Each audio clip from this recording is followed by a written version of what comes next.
I'm gonna play something that is actually enjoyable.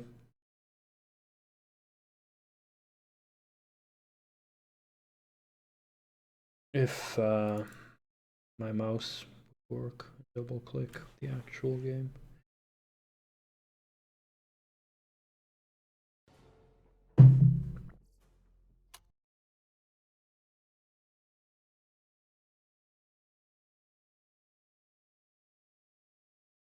Oh, I also need to slowly start freaking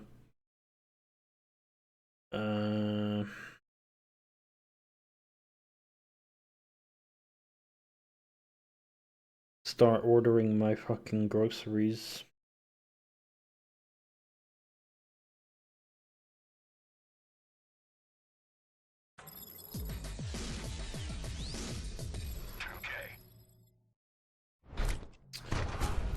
Because I'm a bit of a pickle with my food now.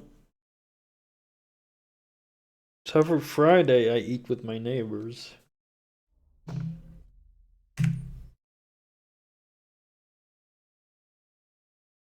So today I would make rice. And then Saturday I'd make rice as well, so I'd have food until Saturday. Turned out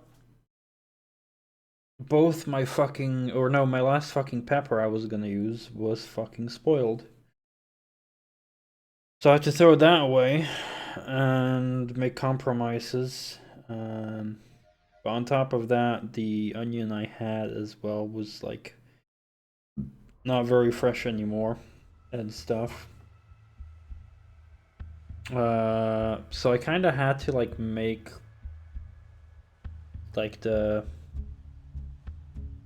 sauce or garnish. I don't know what the fuck the name is. The thing with the vegetables and the sauce and stuff. I had to make that all today because I couldn't like wait until Saturday because that would then spoil the other onions. So yeah.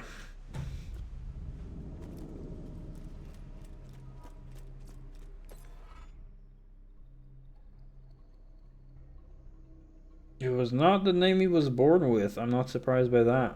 Probably heard it somewhere and changed it. His real name has so many syllables that you starve to death by the time you finish saying it. Nice. The director's cut of this film will be 14 hours long.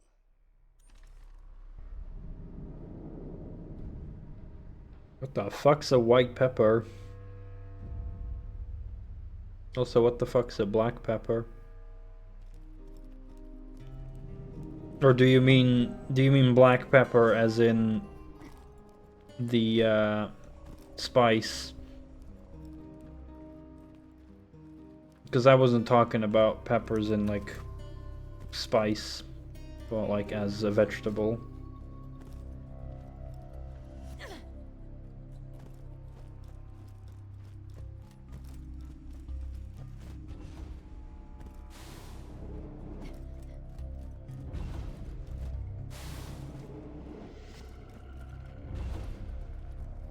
Yeah, so we're talking about a different thing. I barely use like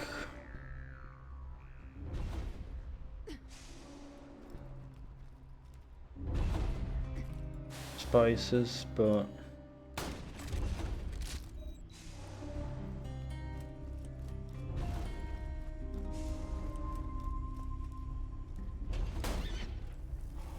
what? Oh, out of ammo.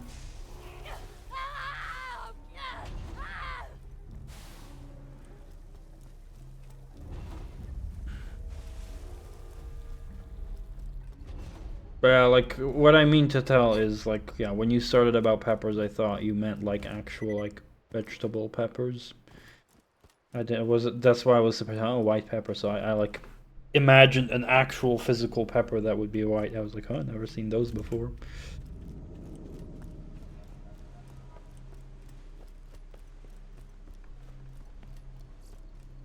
It's a fine day, full of opportunity.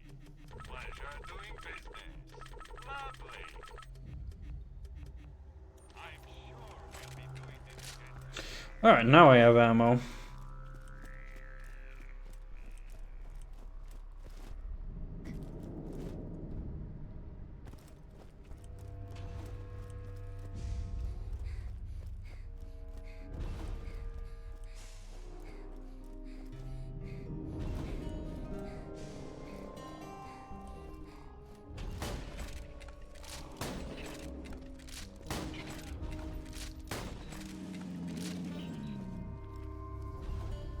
Piece of shit.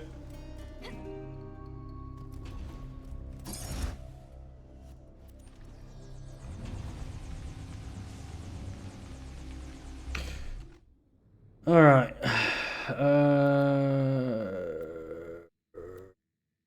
Eggs and yeah, the layer. So I think now I just have to go like all the way around like this. Oh, we got the acid gun.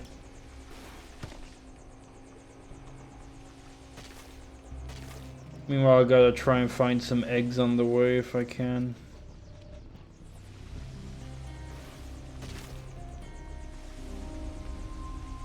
That's a two-legged. Need to kill that.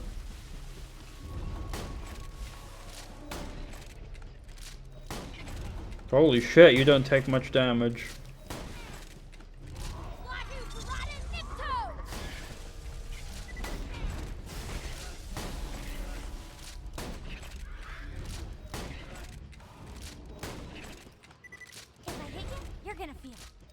Isn't Borderlands getting sold or something? Or not Borderlands, Gearbox?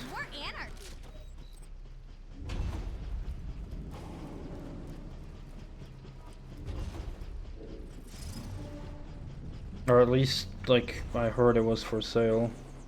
Oh, they're Dragon Crusaders, welcome.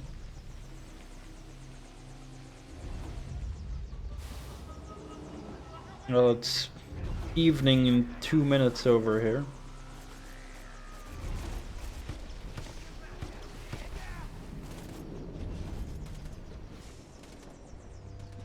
What's this? Not important at the moment.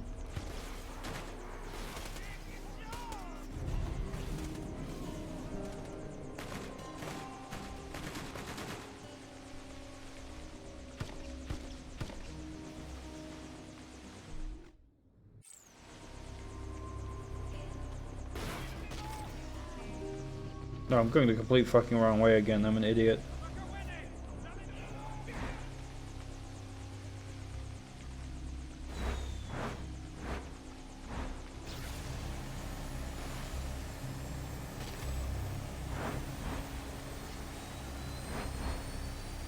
It was this way, was it? Yeah.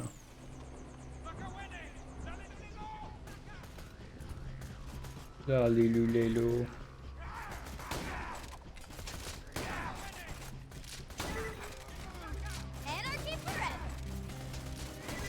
Yeah, why do those keep doing the fucking explosions?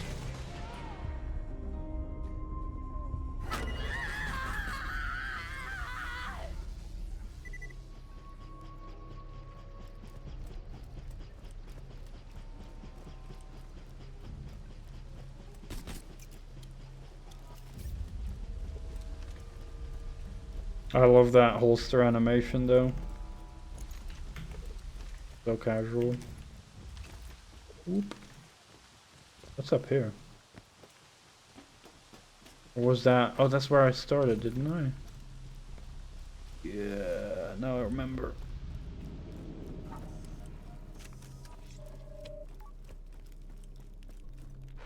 Leap.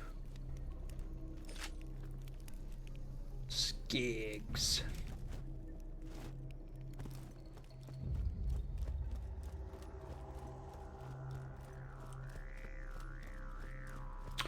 But yeah, I should start thinking of what I'm gonna make this next week for dinner.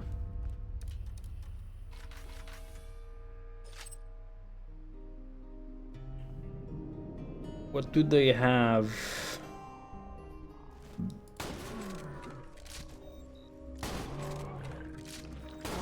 On the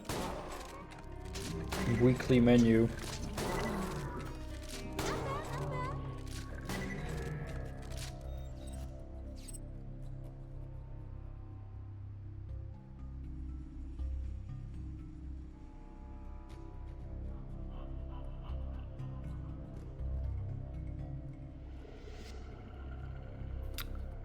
Stomp pots. I'm not sure if I can make that. Can I make that at the moment?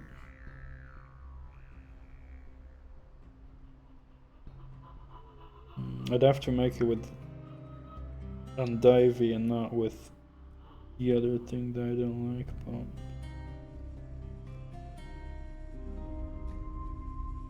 no, I might actually be able to make that.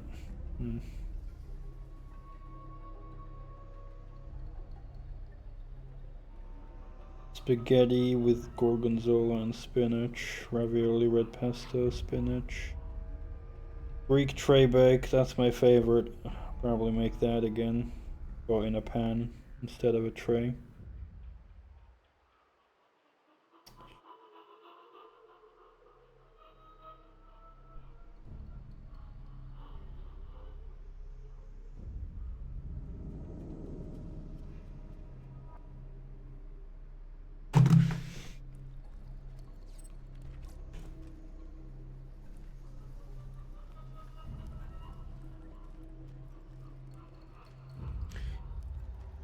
What do we have in the discount? Fish sticks. Well, I don't have a freezer, so I mean, I'm also not the biggest fan of fish sticks. I mean, they're fine, but I wouldn't go out of my way to buy them, so.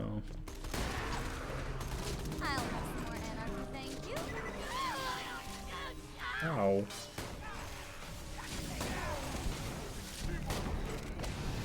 Let's keep it up. Dude, what the fuck is that laser?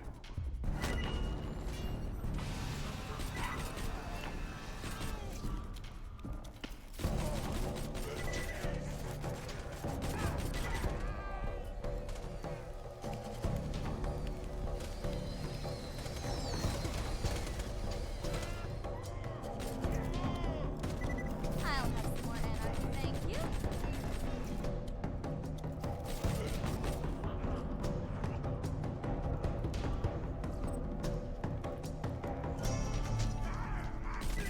Hold on. I think that might be a slight upgrade. Yeah, 1% upgrade. Whoa. It's a lot less accuracy though. Is that worth it though for that 1% upgrade? Oh wait, also fancy mathematics +3, and I don't think I have that though.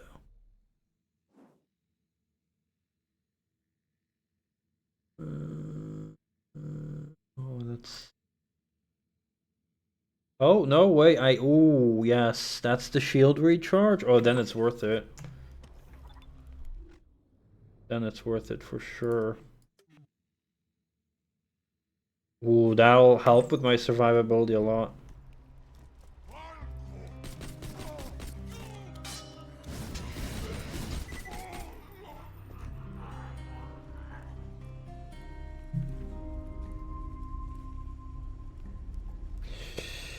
Let's see, cheese. Cheese is priced off. Deodorant, I still got plenty of deodorant. Apples. L-Star apples, those are good.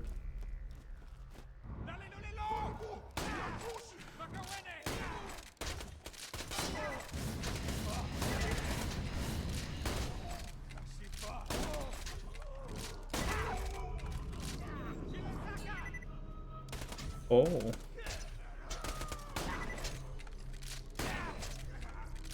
So inaccurate, but so awesome! Apples. Fucking shit shield. What are you, a marauder? Hold on, I need to compare that fucking shoddy though. Oh, fucking, I wish the UI wouldn't suck in this game though. Ugh.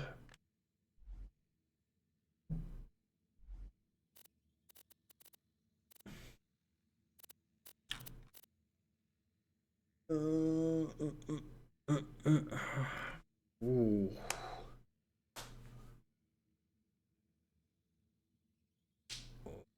Reload speed isn't that much worse. The accuracy's with about that damage though. Oof.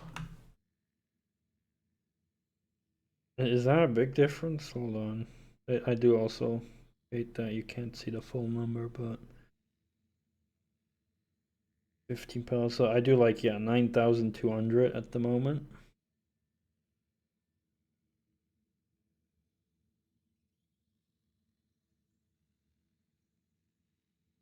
That's, oh yeah. That's like double the amount of damage actually. Holy shit. Just worse accuracy, but I can try.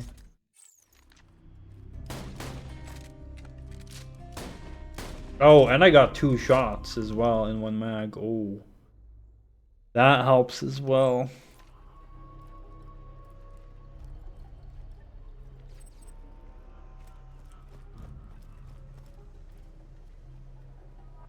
Yeah, so apples, some other berries, and pears. The last time I got pears, though, they wouldn't fucking grow ripe. They were like fucking unripe for weeks. So I got too impatient. Everything's gonna die.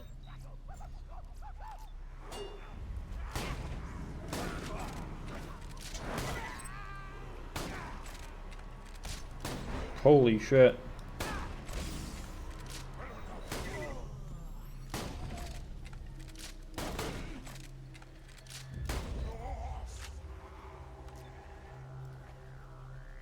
Avocado. I actually don't like avocados. Or avocados, whatever the fuck the pronunciation is.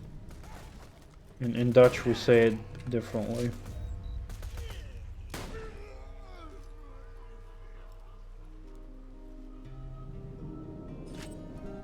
But I'm gonna say it.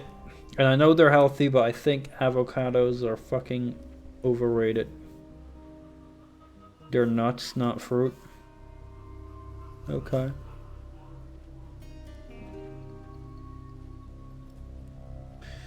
I didn't know that.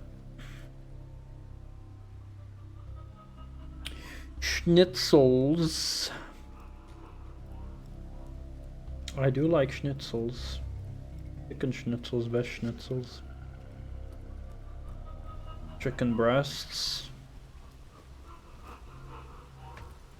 Shawarma. Oh god, I gotta make that fucking kapsalon, but I can't because I don't have a fucking oven.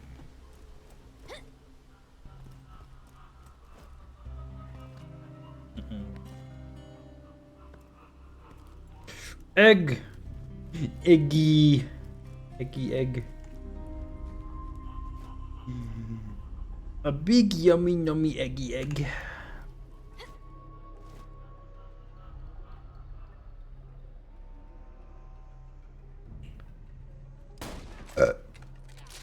Stack 'em up, stack 'em up.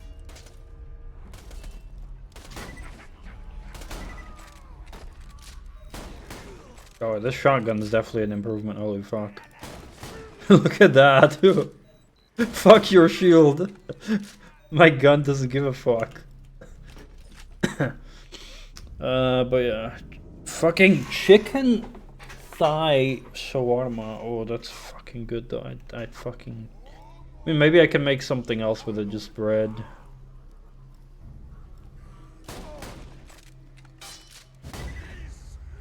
Oh, fuck, out of ammo. Already. Crankshaft, I'm empty. I miss my ammo. Where'd all the bullets go? Oh, I never knew that there were unique voice lines for being out of ammo. Son of a whore. High and dry. Eggy egg. No more ammo. Son of a whore.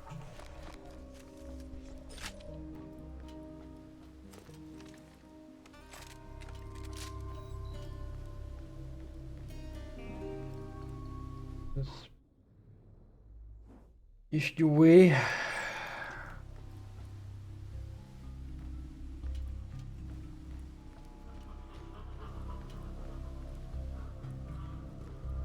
Not sure if I can just jump down here. Fuck it, YOLO.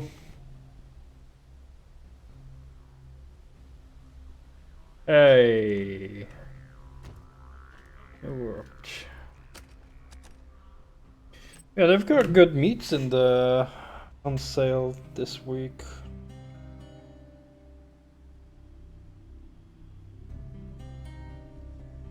Small patties as well. Minced meat. Damn, they got like all the fucking stuff that I like. Fucking chicken breast, shawarma, burgers, minced meat. Like, oh, all the goodies. Chipolata sausages.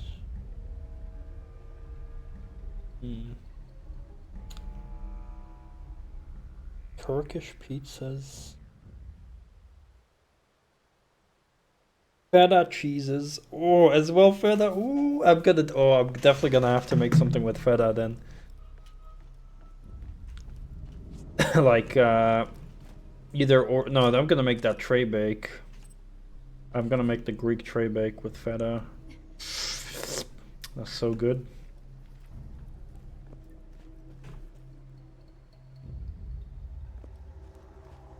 But not on a tray, instead in a pan.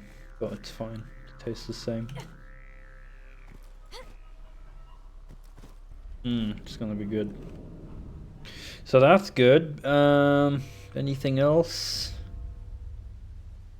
Soup sticks.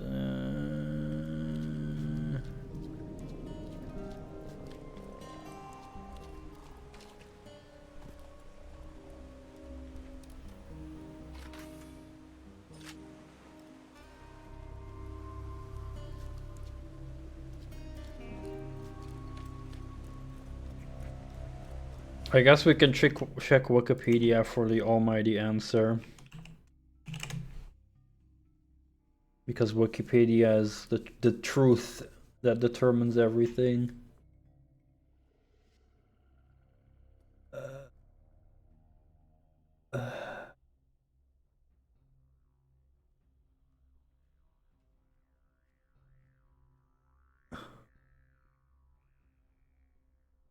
Oh, it's from an evergreen tree. Yeah.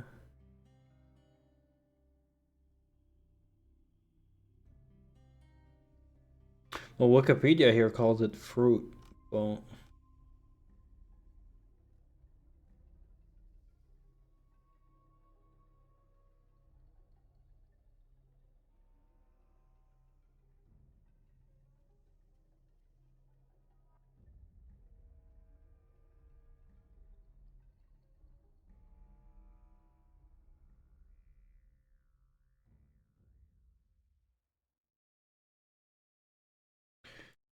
is avocado a fruit? Avocado is a fruit. It says here. Is avocado a nut? Avocado is classified as a fruit and not a tree nut. However, some studies have shown that avocados have similar proteins as chestnuts. So if you're allergic to chestnut, you might need to avoid it. As far as I know, it says fruit, though.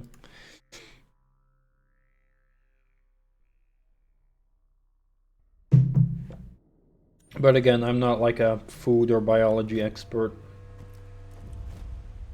Just reading whatever Google tells me, so...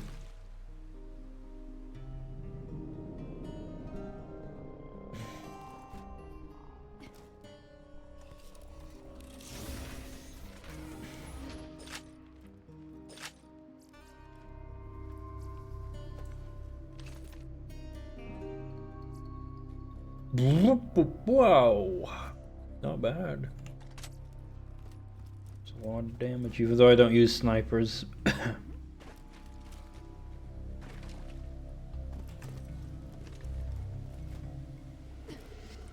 I think this is not the correct way where I need to go, chat.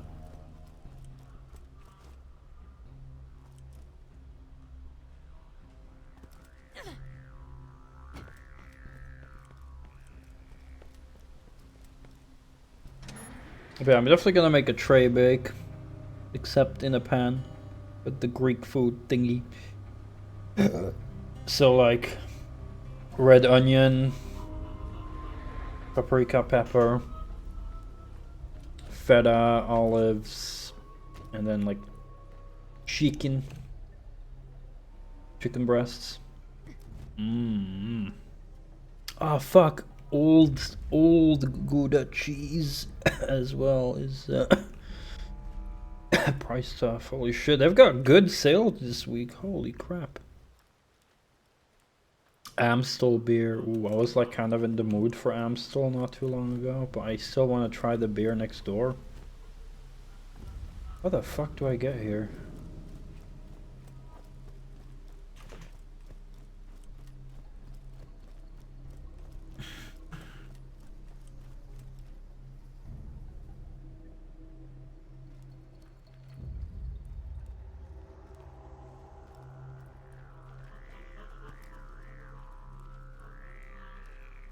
Right, I'm not gonna be like, this is not Breath of the Wild. I'm not gonna be able to climb those walls.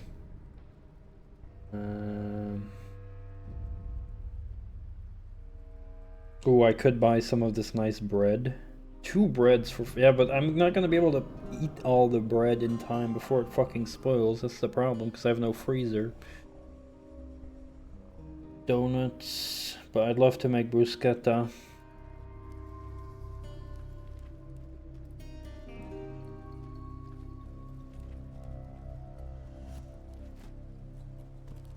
Cheese.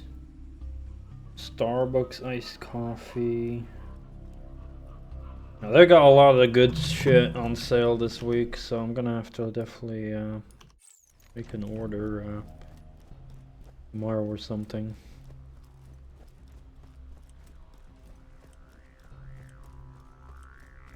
But I don't know how to get to this fucking this. I thought I had to go all the way around here, but that doesn't seem to be the answer. I couldn't go here either, so I think I'm gonna look it up actually, because yeah. Let's see, Borderlands.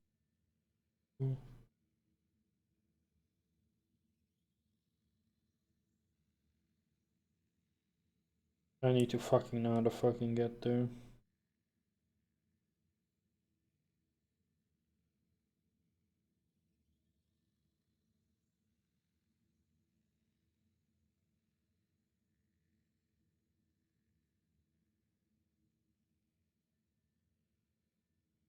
Wait.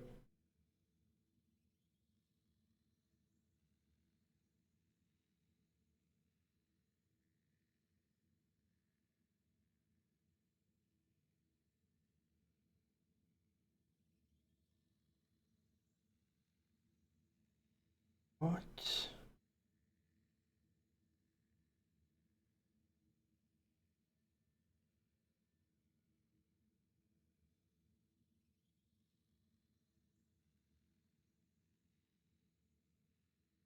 Okay, through a gap at the okay.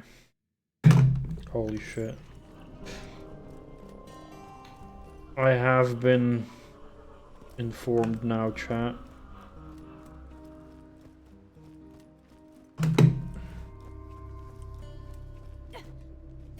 Also, is the fuck Monstros Der Monstrositat is the name. Der Monstrositat. Oh, he's not. He's not in the cage anymore, damn it.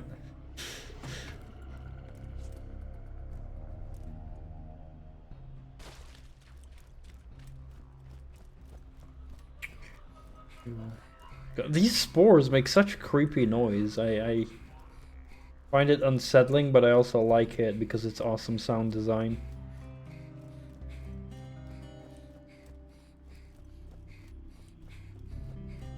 Oh, you're wrong way.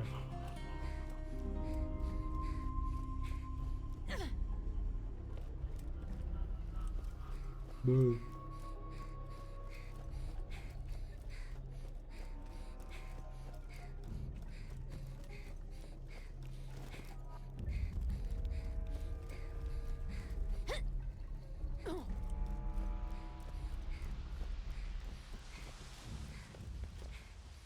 But yeah, see how doing sit-ups already motivated me to do more of them? Just because I did them yesterday, today I felt like doing some, so I did like 20. Which was, you know, not a lot, but it's at least something.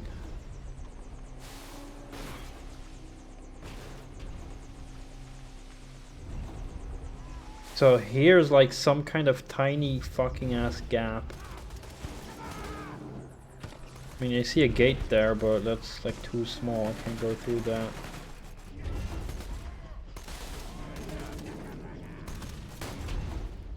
Fucking...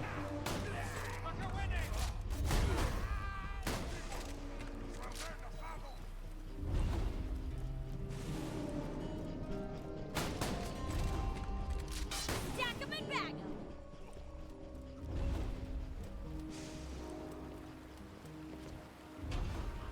Like, yeah, there's a gap here, but that's closed. I can't open that. Right. Oh, I can. Wait, there's that thing here. Let's go!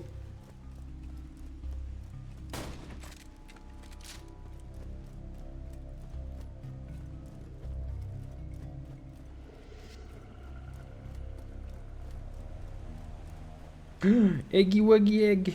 Oh, what is this? It appears the queen who has laid the eggs has a bone to pick with our hero. Uh-oh. Where's that? Ah, that's where I was. That's where I just was. Oh, I'll get there later. Okay.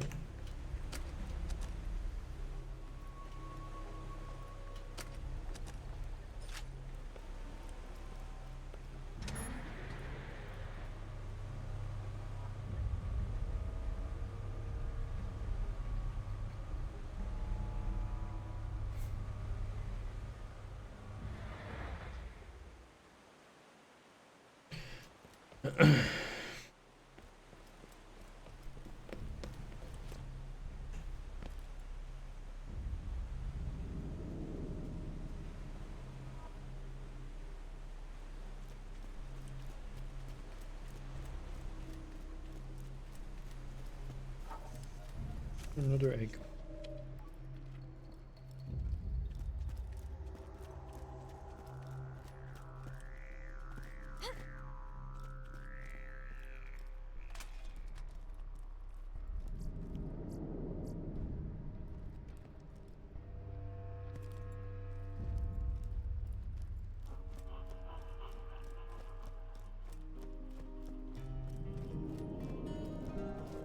Yeah, pink one. Pink!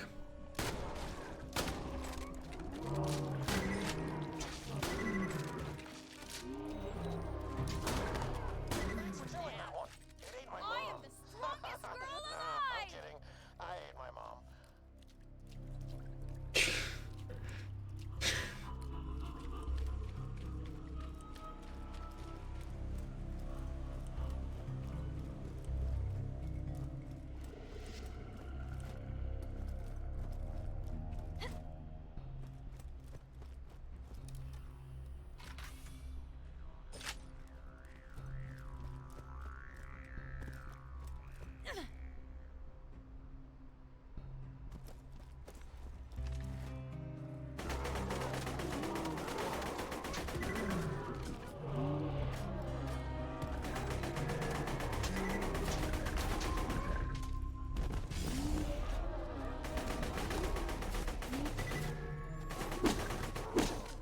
Ow.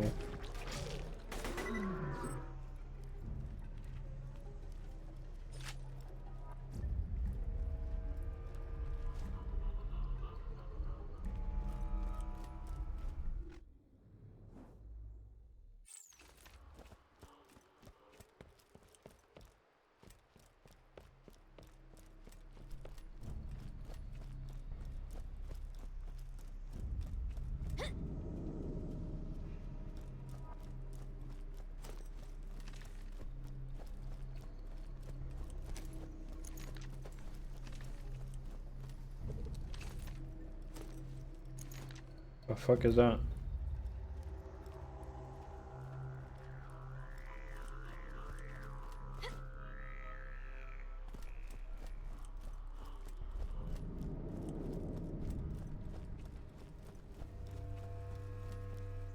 two options for luring out the human-hungry Borlock. You can lure a savage into the Borlock's lair and summon him that way, or you can injure yourself and let the scent of your blood awaken the beast. I want to find a volunteer.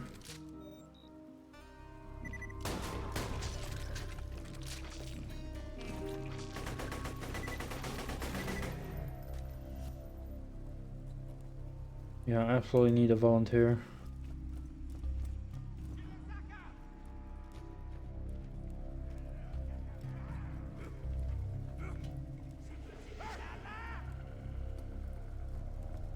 Come on, pleb. Hello? You don't want to be my volunteer?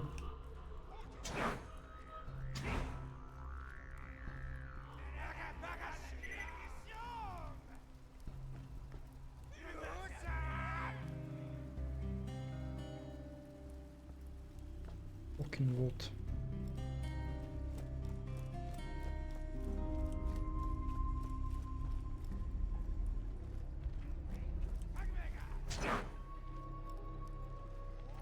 Why did they not follow me here?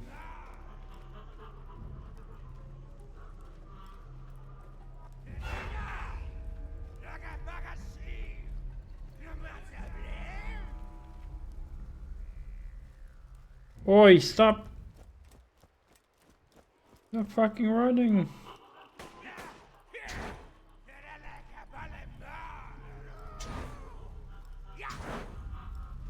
What?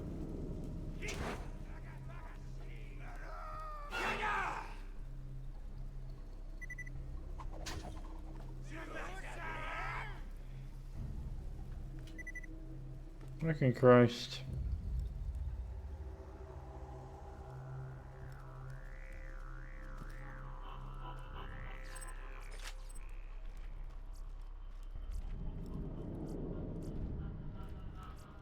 Okay.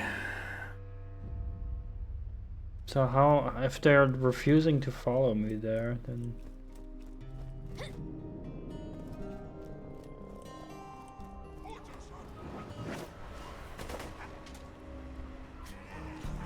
This is getting ridiculous.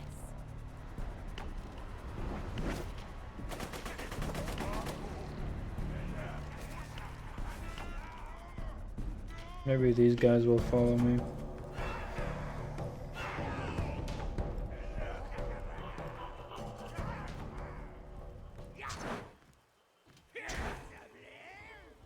No! Fucking pleb.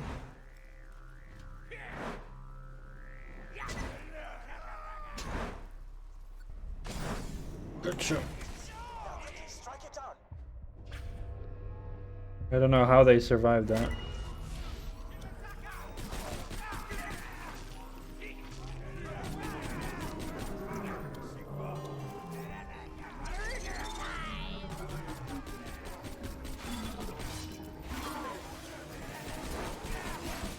Your last taste of human flesh, fiend. Wonderful, simply wonderful. Come on back, please. Holy shit.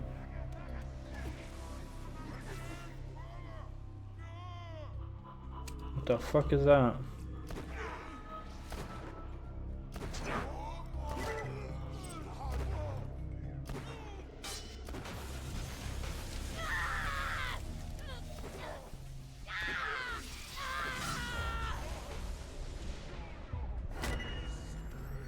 Interesting gun.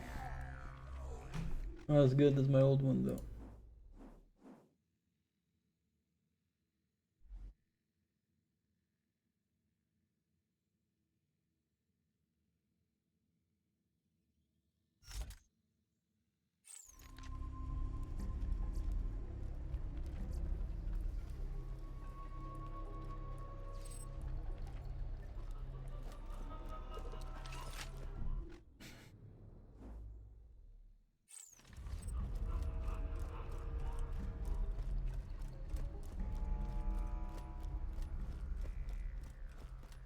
I need more damn iridium.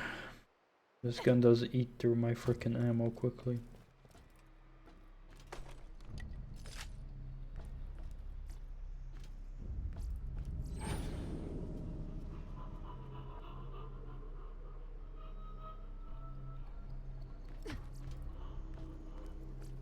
My inventory's full, really? I haven't been hoarding that much. I have.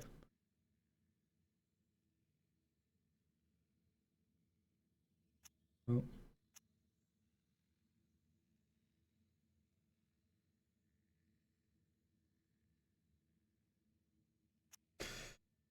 I don't really use snipers anyways.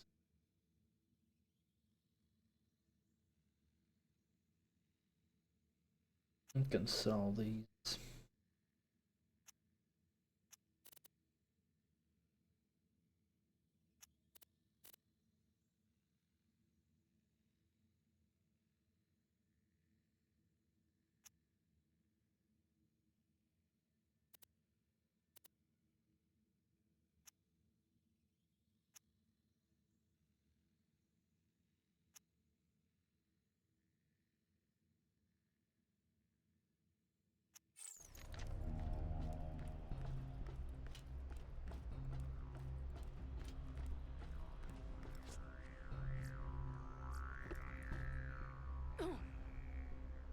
Hello.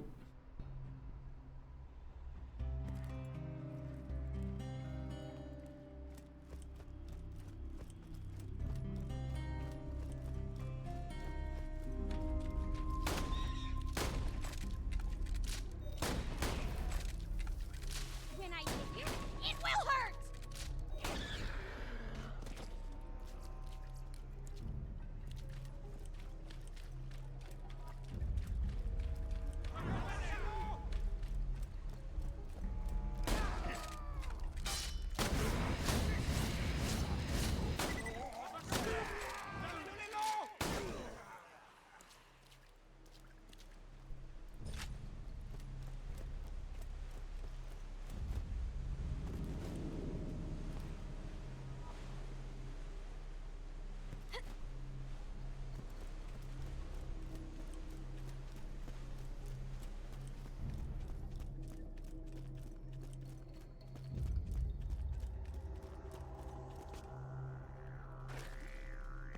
Alright, gonna turn this in, gonna buy more ammo, and then we're gonna kill the queen. Oh my god. Just like we had to kill the queen in Duke Nukem. Made by the same person, it's repeating, history is repeating itself.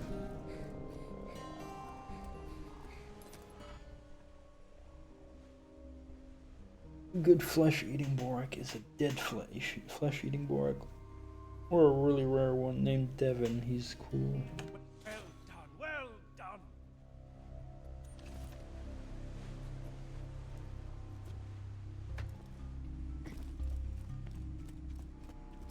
That as well. Let's just get this out of the way. Yes, most of my merchandise was ripped from the hands of dead adventurers. May it help you kill Oh, I many didn't want to buy that. Fuck. I automatically clicked that.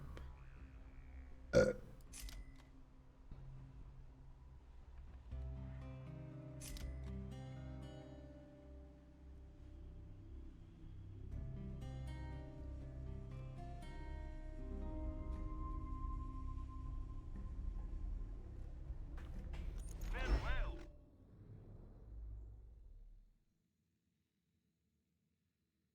Wait, annoyed Android? Did I even have that? Didn't even see that the other one had that.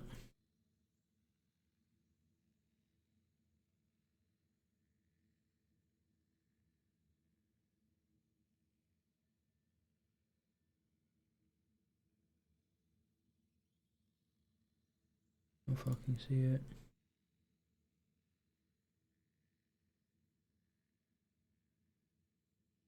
Oh. Oh. Yeah.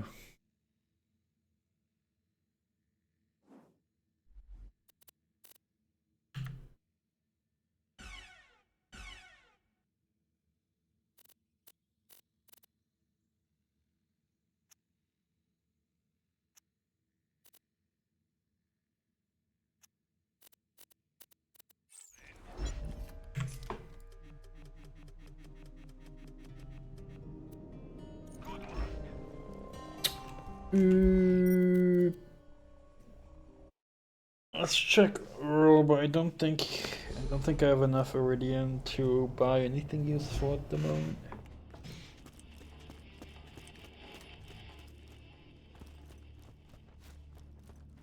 Why ain't you bought something yet? Yeah, backpack will be 50.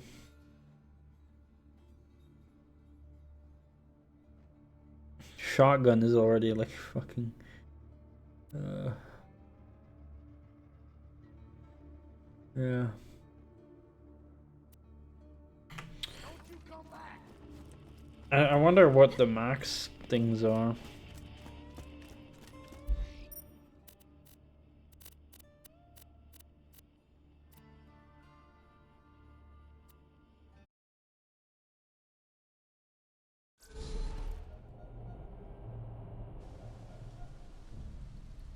Not one.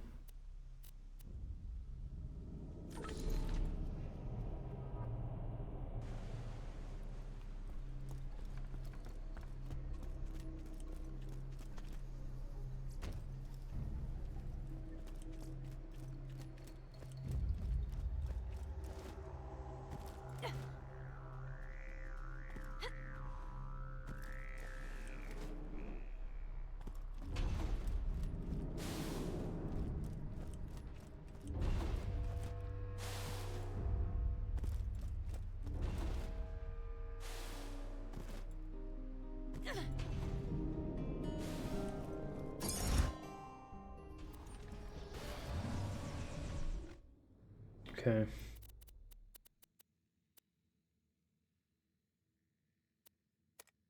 Arizona, it's called.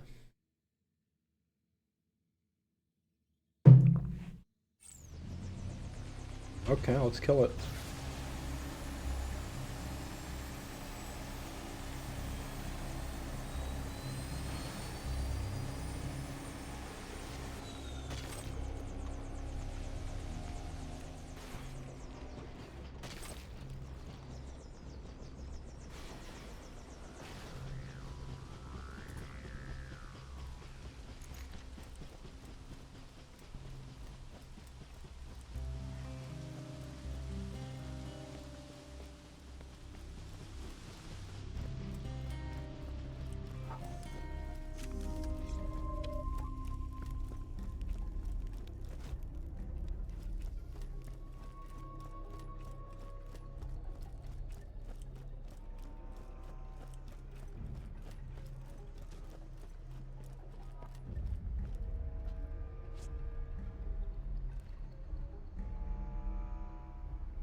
I still need to kill Hailus scallions. I have not even found any normal ones, and also no skags here. Where the fuck are the skags?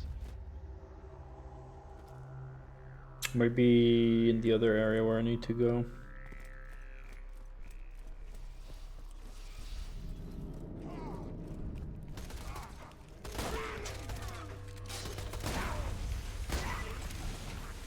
Kick him in the piston!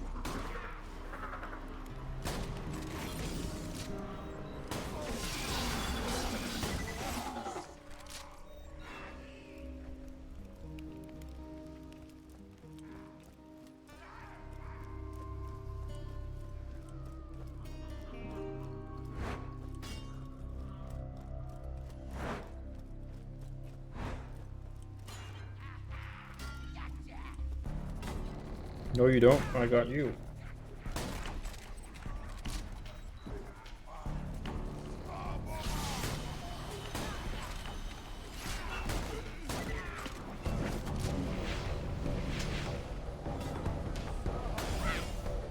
Uh-oh.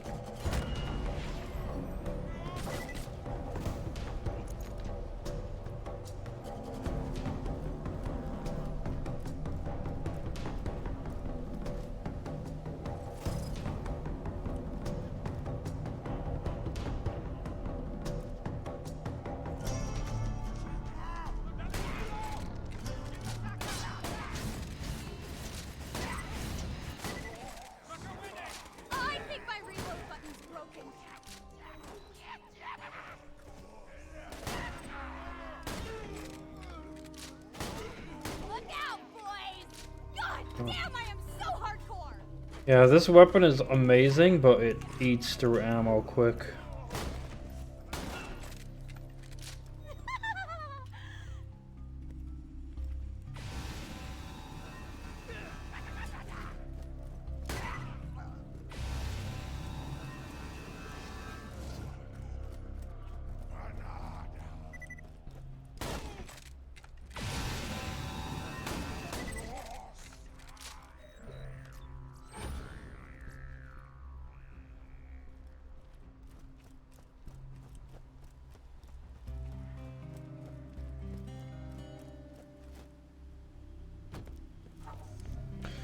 YOLO.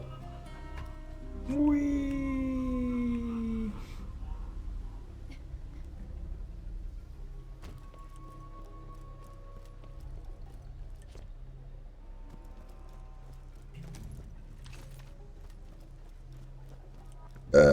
Hello. Oh.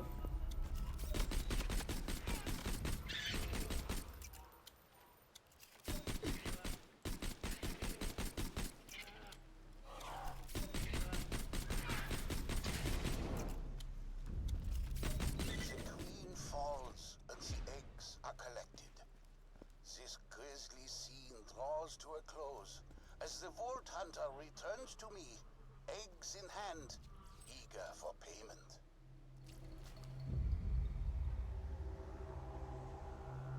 What the fuck? Oh, elephant gun, just like in the first game. That was a fuck ton of damage.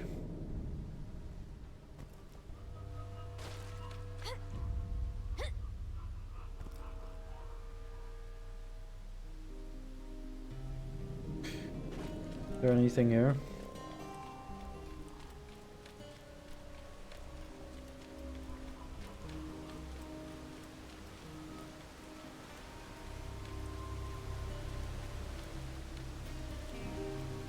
Oh.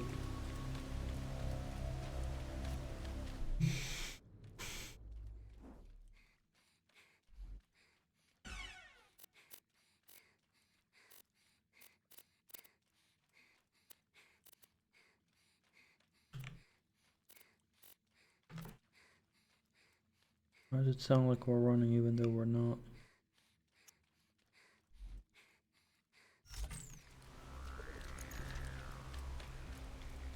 That's a lot of damage.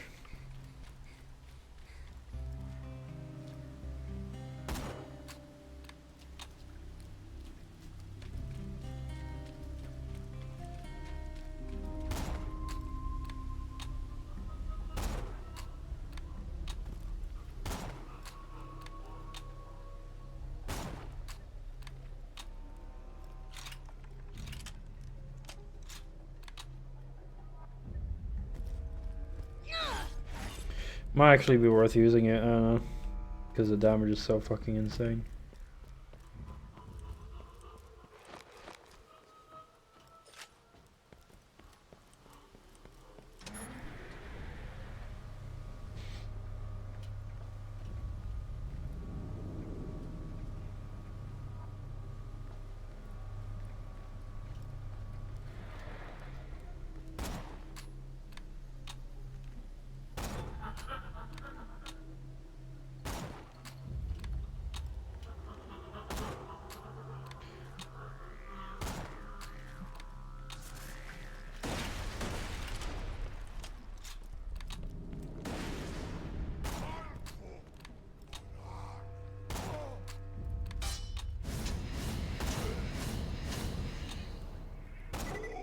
Yeah, I think my shotgun is a bit more efficient.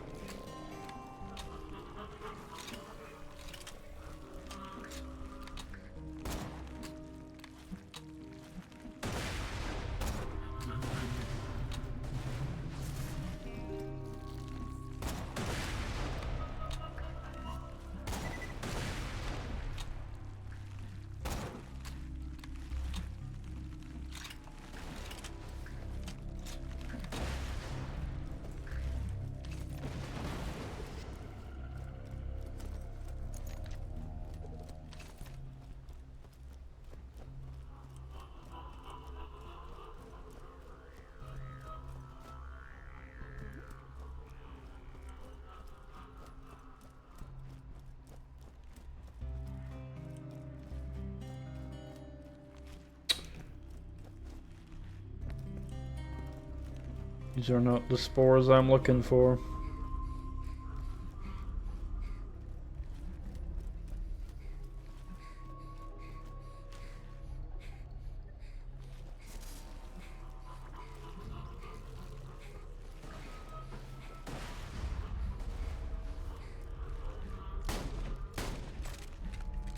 Unlimited power!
Why am I ignoring my fucking what overcraft thing?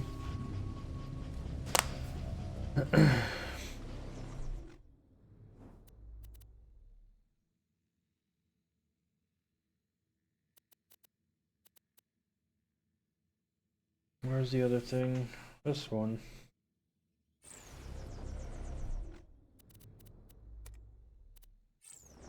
Where that? No way, that's over there? Oh god. I didn't know that.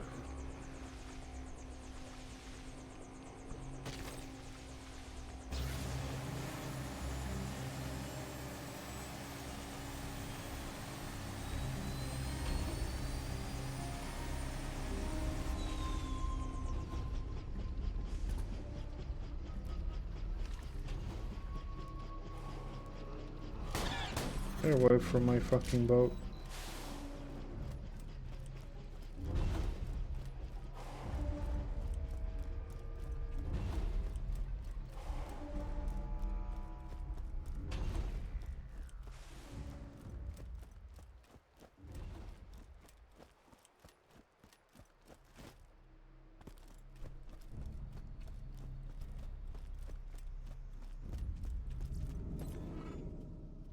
Quest was hard, but you made it seem overly.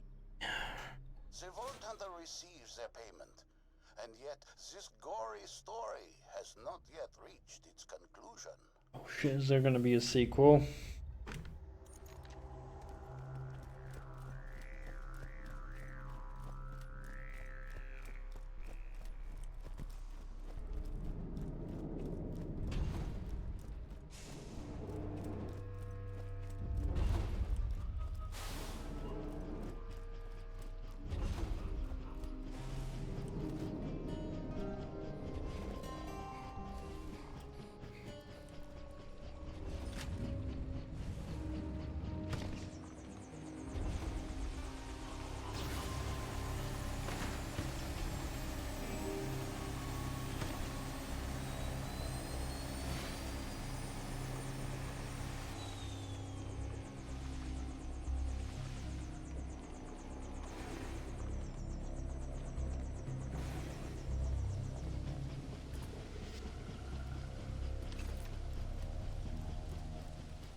No, lately I've been getting in the mood for Minecraft again, but then I'm wondering, like, if I go back to Minecraft, the only thing I can really do is build, I guess. There's not much more content.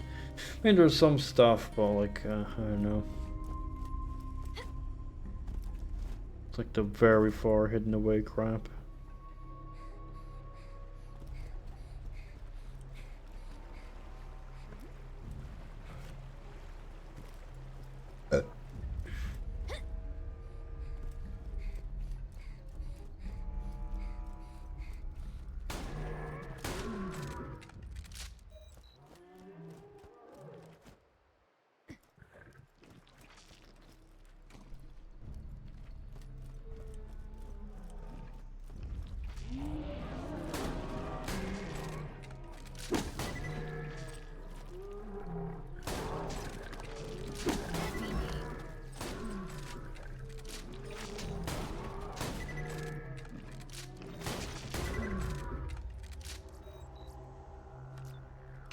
Gun is so fucking good.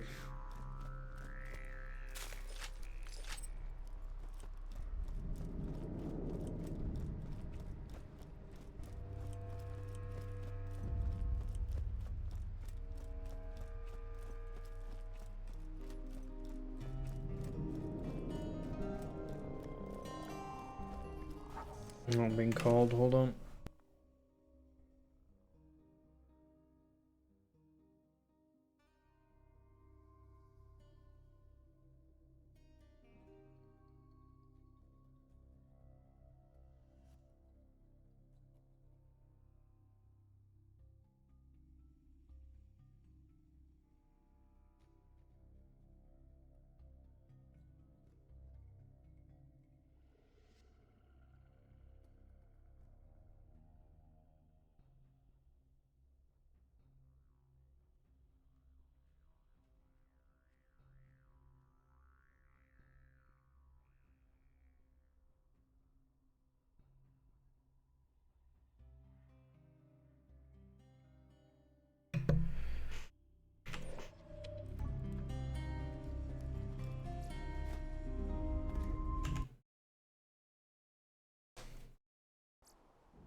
Alright.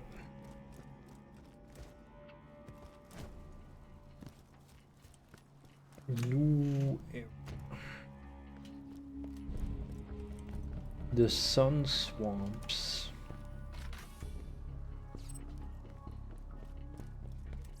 Let me know if anything catches your eye. Thanks for the scratch. Carry out Emptor. I'm sure we'll be doing this again soon enough.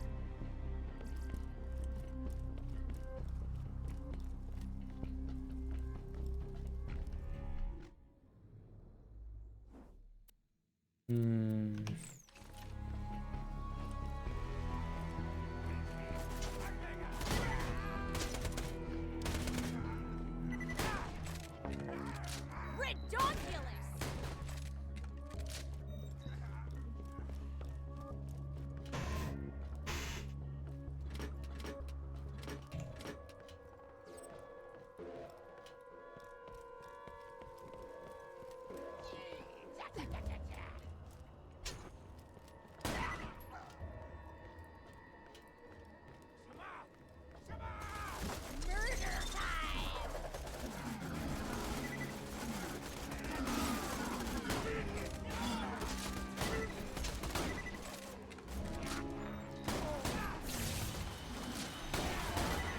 The only thing they need to say is Kali Ma.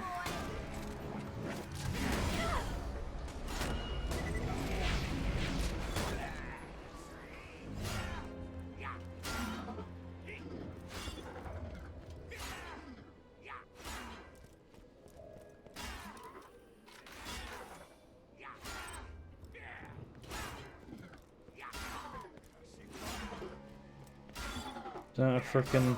Oh. Right in the wing. Love you, bud.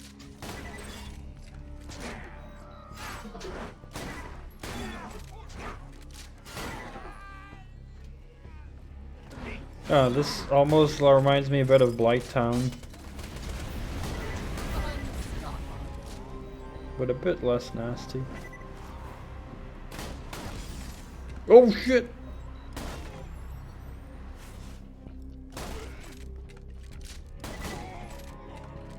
It's getting really hard to hit stuff.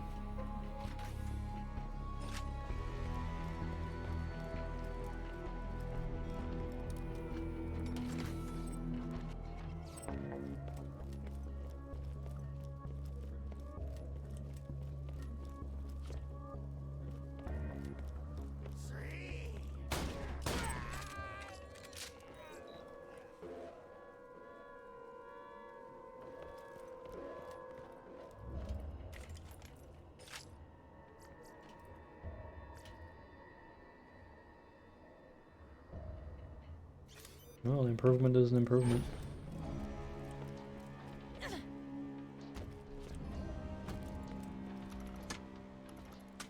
That don't work.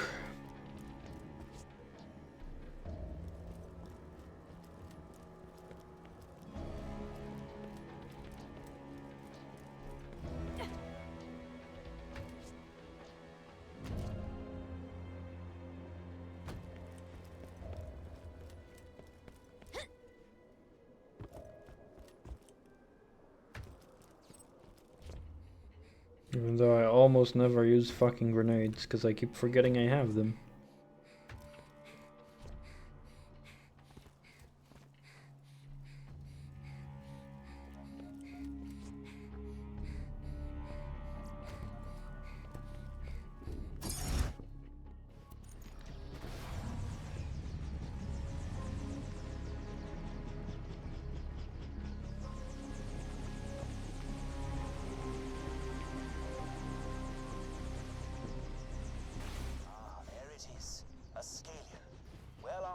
Incredibly deadly. Watch its tail, Vault Hunter.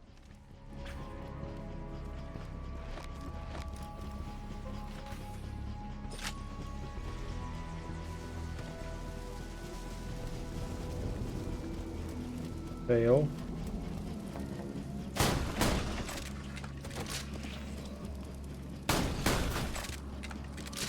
So much stacks! Why is my volume up so all of a sudden here?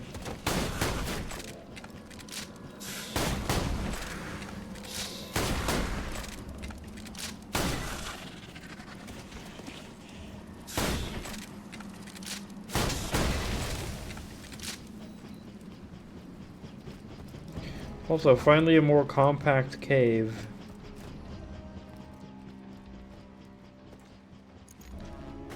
Yeah, look, the volume just changes and gets louder in here.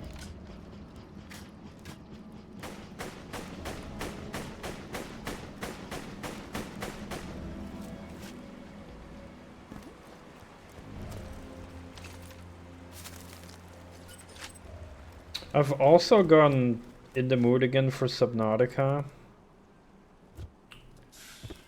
So I'm like, I don't know if I should buy Below Zero or not, but again, I just don't want to get disappointed because I know it's not as good as the first game. That's what I hear from everyone. Sure, why not?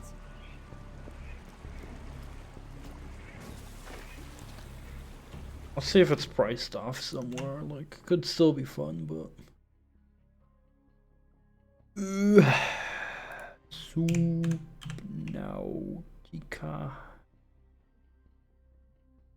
Below Zero.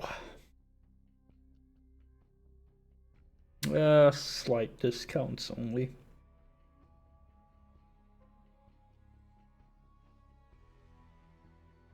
It's been like 10 euros a couple times in the Microsoft store.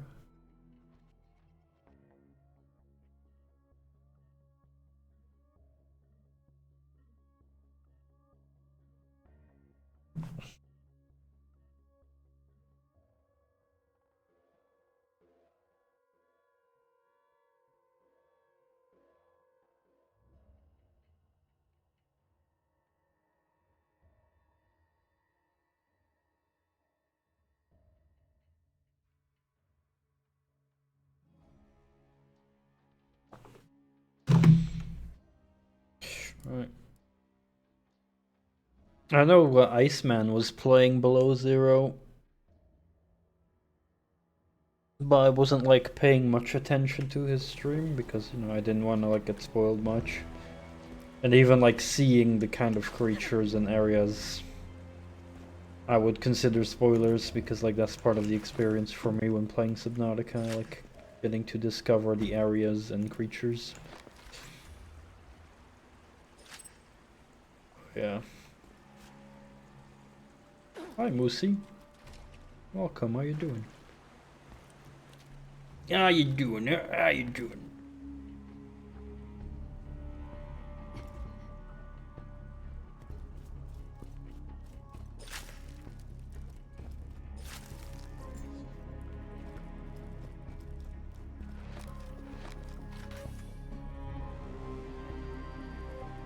Weed of the sea? Oh, seaweed. With something else or just plain seaweed?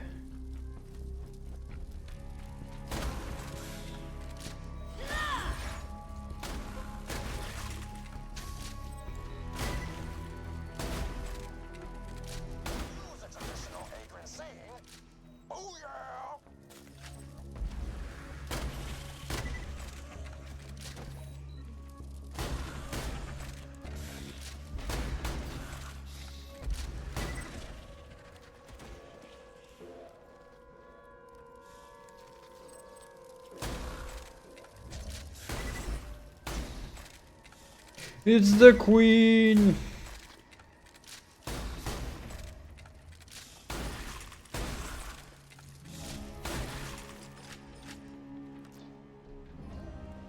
Whoa! That's even bigger than the queen when it's dead. Wait, you guys are just gonna do your hunting thing? Aren't you even curious as to why I can order these savages around? We shall deal with you in good time, sir. I promised my companion a pleasurable weekend of hunting, and a gentleman always keeps his word. What? Come on. You guys fight me already? Please. Vault Hunter, it appears we shan't get a moment's peace as long as this Nakayama fellow keeps hassling us to go fight him. I've heard some bizarre radio chatter coming from the other side of Silas Grove. I'm afraid you'll have to head there, stop whatever horrible plans Nakayama has conceived, and save the world. Again. Great. Yeah, good. That's what I wanted. You won't regret it. Noish.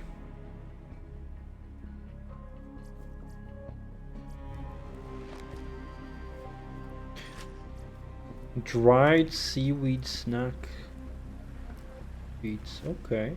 I didn't know those were a thing. Oh, they're good.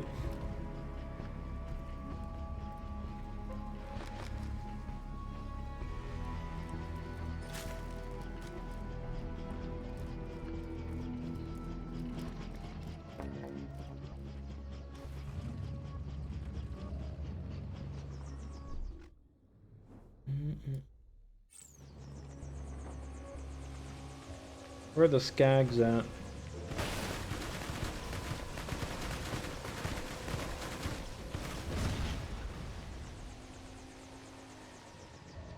Oh, I wonder if Iceman has played fucking what's the called the one with the shark game I played.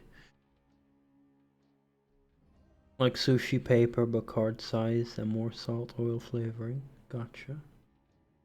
Man-Eater was the game. Does Iceman have that? Doesn't. Ooh, I can recommend that to him.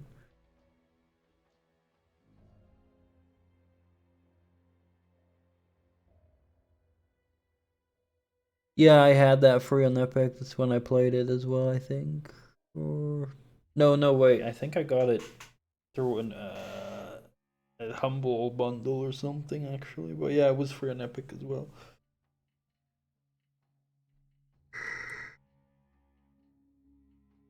Oh, did I not note down games I wanted to recommend to Iceman? Oh well. I'll just note it down now then. Yeah, Humble Choice Bundle, that's where I got it. That was a fucking fun game.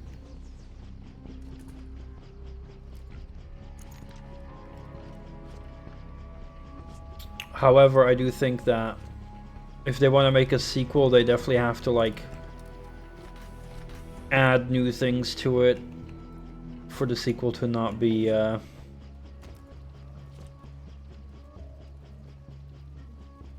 stale and repetitive. Like, I feel like there was like a lot of potential for like a sequel to have like more like RPG mechanics and for like customizing your shark in terms of abilities and shit.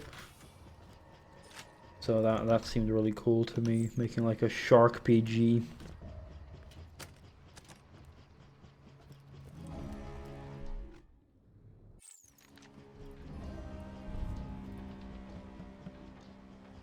You never played? Okay. Well, it was fun. Like, I don't think it outstayed its welcome. But when I was done with the main game, like, I did the DLC, which was still fun as well. A bit different as well, because it was a bit over the top, but like, it was fine. But yeah, I definitely was like again, it wasn't outstaying its welcome, but at the end I definitely had enough of it, so I think it was like right. But yeah, I definitely would want the sequel to be like a lot bigger in terms of like customization and abilities.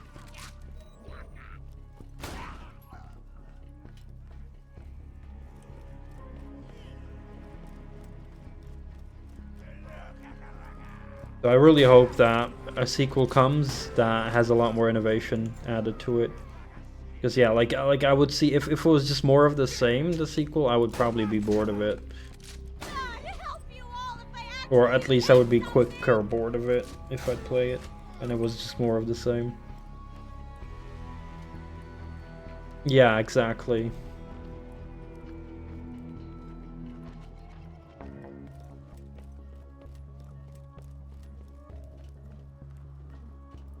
Metroid 2 in the DS.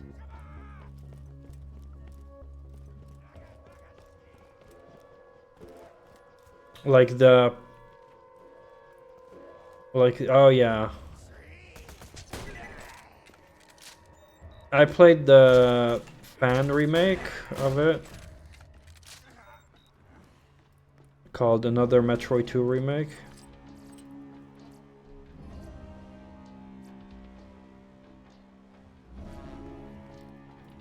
And yeah, the bosses were definitely repetitive because it was just the same boss but just slightly better most of the time. It was a fun game. I really liked the end boss.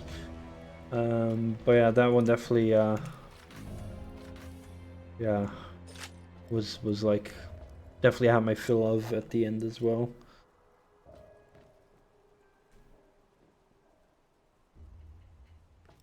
Well, if you want the fan remake, I can send it over to you.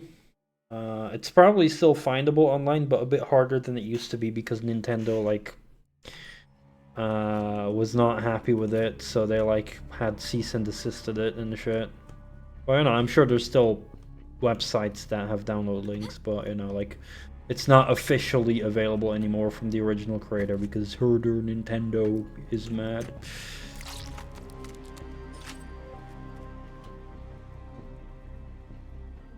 It's always why fucking Nintendo like pisses me off. Like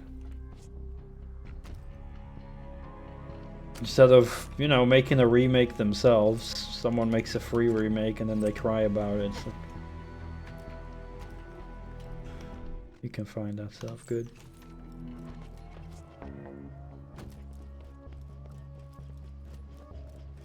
Like I would side with companies if it would be if they would ask money for a project, right? So if they would make that remake and it would be like sold for money, like yeah, then I would definitely agree that it's infringing on copyright. You can't just make and sell your own Metroid game. But if they just make it as a passion project and just give it as a free download, then I think it's fair game. You know, like I think the moment money is involved, you make it a problem.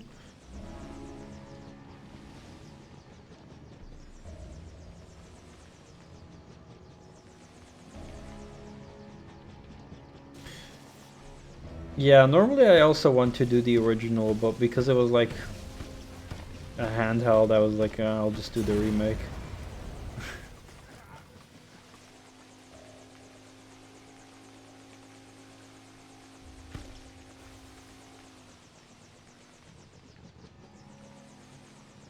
Well, I don't believe money is involved when you just make a free fan mod or a free fan game. I mean, I guess maybe if some people like just want to donate to the person out of free will, I guess. But I think that's fine, personally.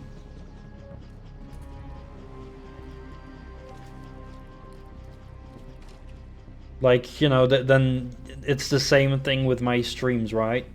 I'm streaming these video games, and yeah, there's also indirectly money involved because there are people who donate to my streams and subscribe and shit.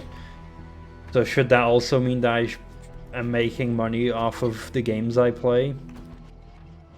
Like, you know, as long as I'm not forcing anyone to fucking pay, then, you know, then I think it's fine.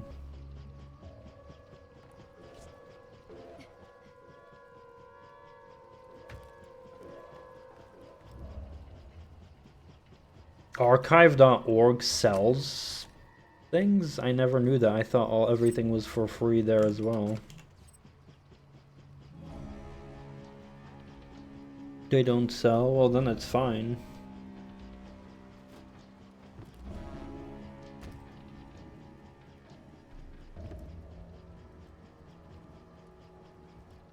So then where do they get money from?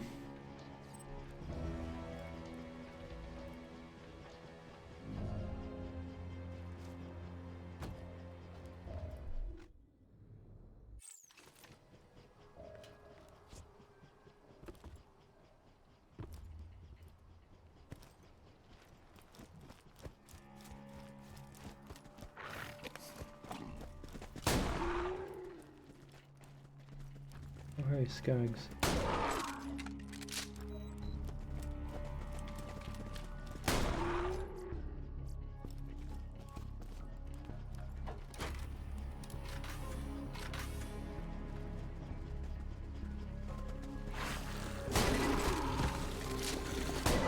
Okay, well, the way I see it is, again, as long as they're not selling things directly, I think it's fine.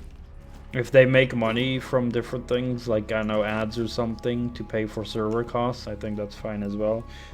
Even if people out of free will donate things to them, I also think that's fine.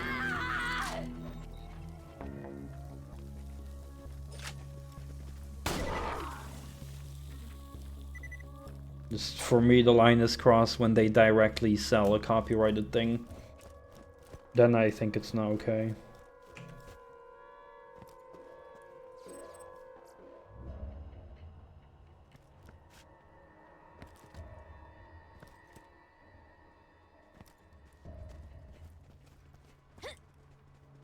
Well, yeah, like if there's so much nuance to it that you're unable to explain it in chat, then I'd probably have to watch a video about it that explains it or something, and I don't want to pause the game to do that at the moment.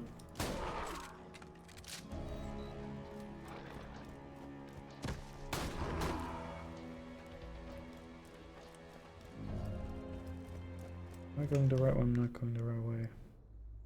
Oh, I'm like way too far.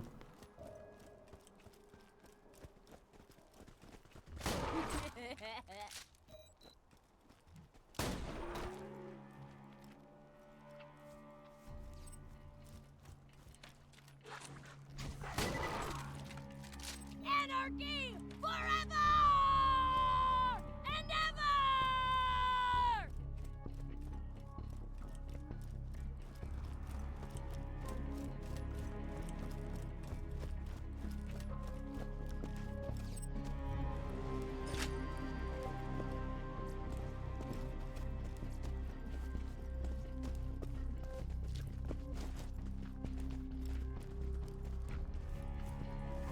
Yeah, okay, that's fine.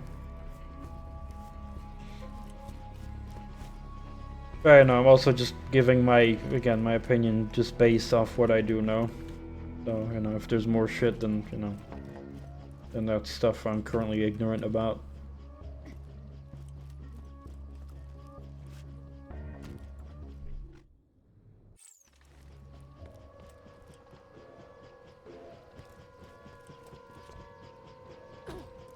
But yeah, like I said, when people make a fan mod or a fan game using, you know, copyrighted shit, then I don't think they are allowed, they should not directly sell it. But I do think it's fine if there's like people donating to them out of their own free will. Because then there's no transaction, it's just people donating shit. Which I definitely see as two different things.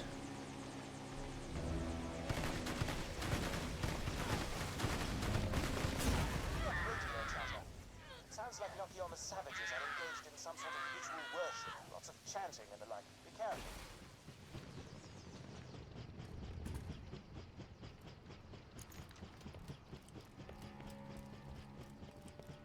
But and that's why, like, one of many reasons why I dislike Nintendo. Super pumped we're arch enemies now. You and Jack were nemesis, and now that we're fighting, it's like I'm as cool as Handsome Jack. Oh, it's like a dream.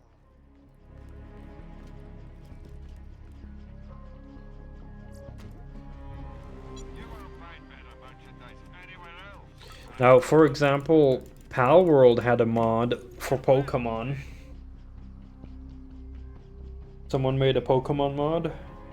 so that, you know, the assets would directly like swap pals for Pokemon. But the fucking stupid idiot who made the mod fucking paywalled the mod. So yeah, when Nintendo took that out of the sky, I was like, yeah, that's like justified.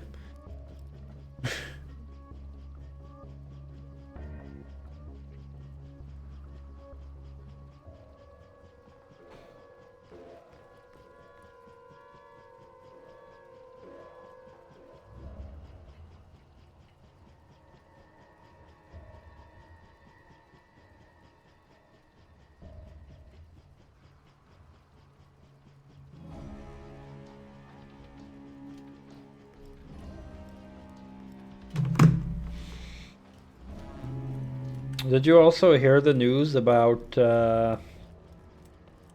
Starfield coming to PlayStation, and as a result Xbox also bringing more of their games, or planning to bring more of their games to PlayStation?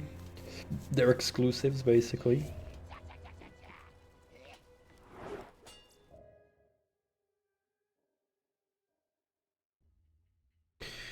If you aren't creating anything, just hosting other people's work, giving it away for free, and you get millions in donations for it, that's not exactly innocent. I mean, it depends. I filled my ship, the HSS Terminus, with iridium and research equipment, determined to carry on his will. Until I crashed here, anyway, and locked myself out of my own ship. But I will prevail, I will clone Handsome Jack, and he will crush the life out of you.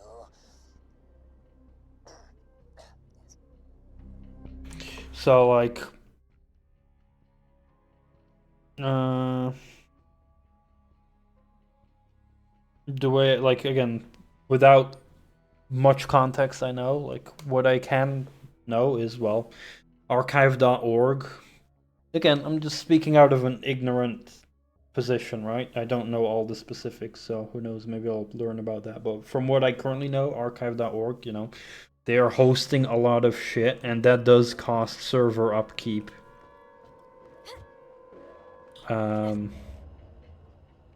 So, you know, if people are donating out of free will to help keep up server costs, then that's, I think, good. But yeah, if they're getting more donations than they need for the server costs, yeah, then I guess that's extra, but yeah, I mean, that's like, you know, as long as they're being transparent and, you know, not pretending like, oh, we're so poor, we need more money for server up cost. If they're just being like, hey, we have plenty of money we're getting, like, we don't need extra donations, and people still keep donating, then yeah, that's like, I guess, on the people needlessly donating extra then. I mean, I guess you could argue that, you know, that they should close their donation options when they reach enough for the server upkeep, but I don't know. They're not like it's, again, they're not like abusing the goodwill of people, it's the people themselves, I guess, donate too much at that point.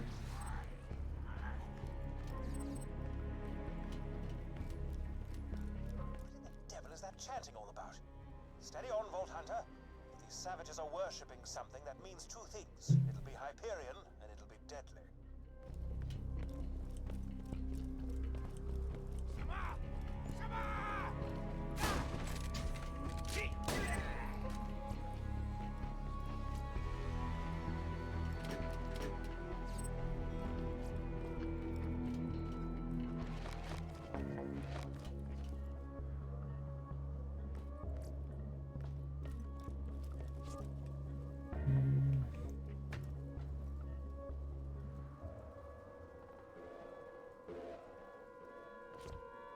Yeah.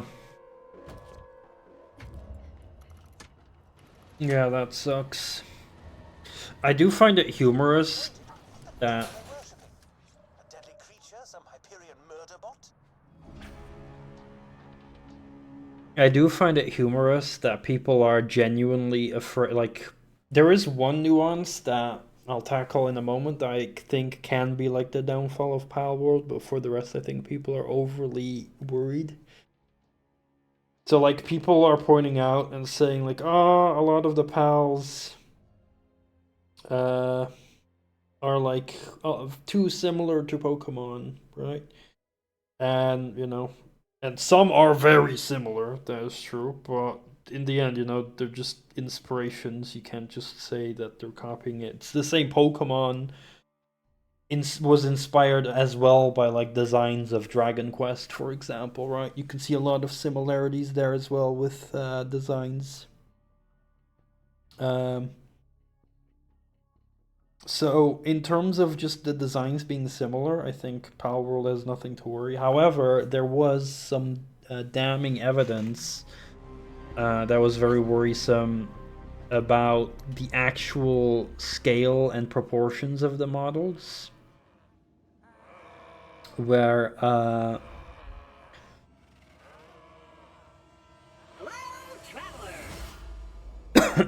it's Claptrap. Oh, bloody hell. Minion! Who told you I was vacationing out here? I stowed myself in an HSS terminus to get away from danger. Look, I know I'm your best friend, but sometimes I just need to sit back, relax, and get worshipped by a bunch of dudes who look kind of like that douchebag you killed. What's it say? Claptrap, what are you doing? Shut up! What? I'm just saying that if you could measure a human being in douchelosities, Handsome Jack would be off the scale. He said bad thing. Get him! Wah! Help!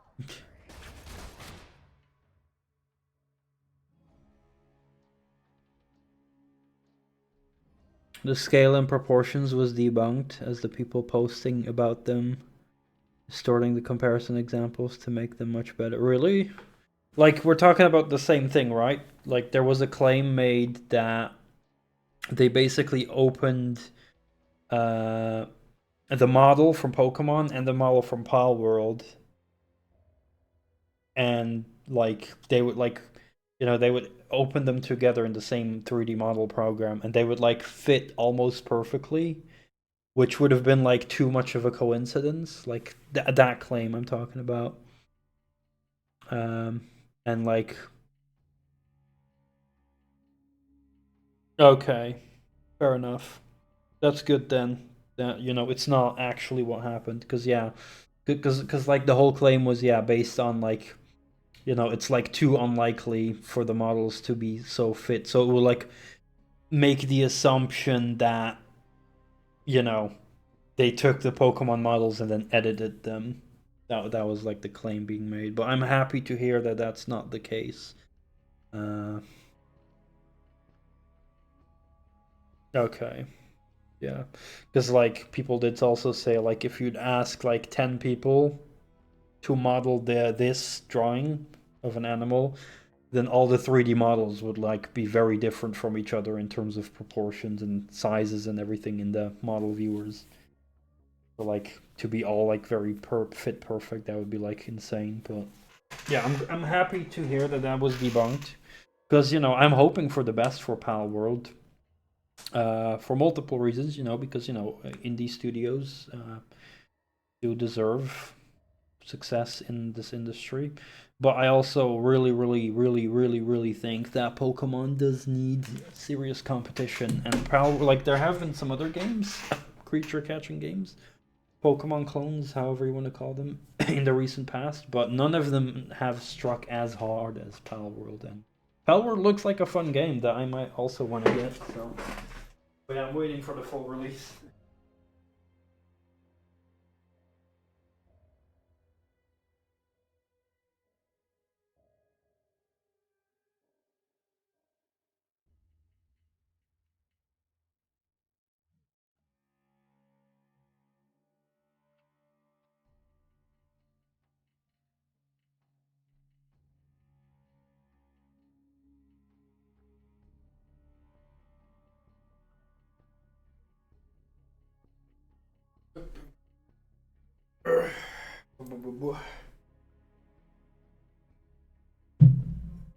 Yeah.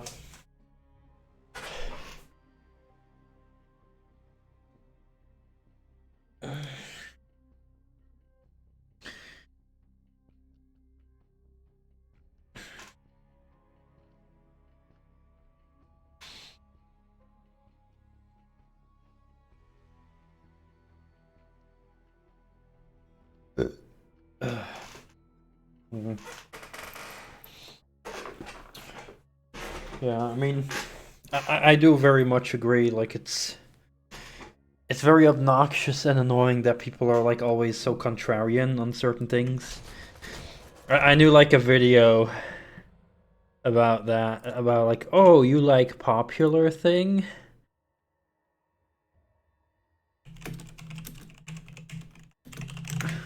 Well, let me show that popular thing.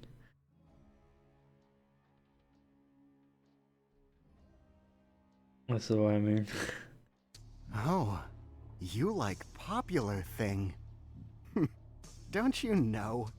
Popular thing, bad now.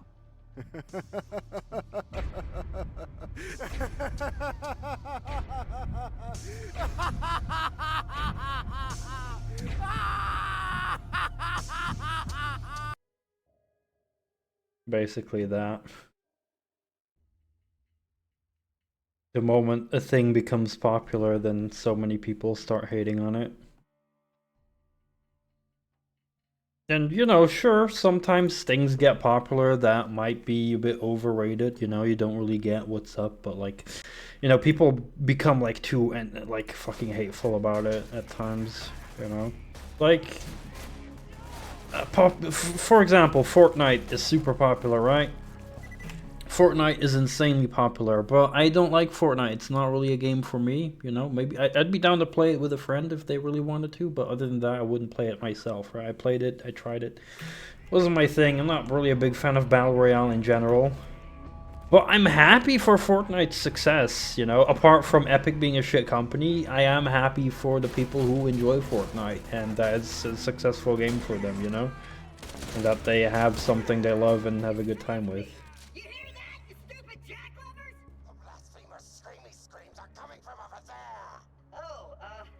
Clearly you did hear that. Whoops. Let me just read.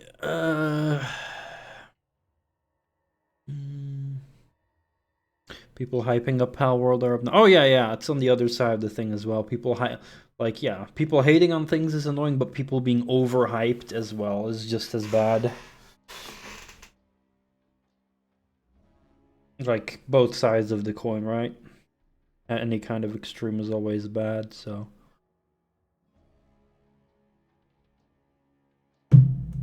You've been accused of being the popular thing guy.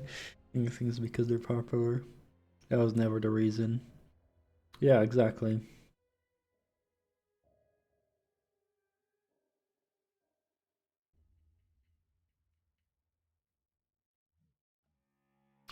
Predatory games. Yeah. I find that completely reasonable, yeah.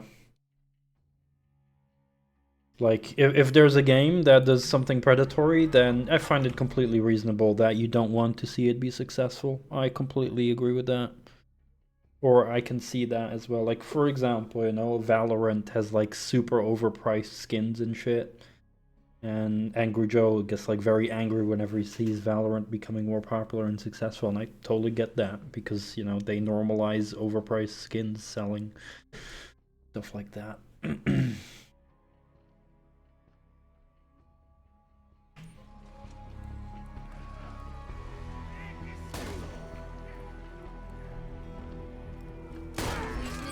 Like, yeah!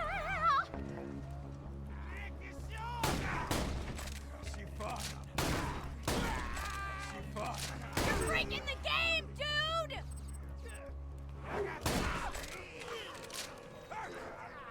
But yeah, I always try to avoid myself from being a contrarian as well. I try to Anarchy forever! I try to always be unbiased when giving my opinion on something and just base my own opinion on it. And try to also see the point of view, you know, just like with Fortnite. Like, absolutely not a game for me. Unless, you know, a good friend of mine would really badly want to play co-op. But then I'd only be playing for the fun with the friend, right? But, you know, I'm happy for the people who enjoy it, and I can see why other people would enjoy it. So that's, I think, a fair assessment.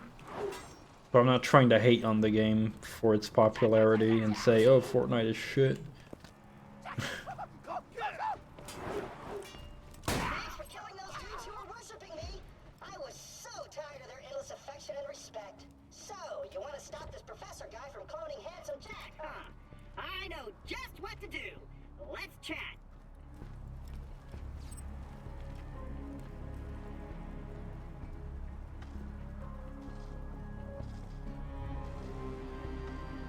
Thank you, Moosey. Fortnite is predatory. Yeah, I mean it does do battle pass, and you know it's focused. Yeah, sure. Even though it's, you know, maybe less egregious than some other games, but like yeah, I can see, you know, battle pass and focused on skins, and a lot of young children at school might be getting bullied because they don't have a specific skin and they get peer pressured into it. You know, like it's not ideal. I see all of that, of course.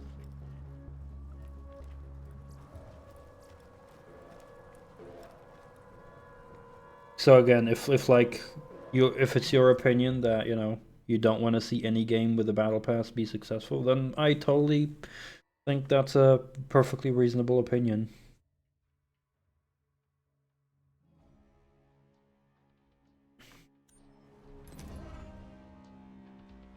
Those savages briefly distracted me from the crushing loneliness of my existence. Before you ganked them, the savages let me in on the professor's plan. He's got a temporary lab set up in Arlington Station that he's using to create iridium-engineered Jack clones. You gotta destroy samples of Jack's DNA and shut down that lab.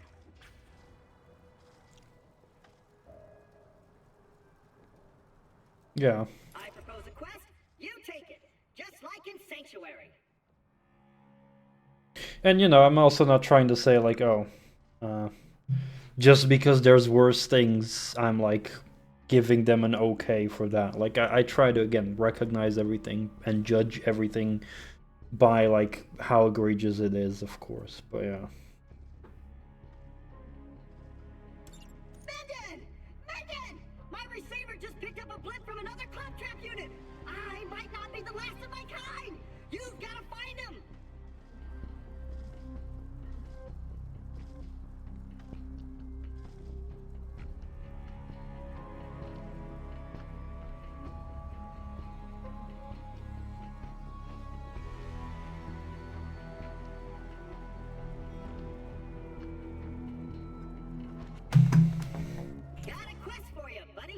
Keep your friends close, but your enemies closer. Know thy enemy, minion. If you're gonna take down Professor Nakayama, you'll do well to learn everything you can about him. I think the tool lost some of his audio diaries. Go find him. Ooh! I got a quest! Some bedwetting skag has been marking his territory all around my grove. I don't actually have a sense of smell, but I still have enough self-respect to resent people who pee all over my stuff.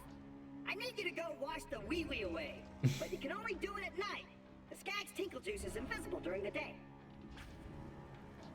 I didn't know that. Got a quest for you, buddy. Hey! Were you and Hammerlock bonding without me? It's because he sends you off to kill stuff, isn't it? Well, screw that noise. I can do that.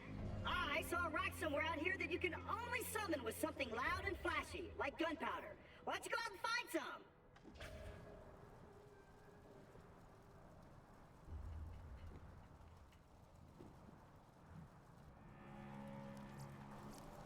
Something that always has pissed me off kind of about Pokemon, and it's like the only video game that does it.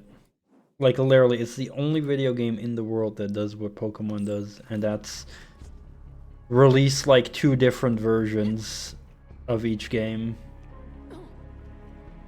and basically lock off content in both games. And when I was younger, you know, I was like, okay, you know, it's to encourage player trading and stuff, but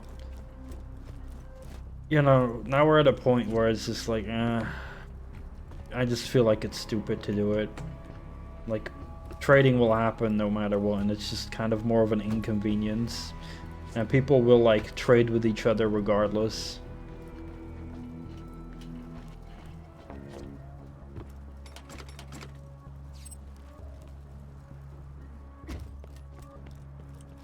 Like, it's more like, instead of encouraging trading, all it kind of does is just act as an inconvenience, and just, you know, people will just trade, just like, okay, can you just give me the ones I'm missing and I'll give you the ones you're missing, and that's it, and, you know, just get the inconvenience out of the way, like that. So it just doesn't do anything, and I can't believe Pokemon has been doing the same crap for so many years. And again, it's the only fucking game in the world that does that. The only game ever. It's crazy, and they're getting away with it. They're even doing it with the fucking DLC as well, by the way. It's so fucking stupid.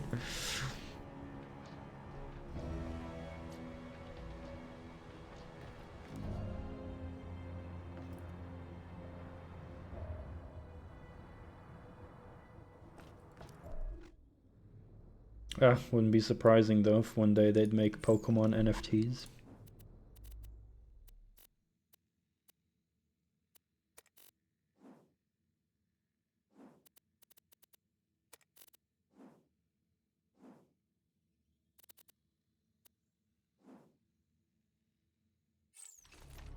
Oh.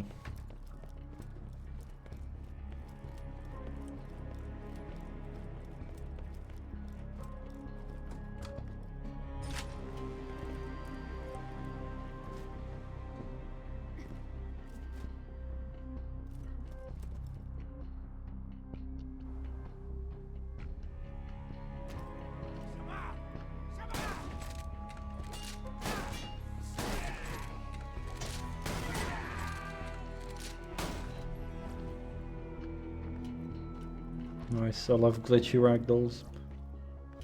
Those are fun bugs.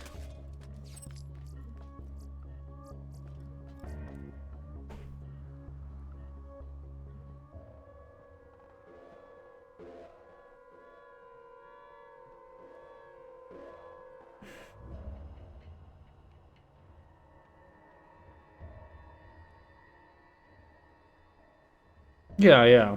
Like, they totally have a monopoly on the monster catching genre. And because of that, they have become fucking complacent. And have stopped innovating their games. So like the last few Pokemon games have just been like shittier and shittier.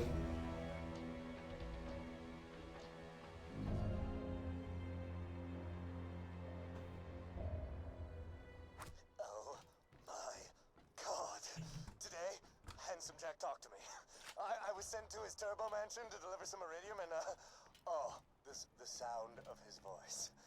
Such wisdom, such handsomeness. You know, I can't remember exactly what he said. Something about how he'd strangle me if I didn't break eye contact with him. But oh, I am the happiest man alive.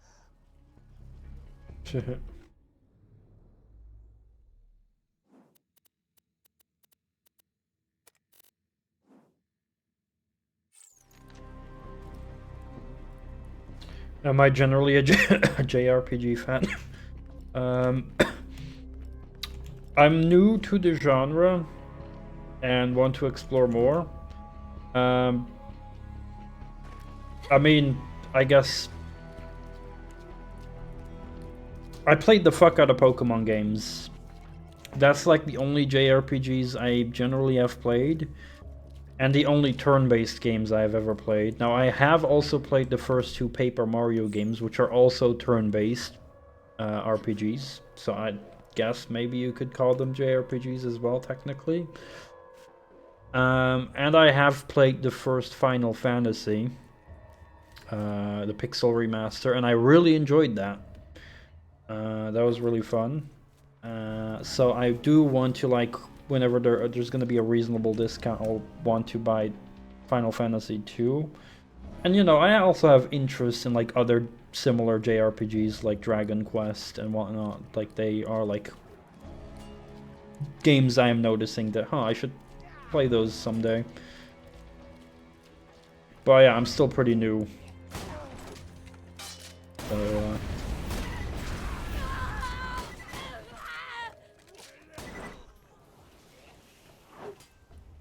oh, and of course, you know, that Dragon Ball Z game I played more recently. I guess that's technically also a JRPG, right? So I played that.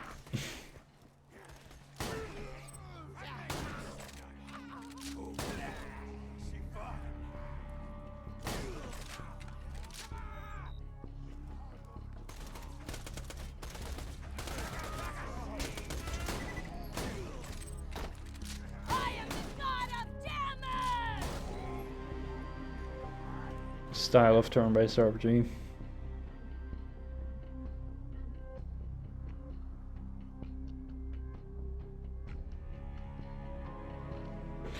To my knowledge, generally speaking, JRPGs are like turn-based, right?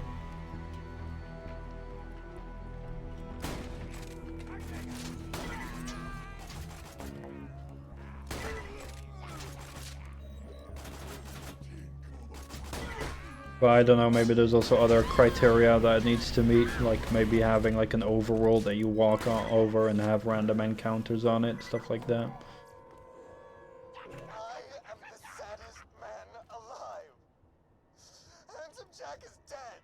Some Vault Hunter killed him in cold blood. I will make it my life's work to bring Handsome Jack back and kill the Vault Hunter who slew him. This is my vow! Oh, Handsome Jack, let me back.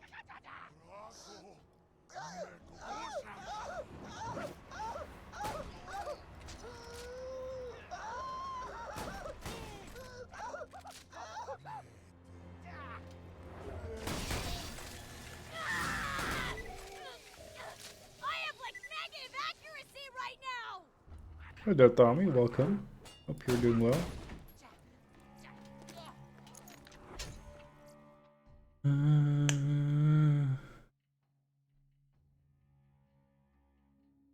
Yeah. Like, if I think JRPG, I think turn-based, but I also think random encounters in an overworld or something similar like that.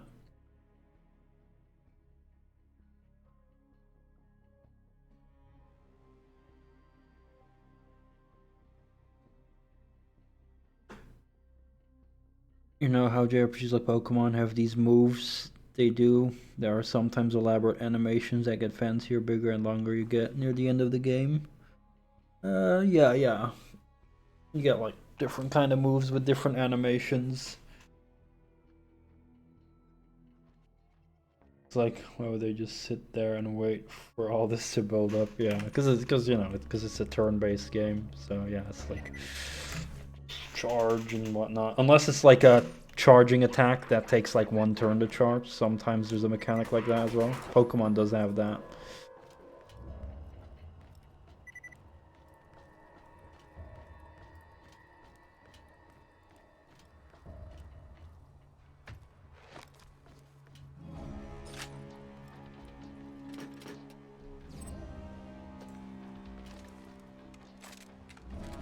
Yeah.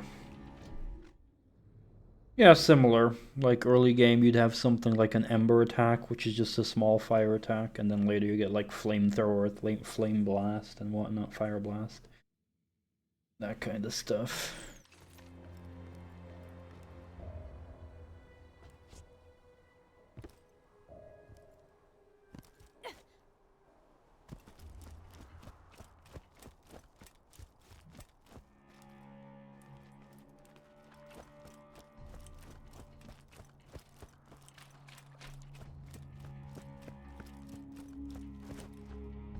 Oh, crap. So I can't see them because it's nighttime, I guess. Not nighttime.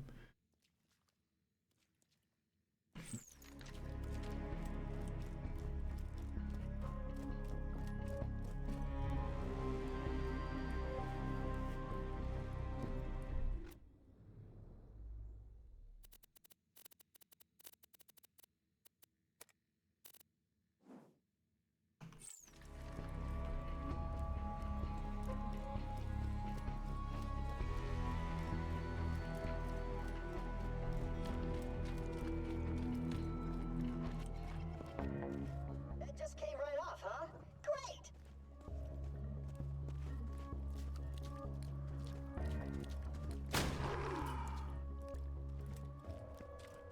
Okay, so I can see it.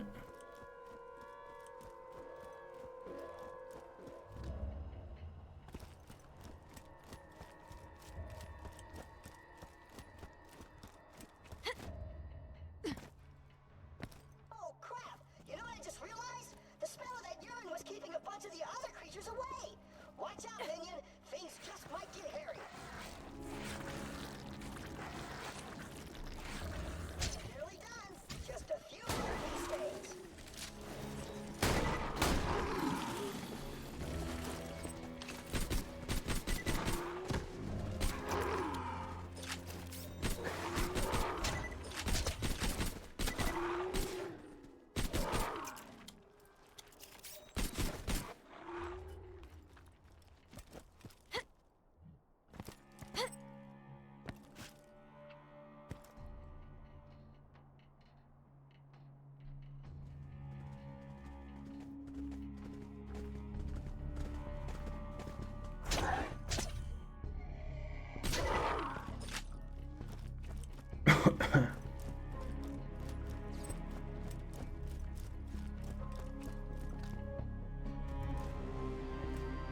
Yep.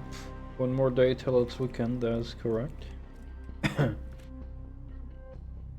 a reminder, don't eat anything until you've washed your hands, and then amputated them, and then replace them with sterilized robot hands. Maybe one day in the future.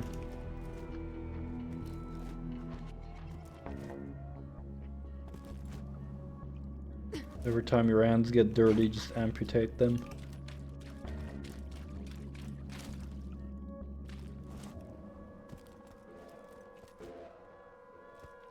How many more things do I need to clean? One more.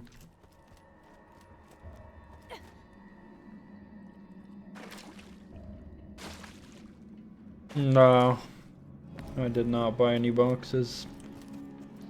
Not worth it.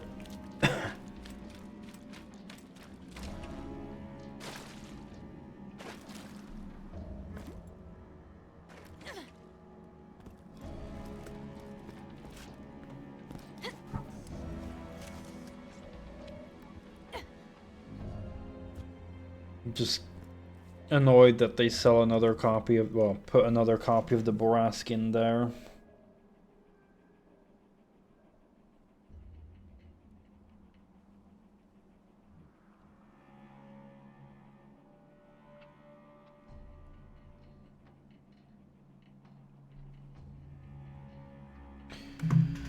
And the 590 looks meh.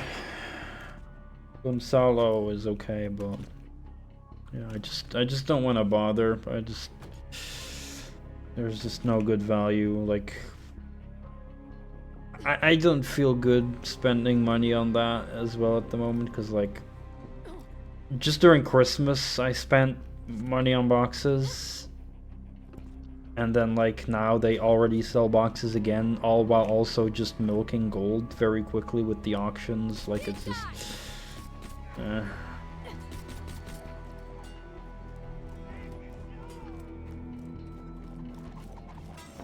Meanwhile, they also almost never sell new content. It's always auctions, boxes, battle pass. Like, I'm just getting a bit sick and tired of how wargaming bring new content into the game.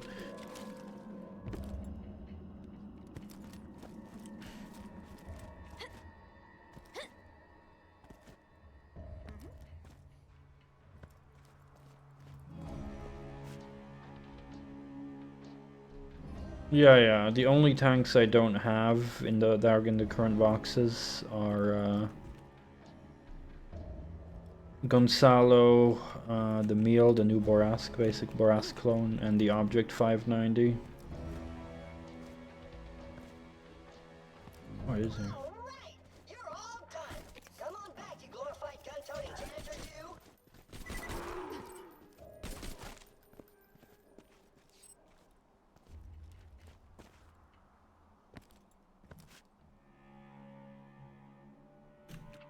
Yeah, so that would mean like maximum of 150 boxes for guaranteed. But yeah, I don't know, I just...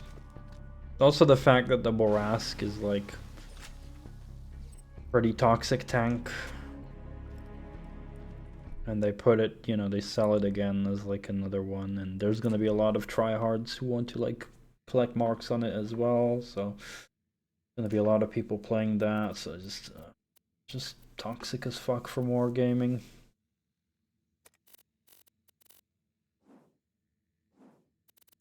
The Rack Dahlia murder, nice.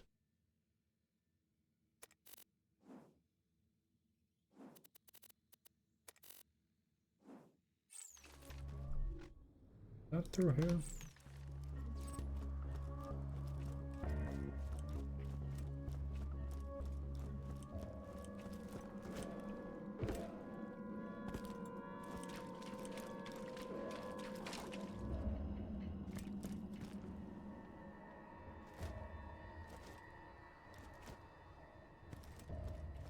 And you know, I also have like plenty of other tanks still that I want to get marked, so I'm not like, I'm kind of with World of Tanks at a point I feel the same about spending money on that game for new tanks as buying new games.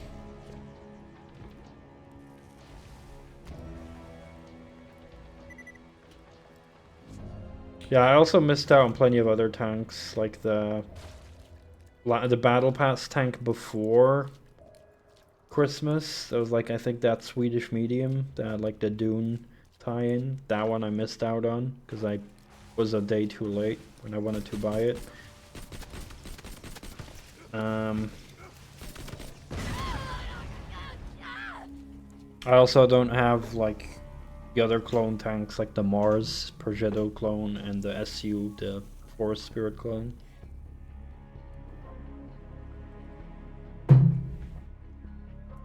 Or the Forest Spirit, the SU clone. So it's like, just with video games, I have too many video games that I'm not really bothering buying them at release. I have too many other games, unless it's a video game I really badly want. Same with World of Tanks now, I have plenty of tanks, you know. So unless it's one I really badly want to play, if it looks really great, then I'll buy it.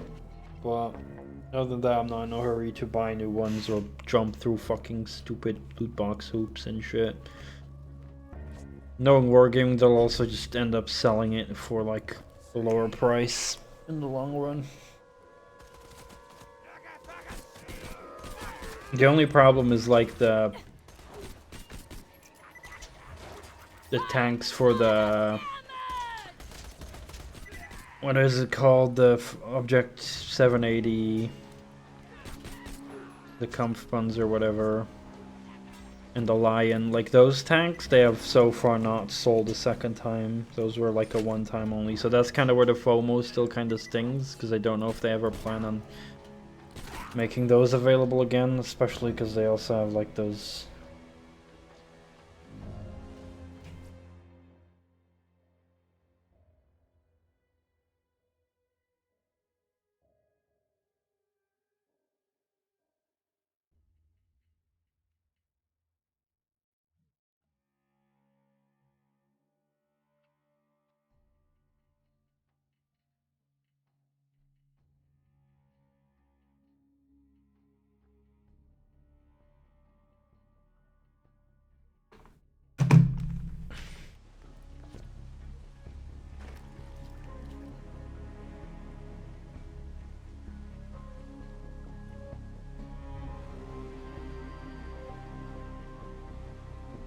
It's from the Diablo 1 and 2 days. Looks that way. But looks like a lot more action. They've said they want to make game isometric Diablo. Well, is it more like Diablo 1 or like Diablo 2? And what's the name? Oh, Abandonware.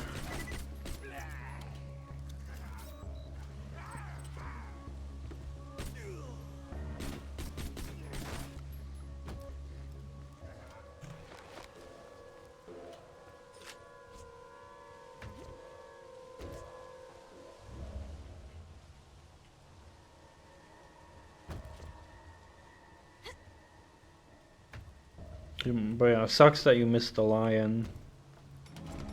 I played the Lion a couple times and fuck, the gun is fucking inconsistent for me. I was very unlucky and frustrated playing that. Like my shells would just not hit.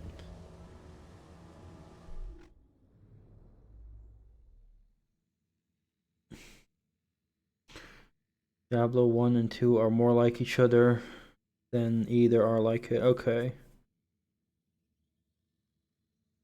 Fair enough. Then just give me the name, yeah. I know some other games that are also a bit similar. Zax, the Alien Hunter.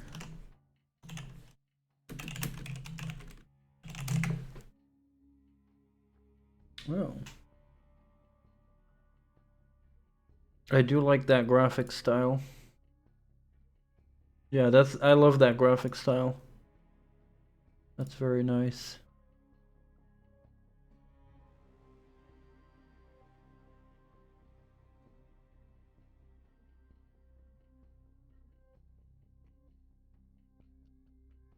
That's cool. I have to like bookmark that. Looks good. Yeah, for games I use my abandonware.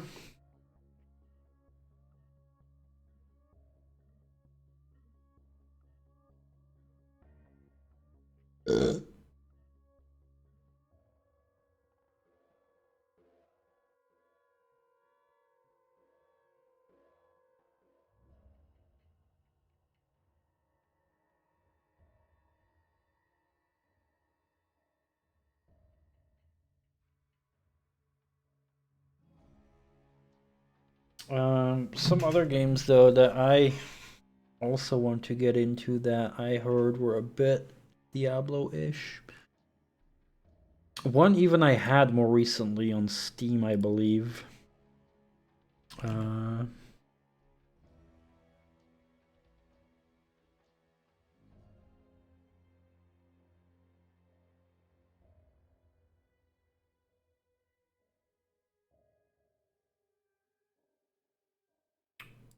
If GOG is gonna load.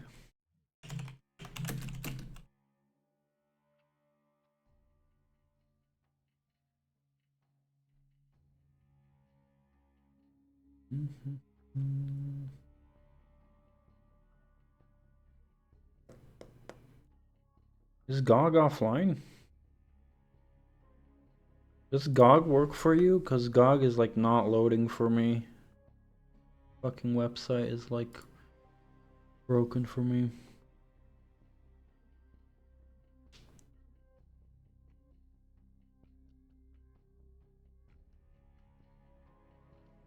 Fuck.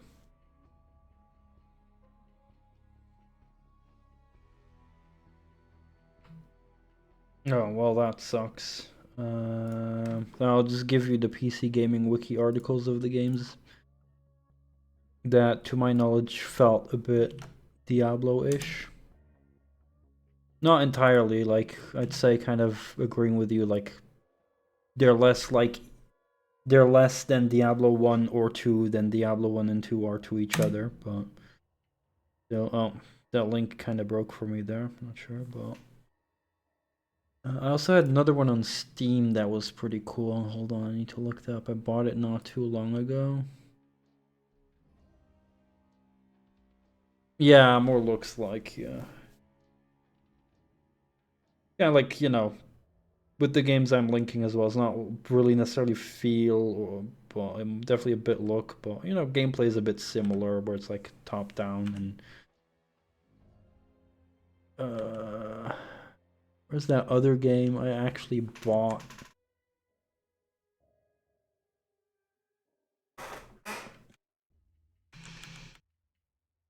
I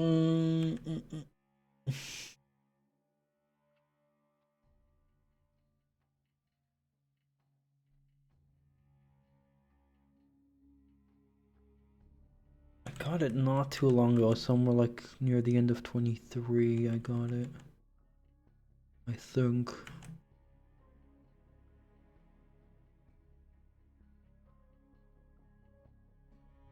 Or did I wishlist it? I think I got it, not wishlisted it.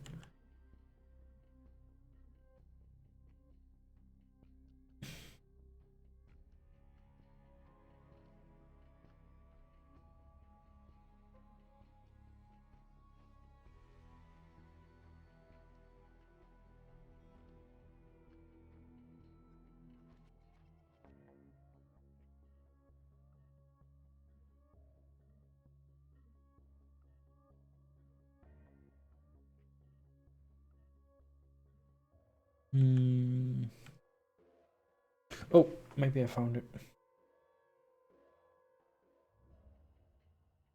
Yeah, I found it. I found it. I found it. I found it.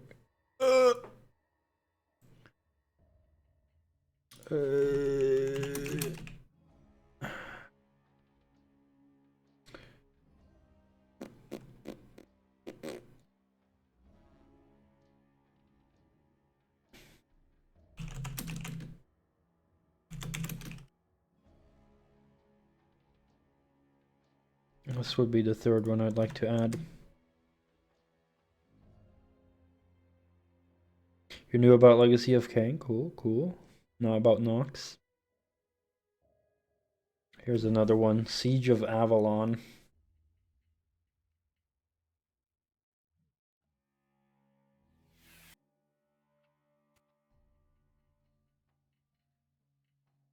Like that one gives me like big Diablo 1 vibes.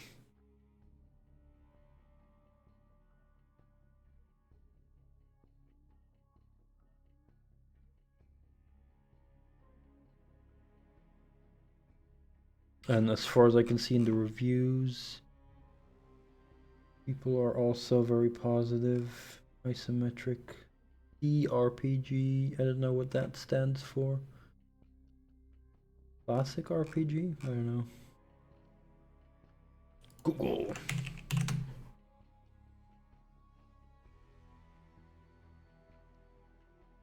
Computer RPG, okay.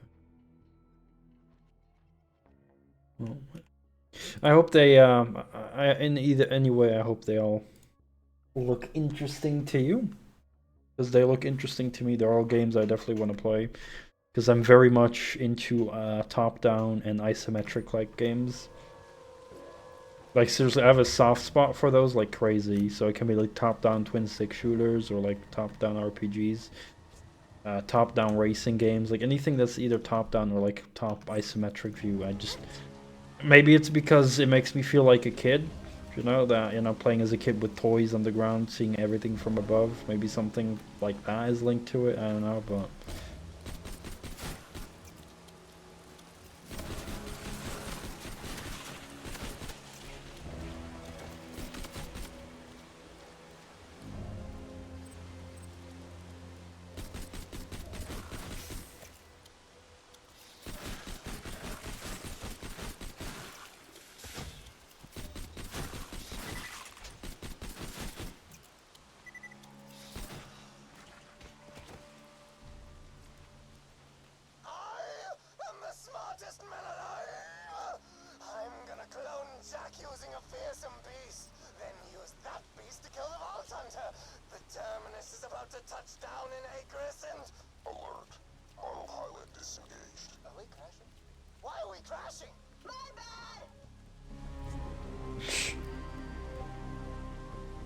Wow. When he said why, when he asked why are we crashing, he sounded a little bit like Adolf Hitler in the epic rap battles of history video.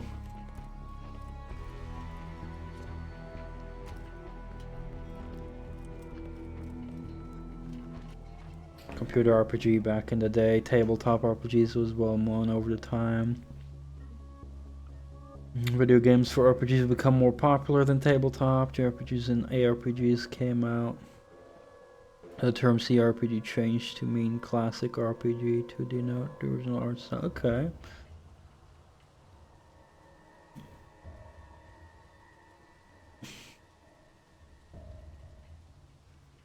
I originally mentioned JRPGs not classically having unless they're tactics games. Yeah. Well, during combat, I assume. Yeah.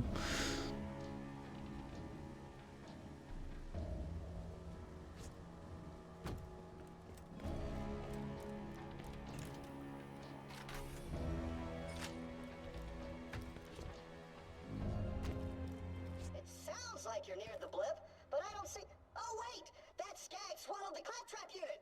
You've got to protect the skag until he vomits the claptrap up! Protect the skag. Hi, Pukey.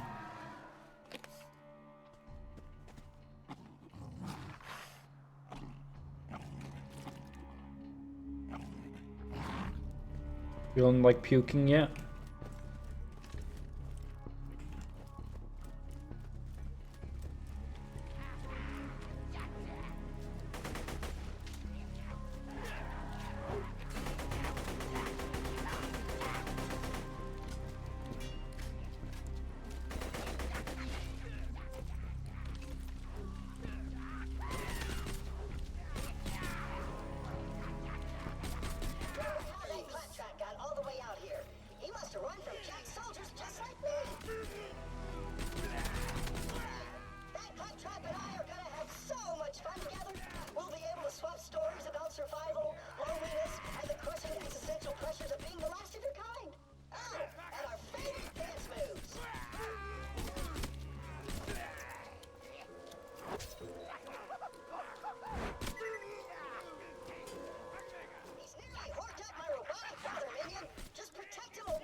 Yeah, I'm definitely interested in these classic top-down RPGs, you know.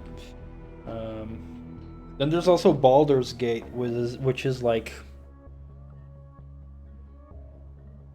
more tactics-ish in combat, where it is turn-based as well, but also there's different movement, I think, where you can position your characters.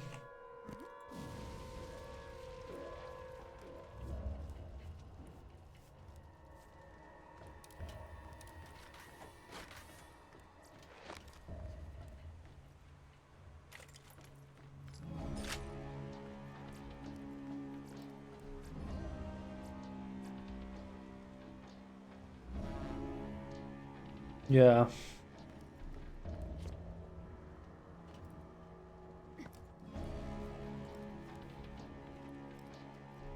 I think all the 3 games I linked have like active combat, but maybe I'm wrong on one of them or 2.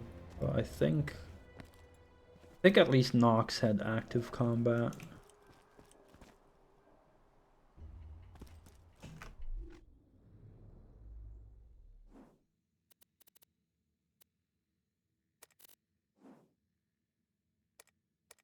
Okay, I'm gonna go all the way to the other side. Oh, gotta go there as well.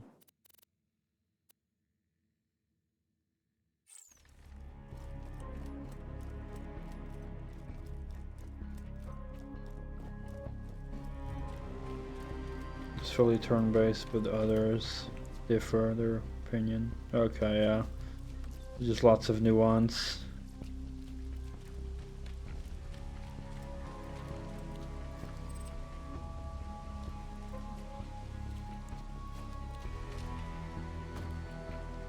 Maybe one day I'll learn all the nuances.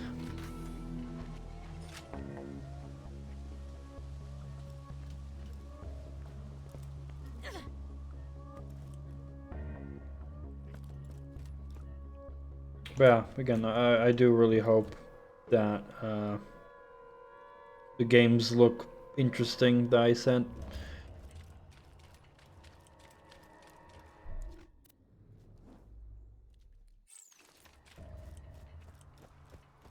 They're definitely not games I hear people talk about very often.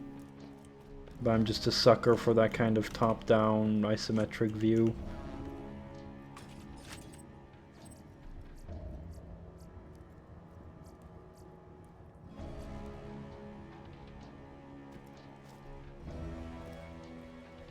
Okay, so 3 is fully turn-based. It's a bit different.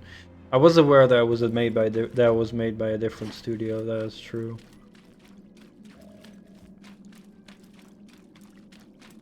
But as far as I can tell, with their success, they've been very respectful to the source material. He's big and angry. Incoming!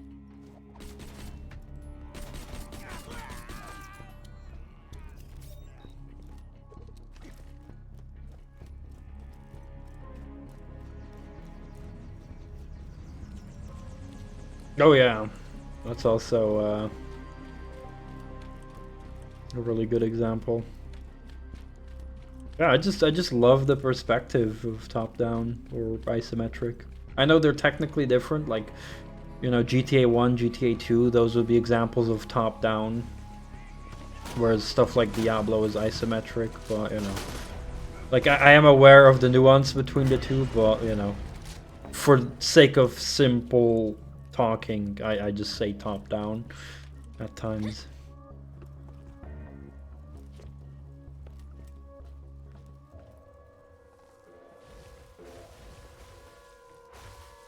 I do wish GTA 1 and 2 could like get remastered and like made easier to play by like, cause they're fucking hell to play. I mean, GTA 2 is a bit easier to play because it actually has hit points, but like GTA 1 you're a one shot unless you have armor. It's and like very unbalanced some missions. If you need to kill like a lot of enemies and they all have machine guns, you just instantly die so quick. Like, if they could just change it, that you could, like, change it into a twin-stick shooter, almost, like, where you can sidestep, strafe. Not bad. And I think GTA 1 and 2 would become a lot more accessible and playable. Claire, what are you doing?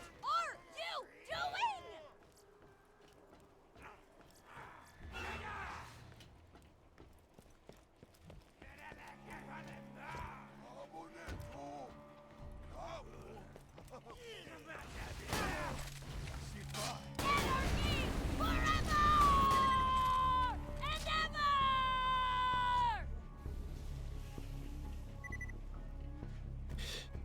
Which brings me back to my usual complaint about the GTA remaster.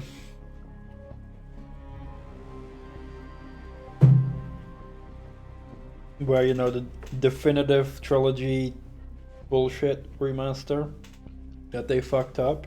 And there's so many things they fucked up about it, right? We know all the drama, how they fucked it up. But then on top of that, I also think it's a missed opportunity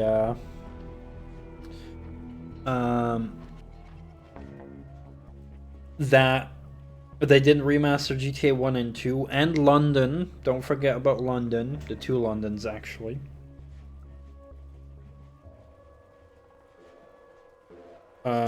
Which are like very hard to get and get working. So yeah, they fucked up with that. They could have easily thrown those in there. GTA 1, 2, London, and the expansion. And as well, Vice City Stories and Liberty City Stories, which were originally PSP exclusives, and then got ported to the PS2 with horrible frame rate.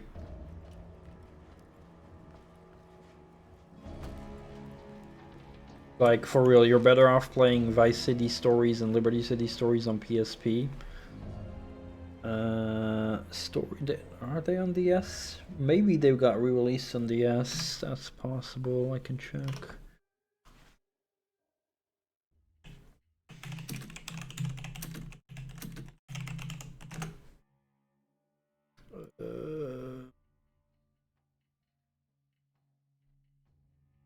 Wikipedia says Liberty City Stories is only on PSP, PS2, iOS, Android, Fire OS. So yeah, phone. Yeah, they did have a phone version, I guess, but I don't see DS here for Liberty City Stories. And Vice City Stories are just PSP and PS2. So maybe we're confusing it with a different game. Like, maybe Chinatown Wars?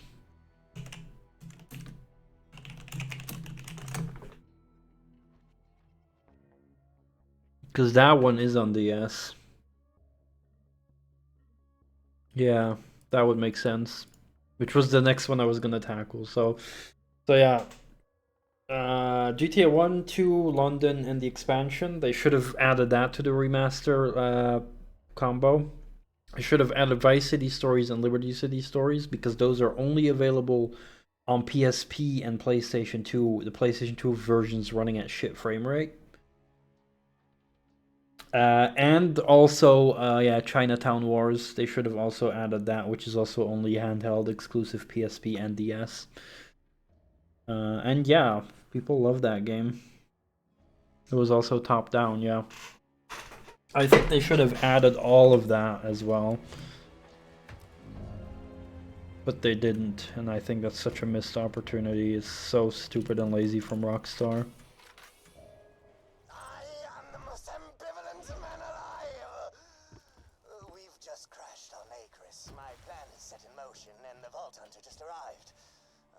Friggin' fortunately, however, the Vault Hunter survived every attempt I've made to kill him, which kinda makes me kinda nervous.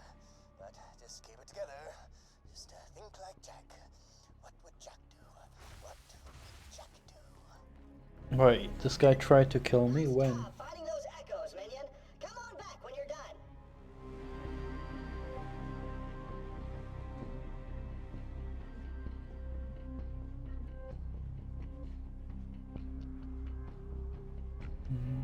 Hold on, just reading a message I got.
DSi. The DSi is the one with the camera, right? I have one as well.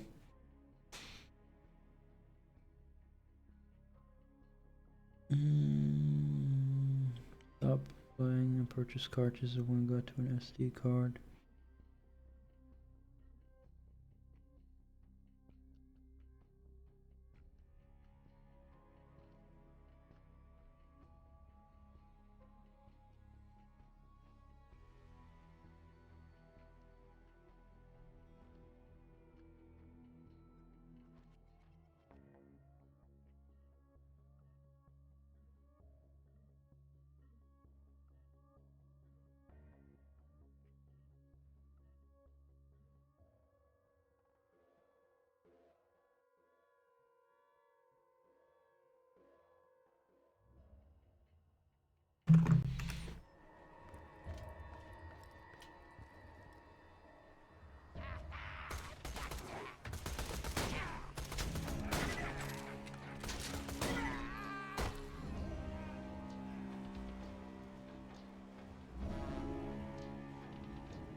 It was Chinatown Wars. Ah.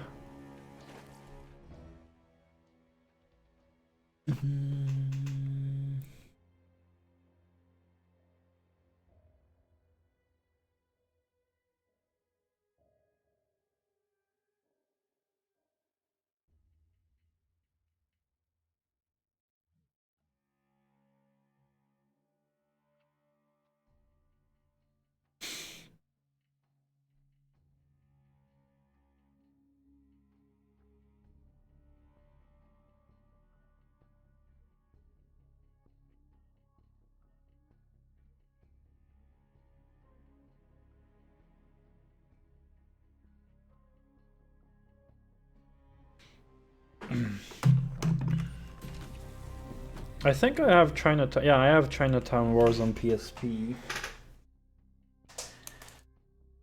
And I have like a whole buttload of DSs. Like I got the OG fat DS, I got like 3 slim DS, like the DS Lites, and I got 1 DSi, and I got a 3DS.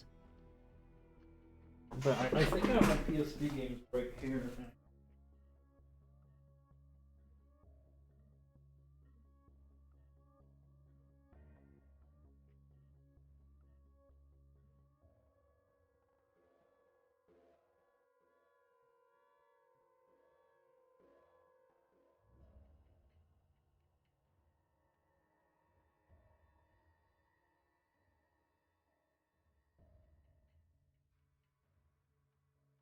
Right, so I have 1 box over here.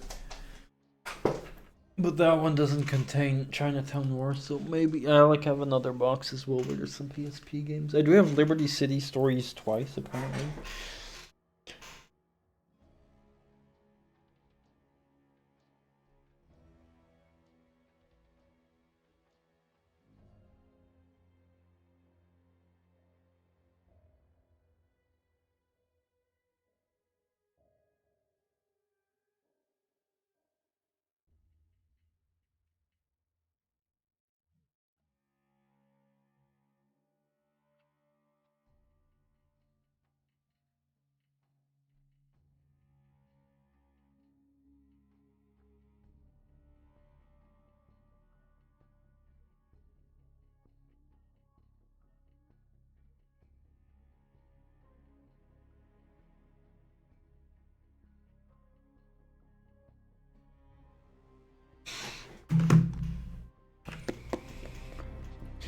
Yeah, Chinatown Wars had like a mechanic where you would like buy drugs from dealers and then you'd like run around buying low, selling high at different dealers.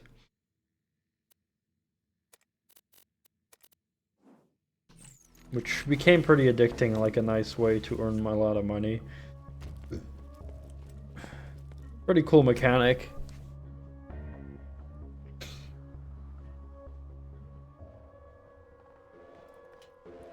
You know what I want to play? Like genuine, and there's probably some games like that around there, but I need to like actually know which one is good. But like an actual like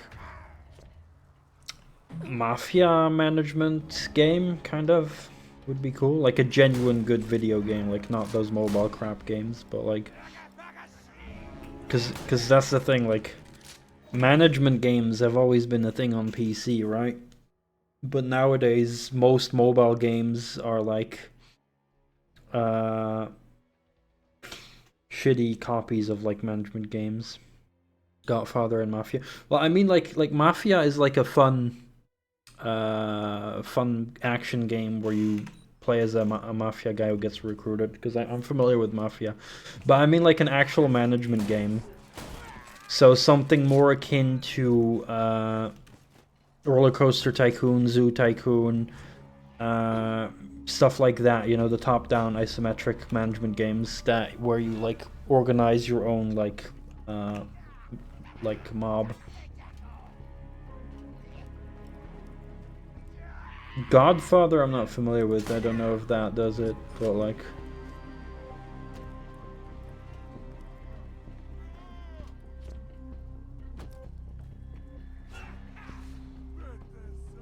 you mean Godfather?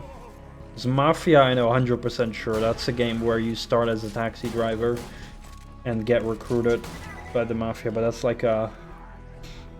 Well, I wouldn't say GTA clone, but like a game similar to GTA, third person in the city. And you can drive cars and shit.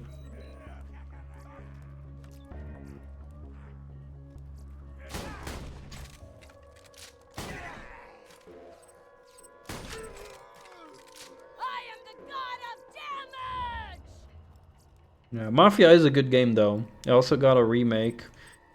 And Mafia 2 is also excellent. I really like, if you want like a good mob story. And it's not like an obnoxious open world game where it's like go do this, go do that, you know, collect all like... It's like very much grounded more in its story and just like missions with a good story. Mafia 2 is great. Mafia 3, however, became more of like a typical open world schlock as far as I heard.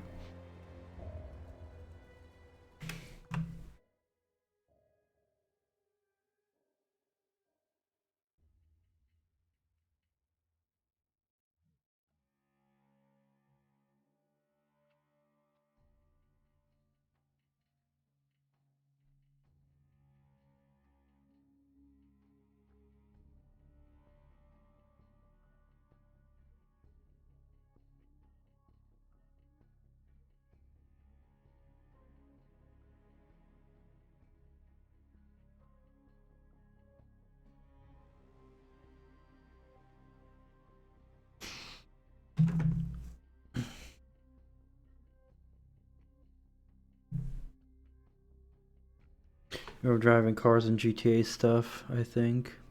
But definitely had management. Manage like with guards, go where the city, have to extort. Oh, well then maybe there was something like that. Like I never completed all of Mafia, so I don't know if anything like a management portion opened up later in the game. But like I am like more talking about like a pure management game where it's only just management.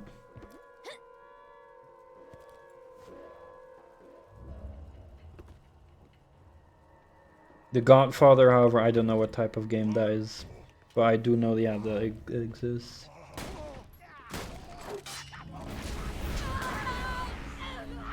Oh, well, then it could be Godfather.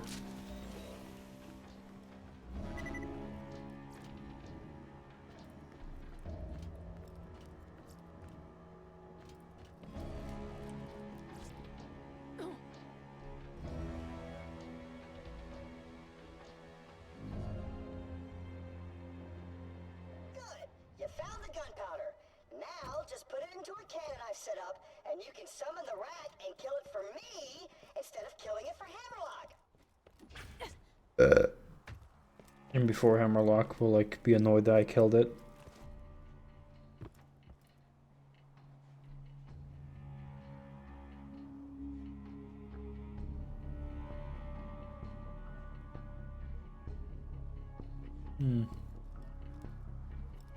I remember like a long time ago, my brother played some kind of mob management game, but I have no clue what it was, but it was top down. So naturally, me as a kid, I was like, oh, I want to play it too, but he was like, nah, this game is too complicated for you, because I was like still a little kid, right? Because I had like probably plenty of reading as well, but like, yeah, some kind of like top down like management somewhere, like, yeah, that would be cool. I don't even remember what accuracy means!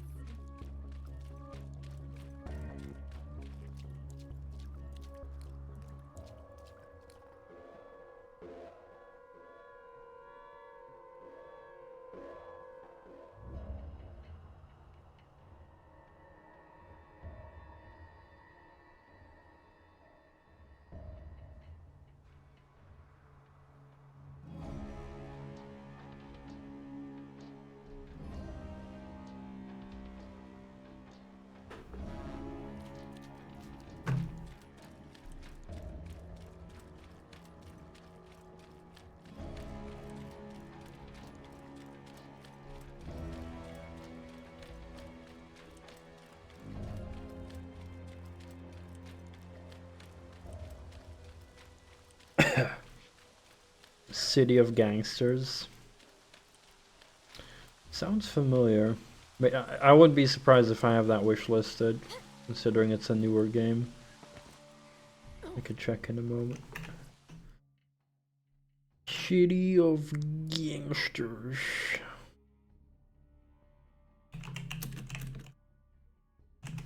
Yep, I have it wish listed. 29 euros. Yeah, exactly, something like that. Something like that is kind of the games I'd be looking for, yeah. Who's Operations? Yeah.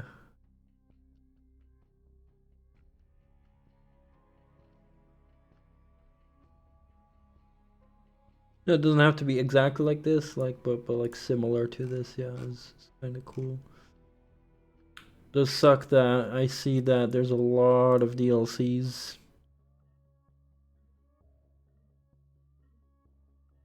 Never that good.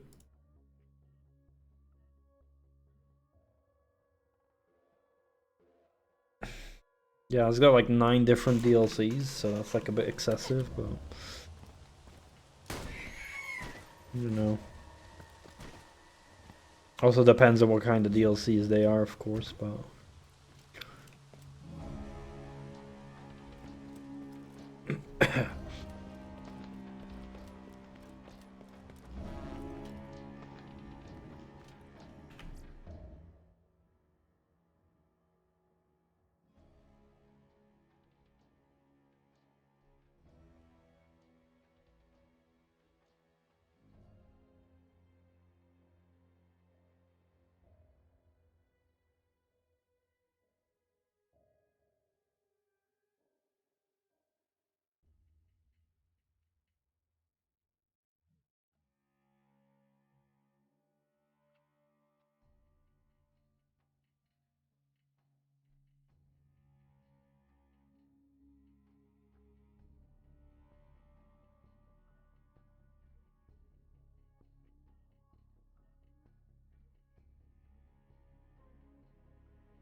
Sim Ant.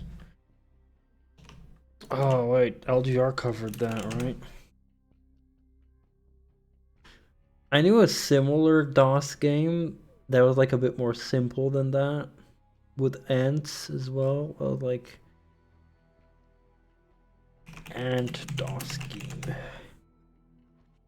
Oh, I found it. Ant Attack. Oh shit.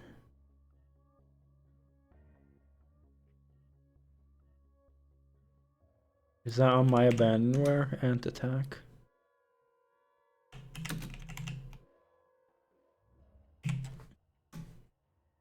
Yeah.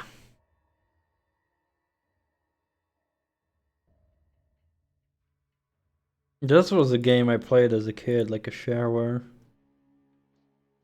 Empires of the Undergrowth. That's a cool name, actually.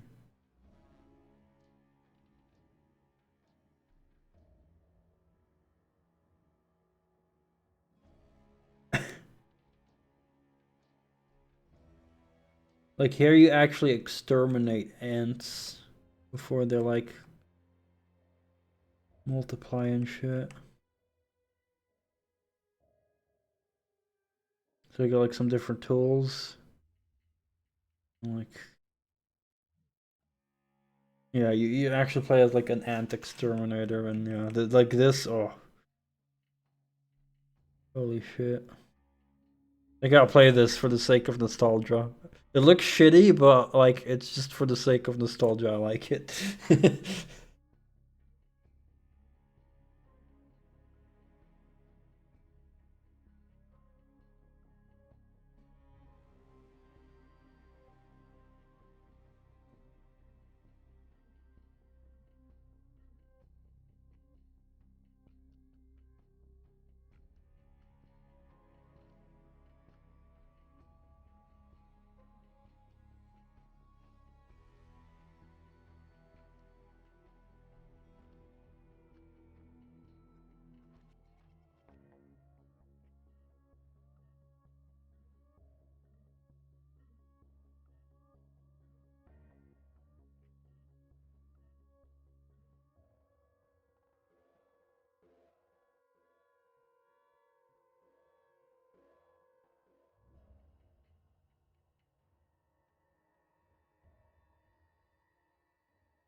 Rockets. Okay, you're at the cannon. Now just load in the gunpowder, then fire it off, and summon the rack! Here comes Rackenoth. Good luck! Hunting things! Oh!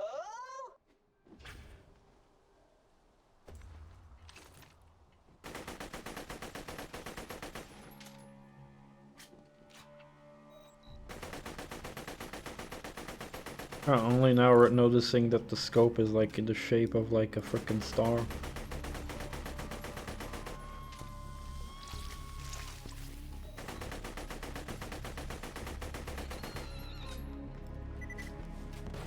Player, what are you doing? Oh, wait, minion!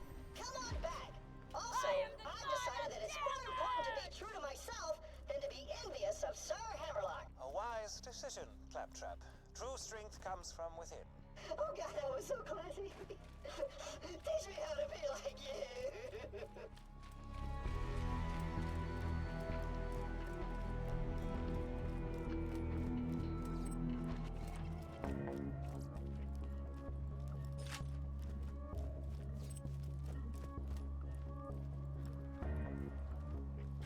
Chicago 1930.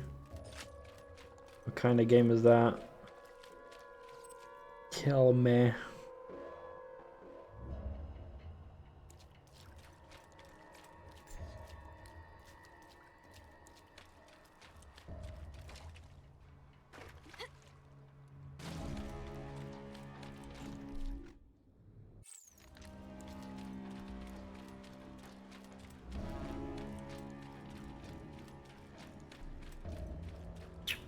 Ooh.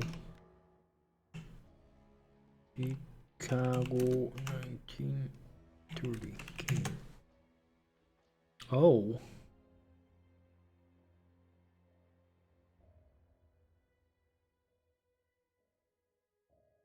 Yeah, it does look like you have like party members.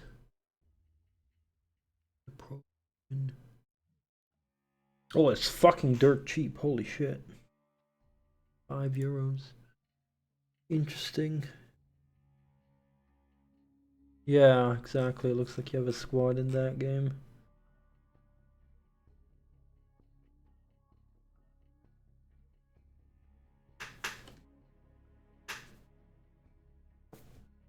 Yeah, some of the reviews say it's buggy.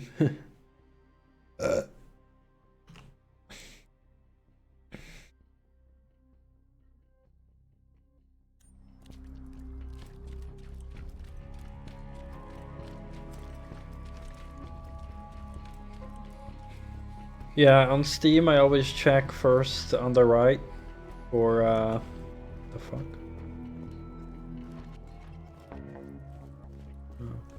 I check always reviews, like reviews and recent reviews, if it's like positive or mixed or negative.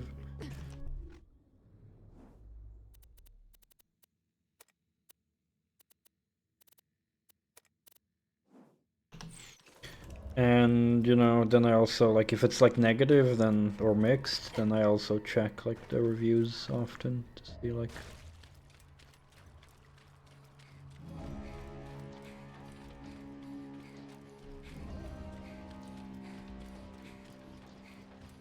Yeah, I think mixed as well. I've probably enjoyed some games that had that rating.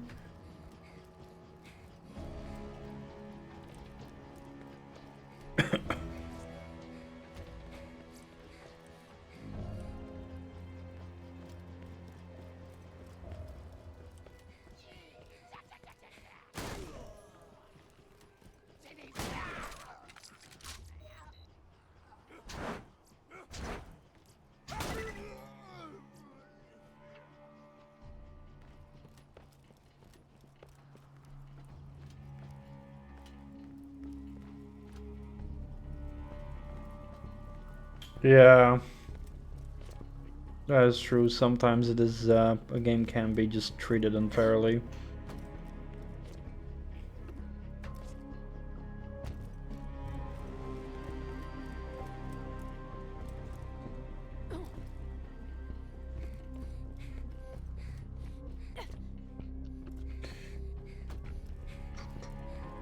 I think it's about time I go to the bathroom and have some leftovers on my way back.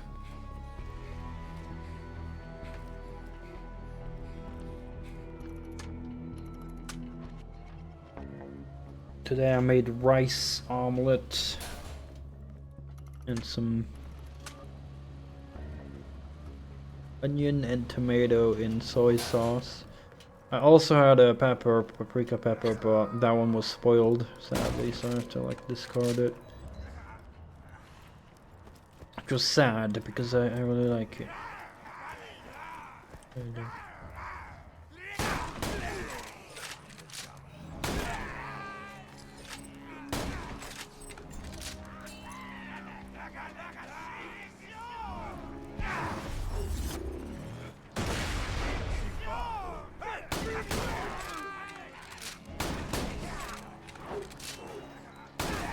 Oh, these guys can't die.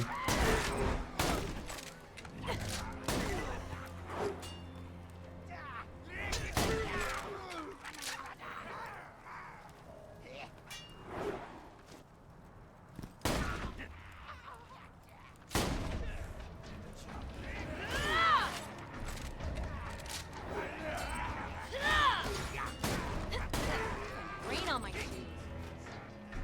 I like it.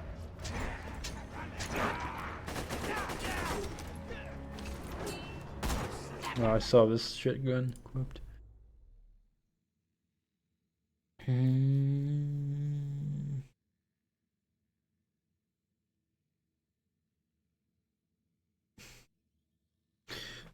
So that's a remake.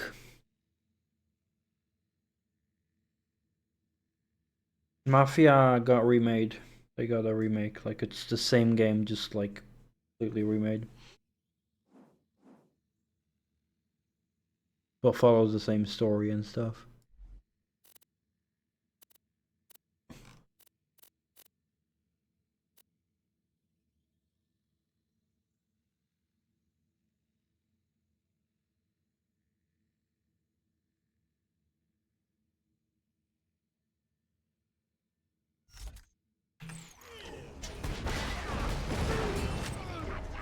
Oh no.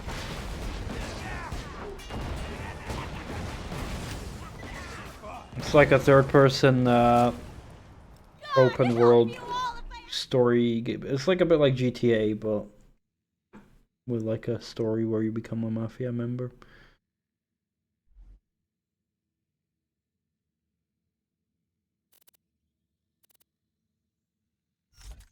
Actually hit something!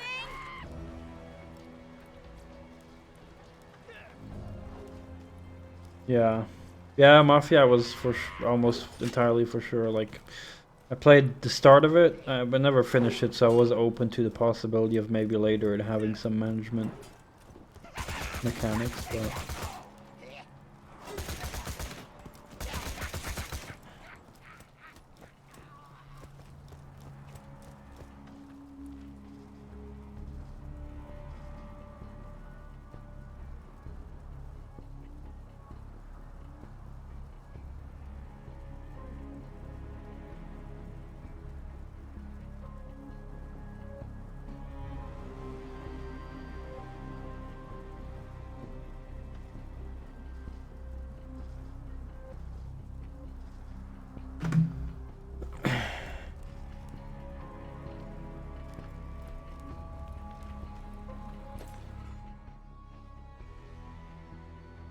Oh, metaphorical Christmas sweater of depression.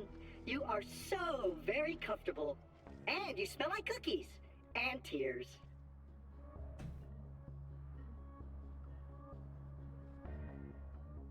We're gonna wreck this professor guy!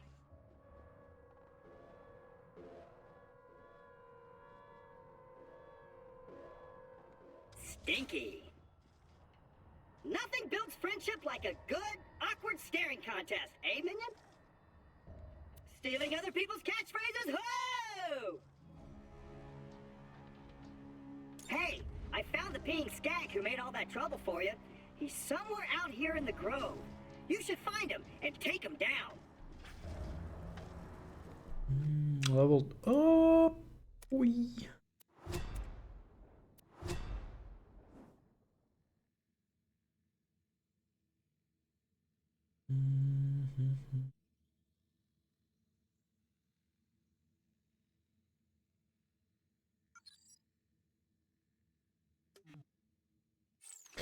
Yeah, quickly gonna go bathroom.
So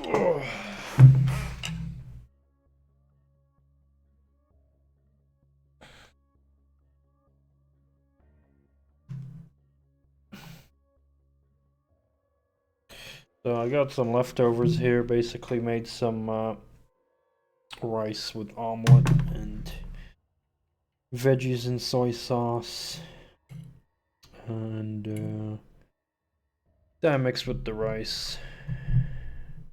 Gangsters, organized crime.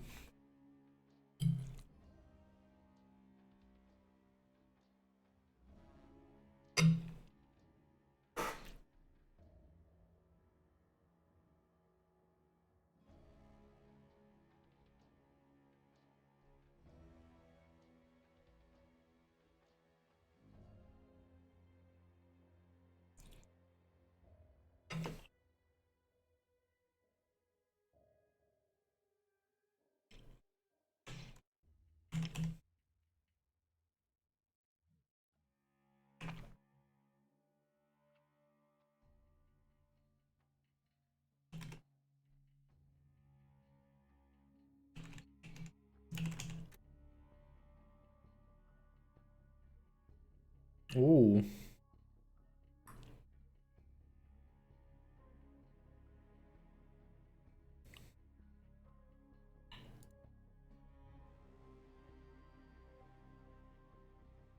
That might be the game my brother was playing back in the day. Oh, good.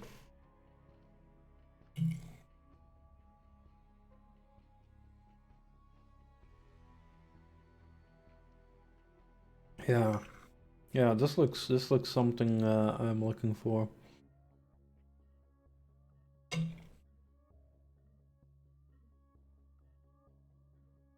Apparently it also has a sequel.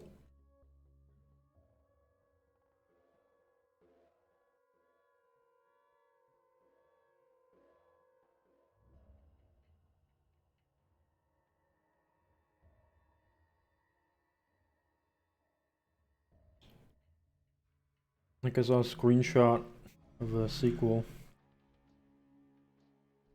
Gangsters 2.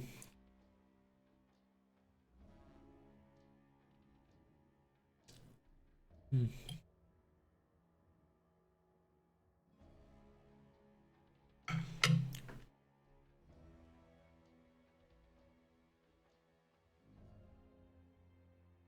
Yeah, management sims are a typical type of game that I like, but I'm very bad at.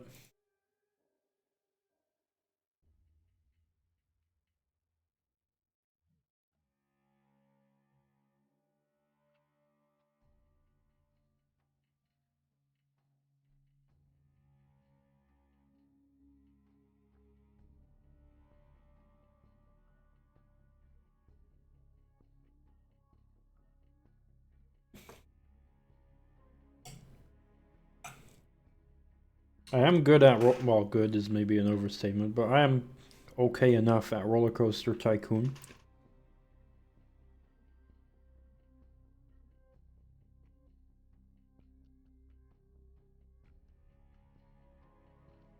Mm-hmm.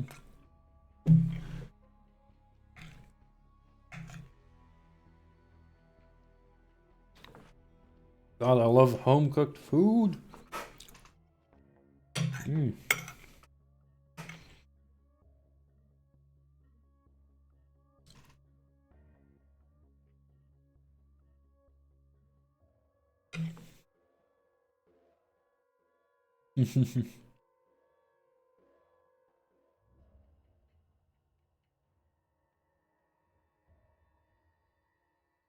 Oh shit, I need to hear this.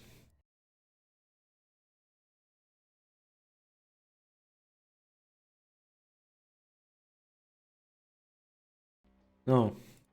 The title of the Let's Play says Dutch, but he's speaking English, but I do hear an accent.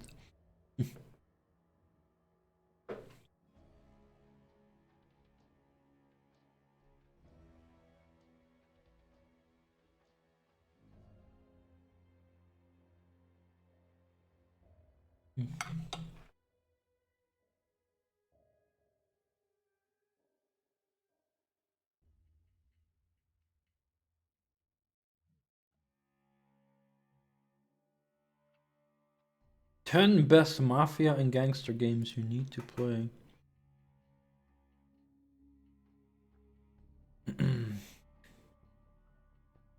I swear, if this is just gonna be GTA, Mafia, Saints Row.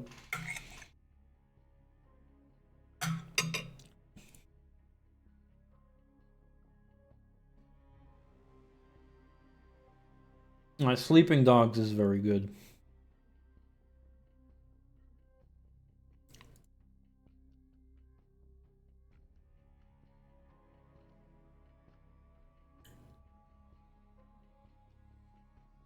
Red Dead Redemption 2.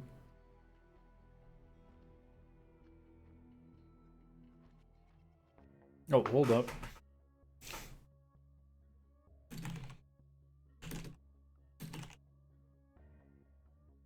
No, I have this on my wish list.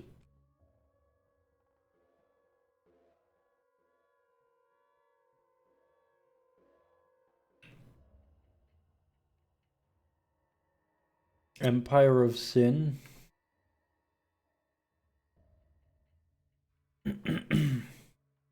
But this has like combat or like as well. Not just management. Whoops, that plus isn't supposed to be there.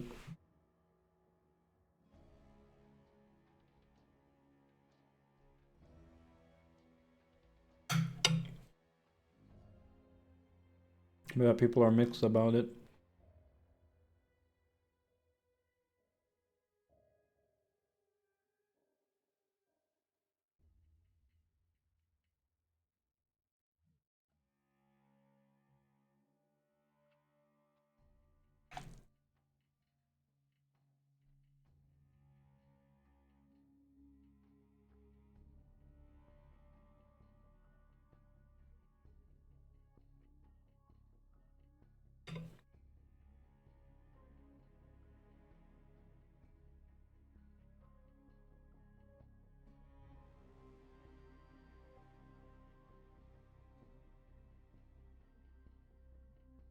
Yakuza.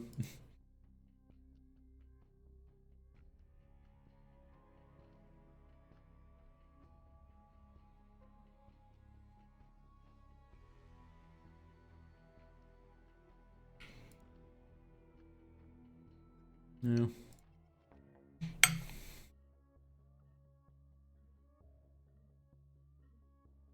Oh, I've seen Loop Hero, yeah.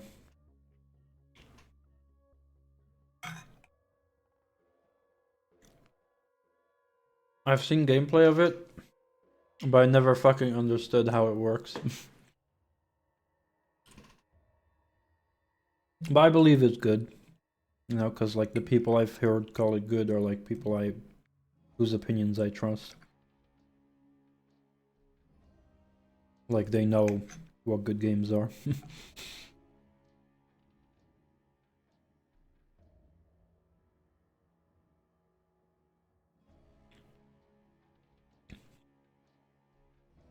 Yeah.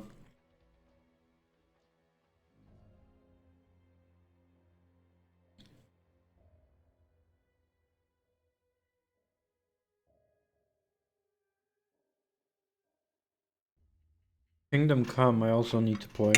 Not related to gangster games, but just randomly seeing a video about it recommended.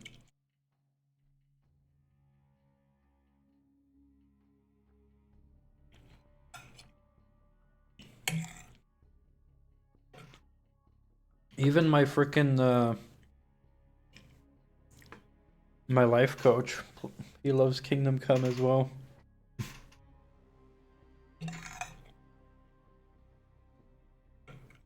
And he's more of a casual gamer. But even he loved it.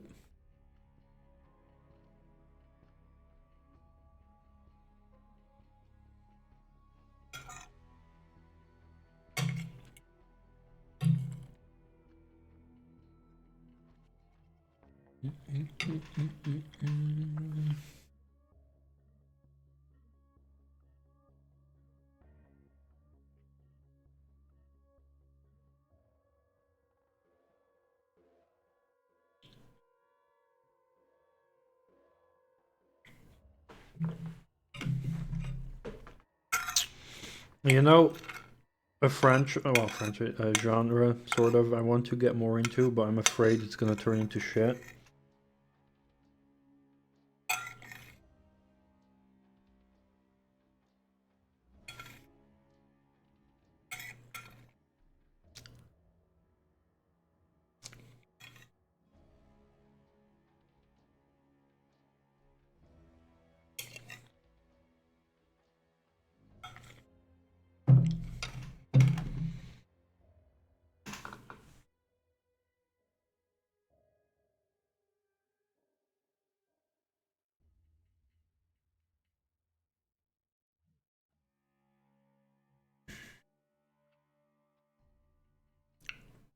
Souls likes.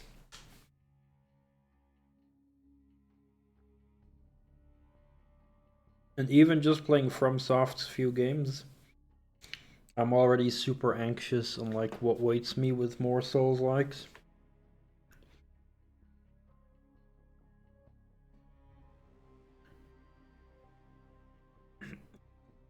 Because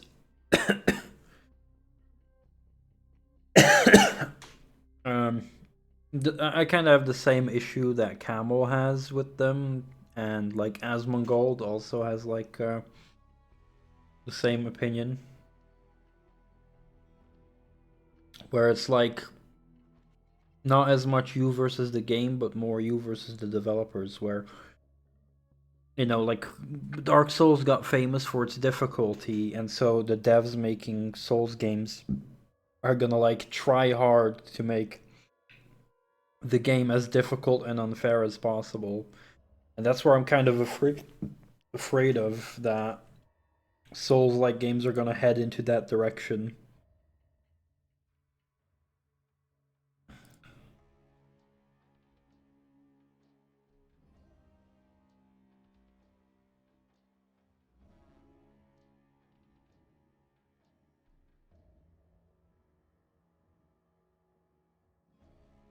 So one example is telegraphed attacks, where like in Dark Souls 1, enemies telegraph their attack, you know, like someone attacks you, they do a charge, so you see that, and then you time that you dodge it, right? That's the skill, that you look at the telegraph and you learn how to properly time the dodge. But then in later games, like, you know, Dark Souls 3, I heard has it. And maybe even 2, I don't remember anymore. Where they do, you know, they're like, okay, well, players can already dodge that. How can we make it more harder by like making like a fake telegraph attack to fool the player? So they do like, instead of doing a natural attack, instead of like doing this, right? Imagine I'm like a boss, right, or some enemy, and I do an attack. I want to punch. I do this, boom. That would be normal. That would be the logical way how I attack someone. But then if they do like this, ooh, ooh, ooh, then it becomes bullshit, I think. Because that's like, why would he do that? Right? Because that's just the game artificially getting more difficult instead of the darn thing just attacking me. Now the developers are just playing a game like, how can we try and like fool the player, you know, make them like roll too early by, you know, making the telegraphed attack like delayed. Right?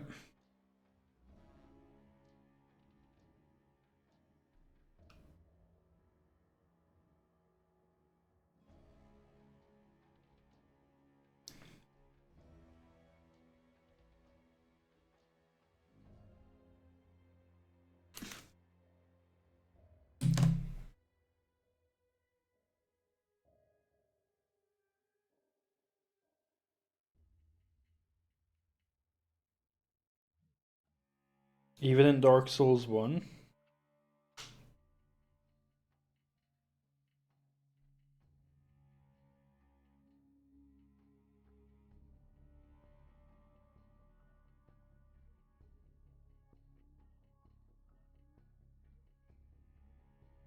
Well, for me, I don't remember it in Dark Souls 1,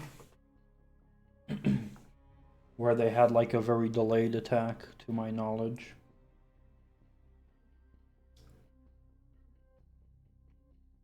I'm just gonna bring my plate back.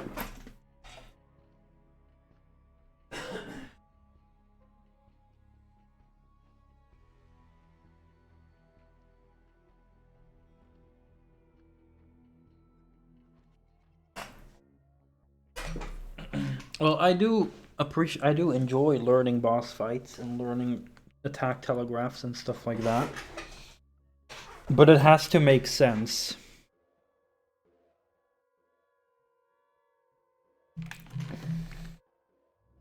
And yeah, like it also has to be consistent as well.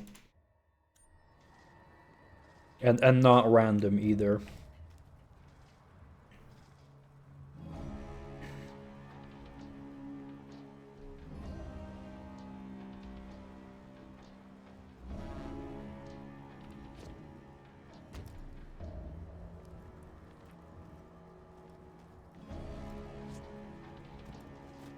Well, in terms of slowness, I was fine with it.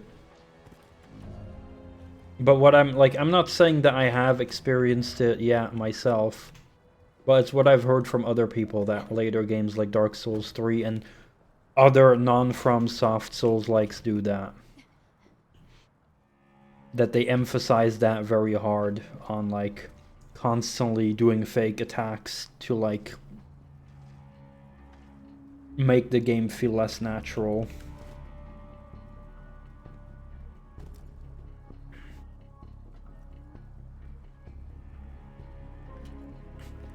If the timing were random or the number of times you hold the swing and pretend to start was random. Yeah, exactly. That's kind of what I'm talking about.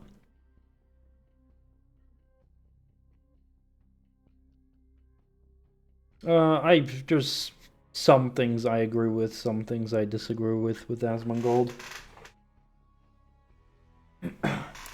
So I'm getting some water. I forgot to eat it.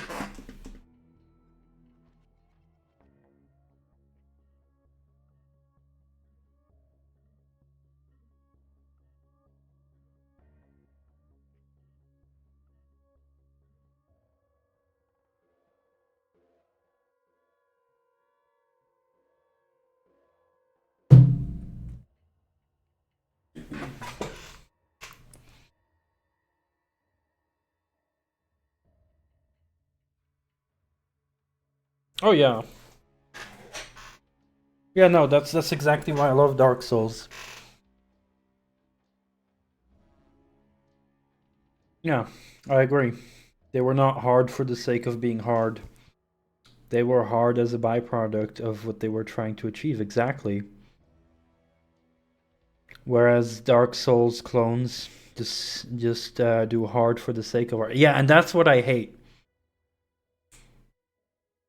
And that's exactly what I hate and what I'm afraid of, that other Souls-likes, that they will fail at understanding why Dark Souls is hard. That's a byproduct of the design and not for the sake of it. That's what I'm afraid of with exploring more Souls-likes. And as a result, that they will design their games to be hard for the sake of hard. And that's what I hate. I hate it when a game feels hard for the sake of hard. And then that's what makes it feel unnatural to me. Whereas Dark Souls 1, which is hard as a byproduct from its core design, feels very natural. And that's what I mean with the feeling of fighting the game instead of fighting the devs, right? Because Dark Souls is designed very well, and as a byproduct is hard. That's how I feel I'm fighting against the games. Whereas as the developers just make the game hard for the sake of being hard, then I feel I'm fighting against the developers.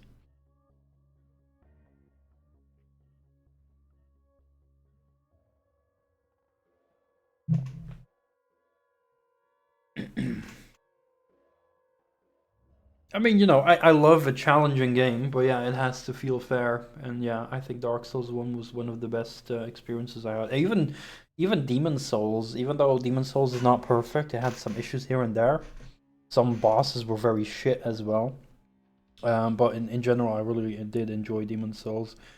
And, you know, I was probably a lot more tolerant because it was like, you know, the first Souls-like, as you will.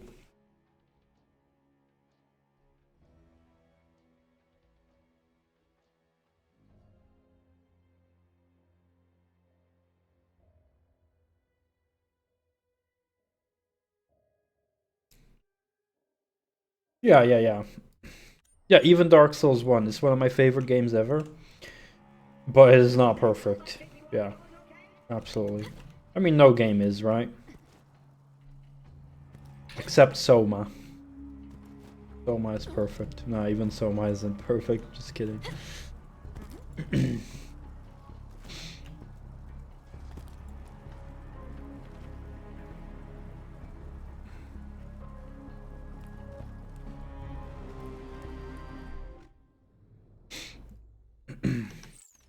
But yeah.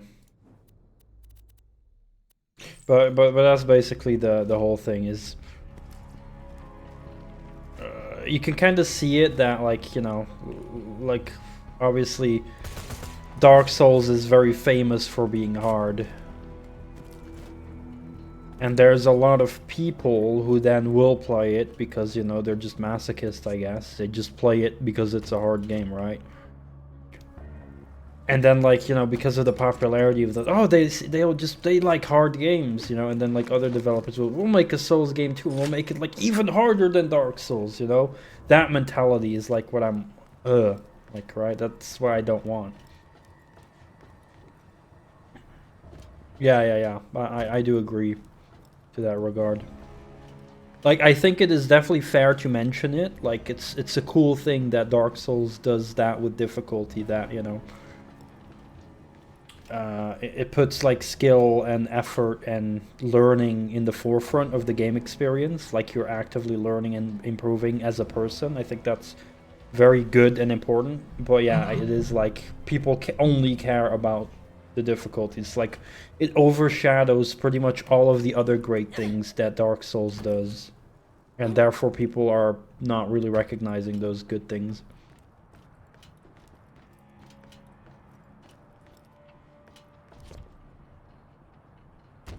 Yeah.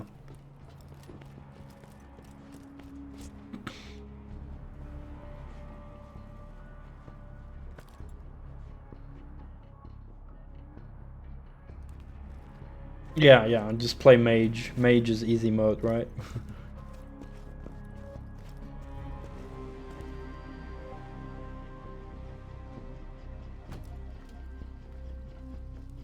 Or just grinding as well, I guess.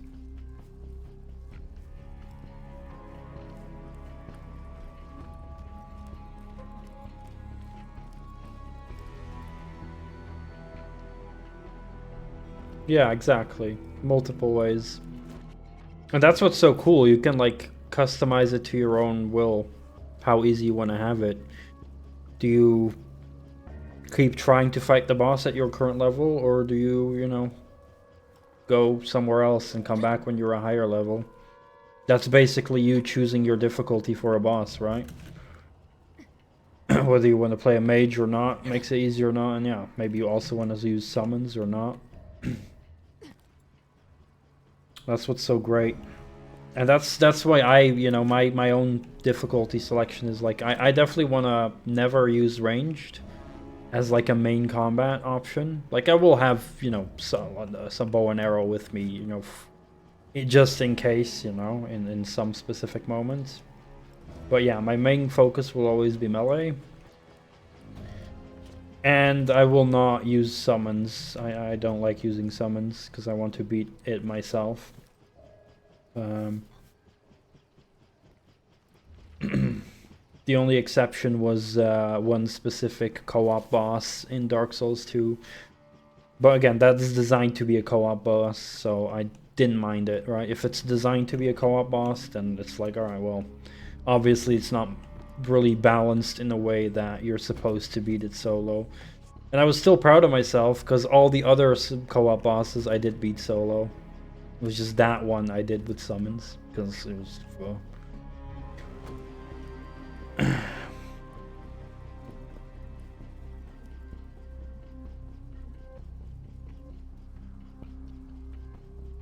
Yeah, people like that are stupid and they don't understand that difficulty balancing is more than just changing a health bar or a damage multiplier.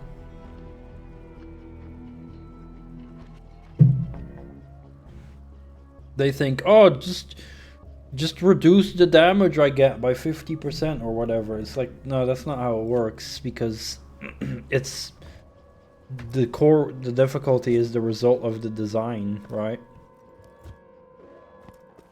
So like if Dark Souls would have to get an easy mode, it would mean redesigning the whole game just for the easy mode. So like it would basically mean that FromSoft would have to make almost 2 entire games just for the sake of an easy mode.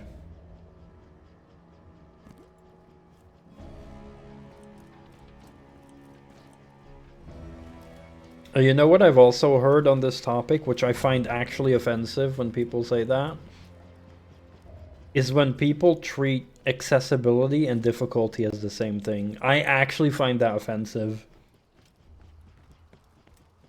because they are two very different things.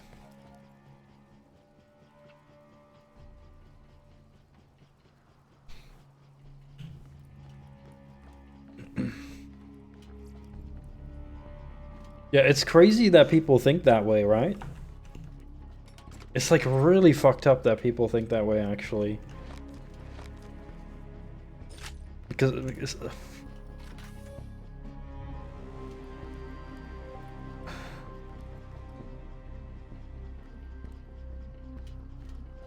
yeah, exactly. That's custom keybinds is a form of accessibility.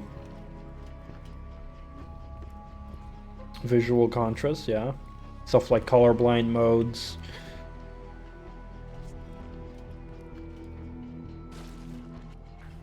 Yeah, macros as well.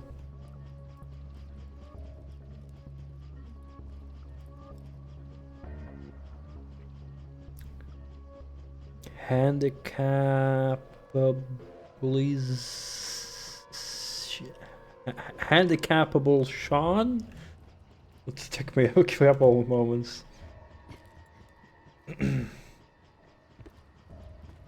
Yeah, okay. Handy capable Sean. Got it.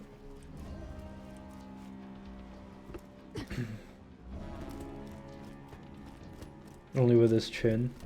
Damn.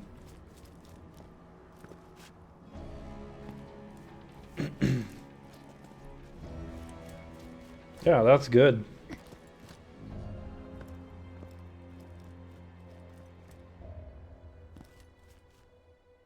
And that's exactly why when there's people who will okay. When there's people who will treat difficulty and accessibility as the same thing, that like it genuinely offends me. Because that, you know, like accessibility is basically compensating for any kind of, you know, disability, no matter how light or heavy it is, right? So it can be a slight disability, like slight colorblindness, colorblind options. It can be a heavy disability that, you know, affects your bodily functions with like maybe your hands, your arms, your fingers, stuff like that. You know, to compensate for that, that you can play it as normal, as you know, that you can play it normally as a normal person, basically. You know, to like that. The game isn't made harder because of your handicap.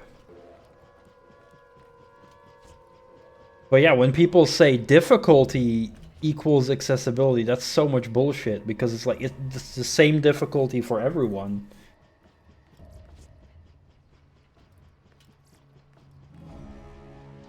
Yeah, it's also just very entitled behavior. It's just like it's just, for me, it comes across like, wow, I don't want to put in effort to get good at the game. That's basically what it is, right? People just don't want to put in effort. They're not handicapped by anything. They just suck at video games. They don't want to attempt at getting better. And I understand skill ceiling is a real thing, obviously, but I don't think Dark Souls is like that hard where people's skill ceilings simply aren't high enough to be able to get past Dark Souls. That's just them not being patient.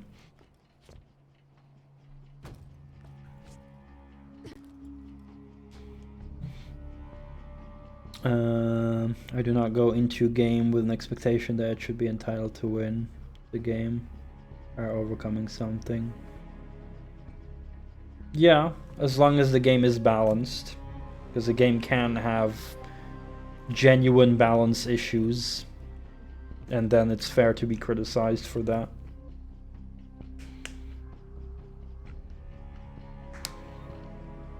It's both. They don't want to put in effort and don't think they can put in enough effort. Meanwhile, they try a boss 3 times and come to a judgment. Yeah.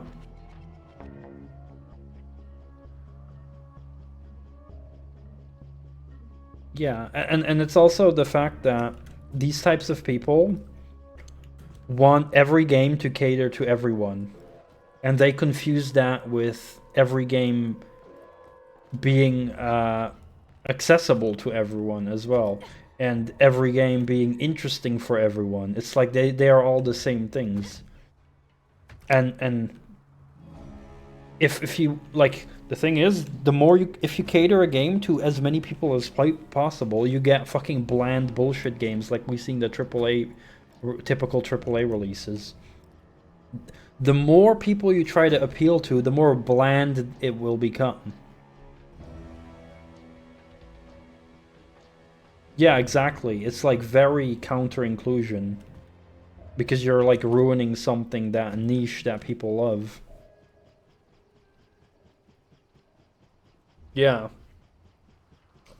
Like if you make not even just a game, also a movie, just anything that's for everyone, then it's most likely going to be very bland. And it's like, you know, not every person has to like every game. Like, I do agree with the statement that it's good that if a game can be enjoyed by as many people as possible, that's a good thing. You naturally want as many people to enjoy a game as possible, right? I'm sure. I want as many people in the world to be able to enjoy Dark Souls, absolutely. But I wouldn't want to change Dark Souls because for some people Dark Souls is not a game for them, right? At that point, I don't think that person should play Dark Souls if it's not a game for them. There's plenty of games that are not for me that I know are good games, but, you know, I'll just not play because it's not for me.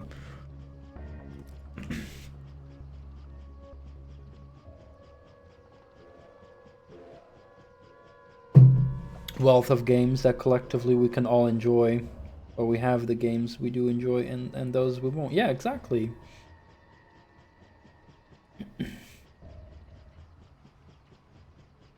Yeah. And it's just very invasive behavior to then expect the game to change as well, right? Because they're like, oh, people are enjoying Dark Souls. I also want to enjoy Dark Souls. Oh, it's too hard for me. Oh, make the game easier for me. It's like, no, maybe you should either improve at the game or, you know, just give up. The game is not for you.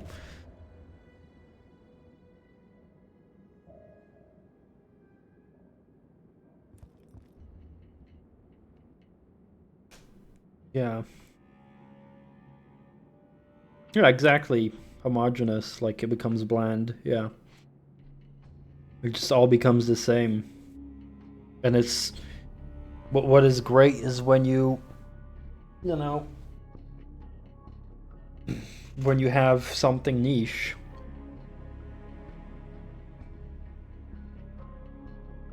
Yeah, it's like saying... It's like me playing a simulator racing game, right? It's like or something, you know. It's like me playing Gran Turismo, and then, you know, someone's like, oh, I also want to play what you're playing. It's like, okay, cool. And then they're like gonna complain, oh, why are there no items I can use when I'm last place to catch up, like in Mario Kart? It's like, because this is not a kart racer. It's like, well I want to use items when I'm last place so I can catch up. It's like, no, the game is about racing good and being fit. No, it's like Gran Turismo doesn't have to be like Mario Kart because they're different. And if a person likes Mario Kart, then, you know, and they don't like Gran Turismo, then they shouldn't try to make Gran Turismo like Mario Kart. And vice versa. If I'm a simulator enjoyer and I play Mario Kart, I shouldn't have to be complaining, oh, why are there no tuning options for setting up my suspension? Or something like that.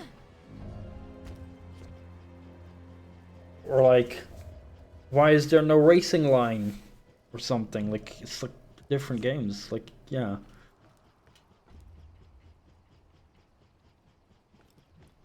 So, and that's what it comes down to. If a person doesn't like Dark Souls, well then yeah, go play something else. Because the game is not for you.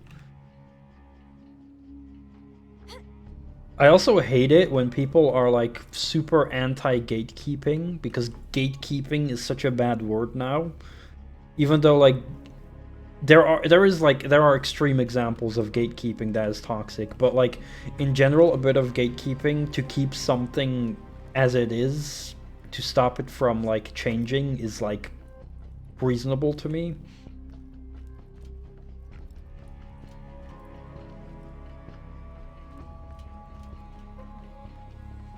You know, when like a game becomes so mainstream and then like it changes as a result.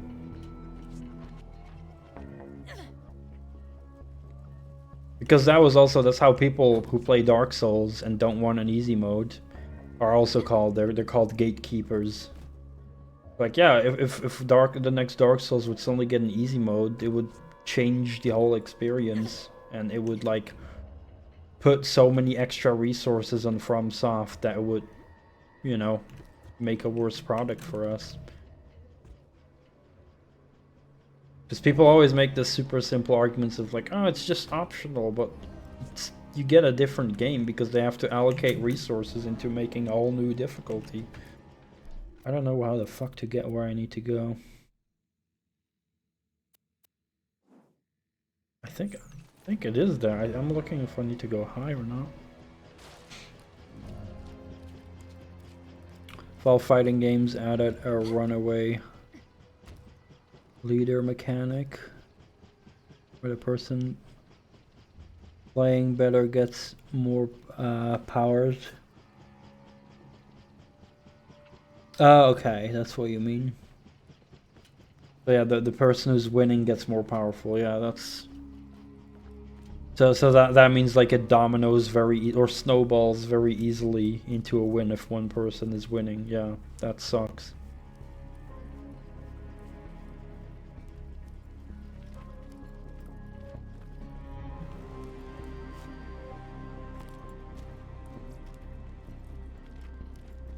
Where the fuck do I go?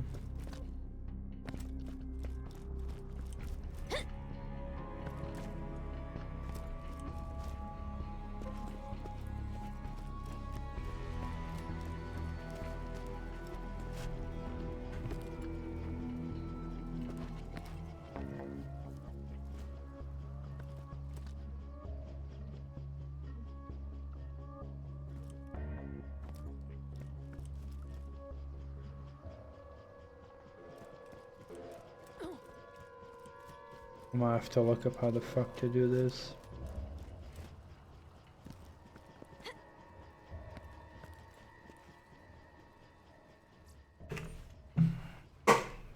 Damn it.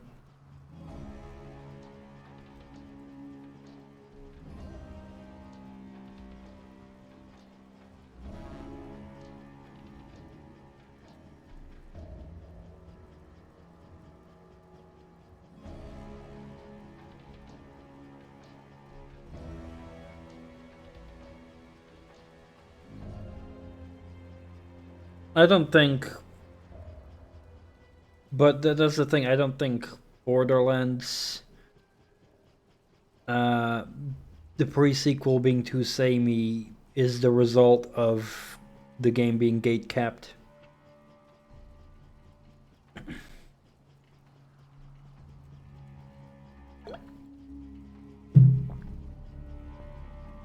Dark Souls 2 was very different because Miyazaki didn't work on it.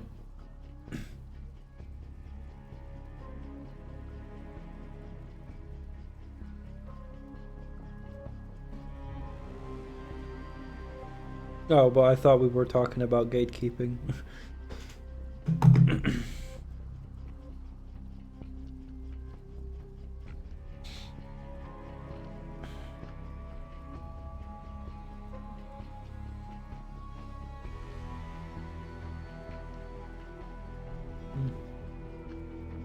Well, you know, like, I do think developers should try to, yeah, stick to fundamentals, but yeah, obviously it shouldn't just be the same. There's a good way to add new things, I agree, but I don't see what that has to do with gatekeeping.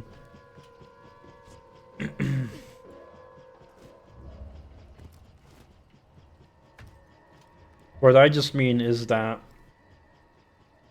I think it's fair to, you know,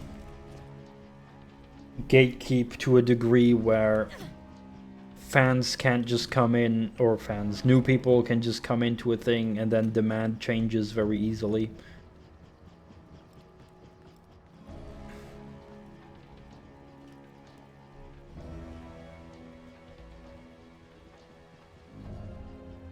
You don't think fans should gatekeep?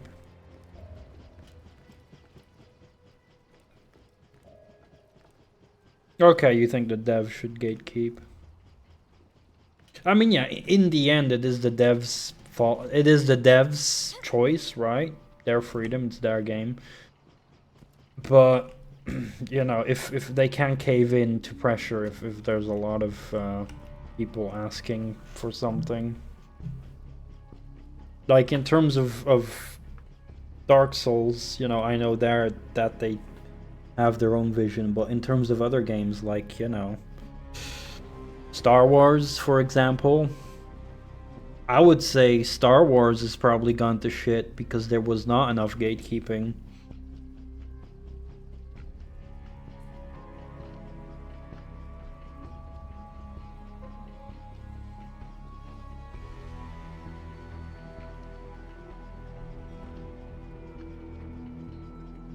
Trying to look where the fuck I need to go for this quest.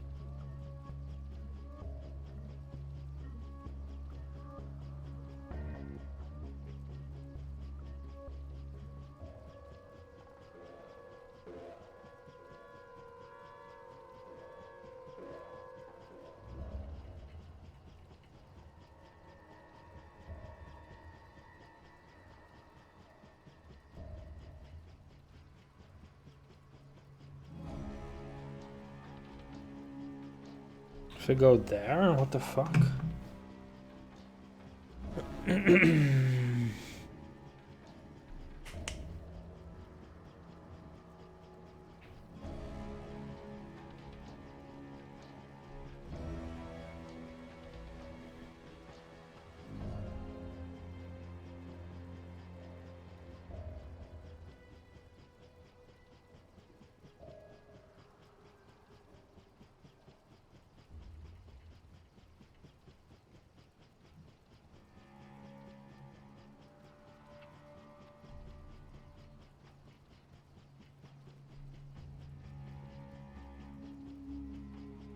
Yeah, but how do you figure out if it is due to fan pressure or not?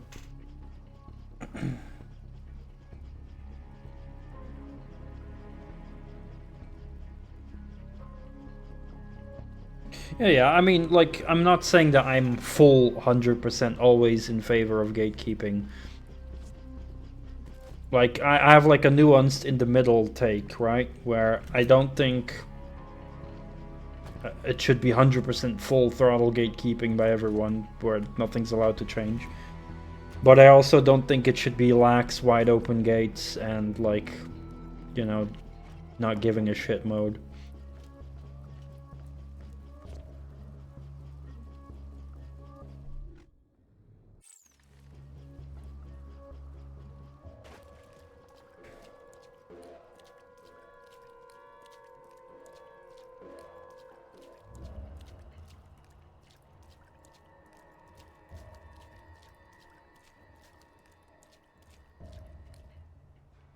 No, but what I mean, like, if suddenly a new Dark Souls game came out and it had an easy mode, then you would know if it would be a result of fan pressure or not, you know, from all the people saying, ah, Dark Souls need an easy mode, right? Then, you know, a lot of people would probably assume that it's because of that.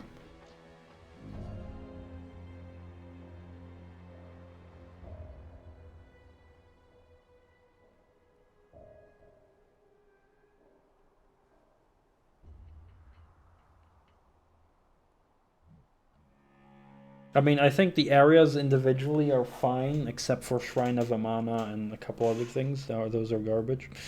I just don't like how they connected the areas. I think that's complete dog shit.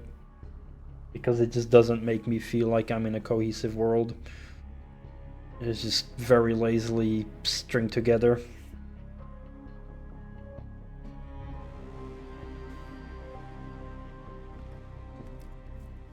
Okay, yeah, I get it.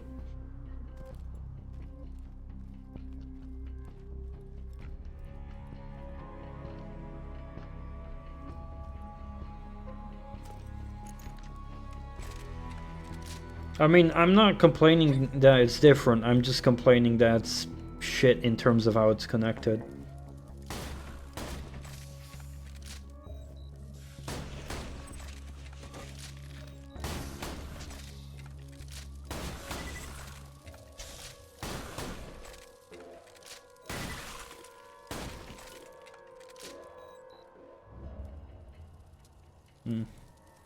Does it not ruin your immersion? This is getting good. That you climb into a tower, and then all of a sudden on the top of the tower you're on a mountain? Does that not break your immersion? Where's like... Huh? There was no mountain here.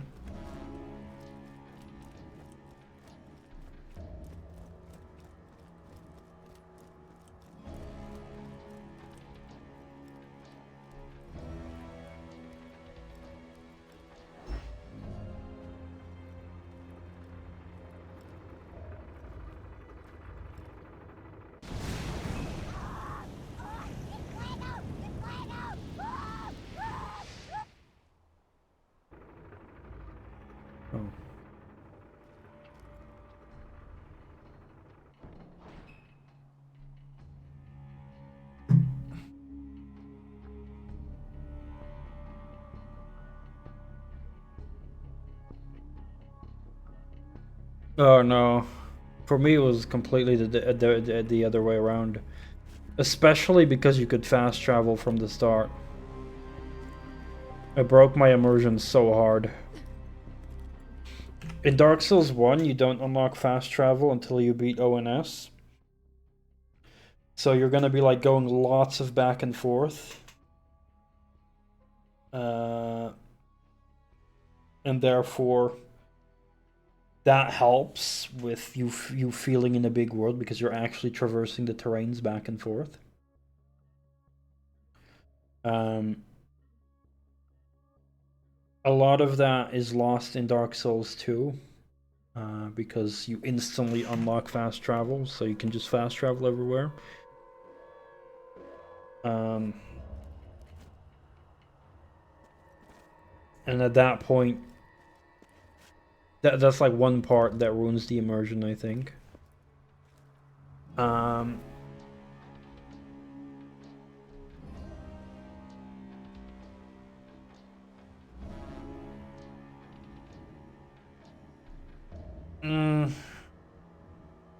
See, the problem is, because I kept backtracking in Dark Souls 1, the maps became memorable. I got familiarized with them. Whereas Dark Souls 2, I had no fucking clue. Every connection I would just visit once. And as a result, there were a lot of areas I would never visit again. Dark Souls 1, I was constantly revisiting areas I previously had visited because I had to go through them. Dark Souls 2, just some areas I was once and then never went back in, so I think that's wasted usage of that in that regard.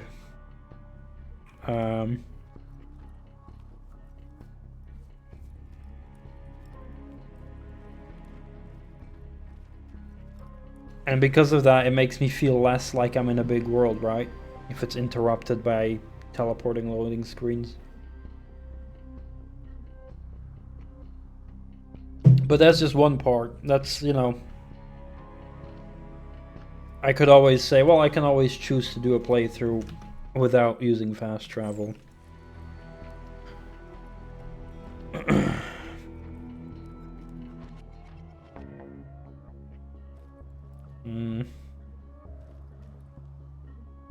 The other part is that the areas just don't feel naturally connected. Again, like I said with the mountain example.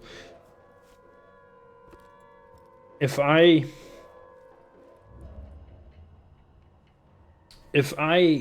went from one area to the other, I just felt like I was completely somewhere else. As if I was like not in the same world kind of anymore. Right? Because of the... You climb to the top of the tower. From the outside you see the tower, and it's just a tower.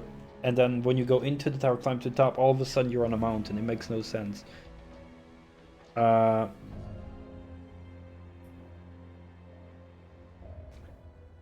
So, like, when I was playing Dark Souls 1, everything is interconnected. It's like an actual... Like, you could actually physically put all pieces together and it would make sense, right? Every map, every area, you could, like, put them down and string them together and it would make sense. And there were areas, like the Tomb of the Giants, where in the far distance you could see other areas that you previously visited. And when I visited the Tomb of the Giant, I looked all the way back there and I was like, oh shit, I was all the way back there. This is how far I traveled, right? Now I'm just trying to explain, like, why I'm getting so immersed in Dark Souls 1 and why I'm not having that same thing. Because from all the way Tomb of the Giants, I can see so much in the distance where the other area is.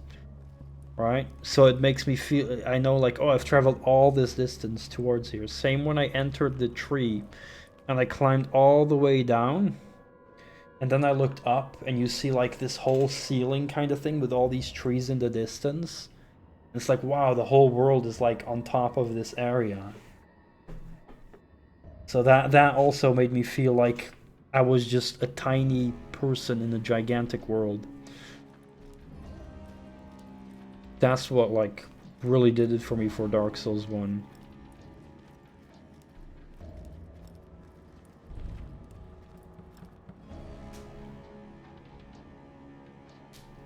And again, I'm not saying that Dark Souls 2 or other games are not allowed to do anything different, because I'm not complaining for it being different. I'm just complaining that it is, for me, immersion breaking. Oh yeah. Holy fuck, I got a lot of these.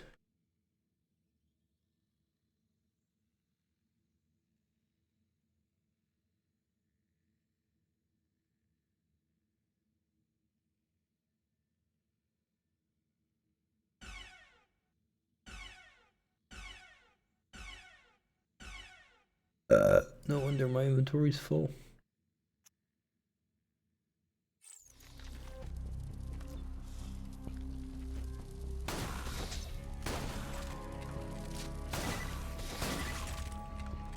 If I hit you, you're gonna feel it.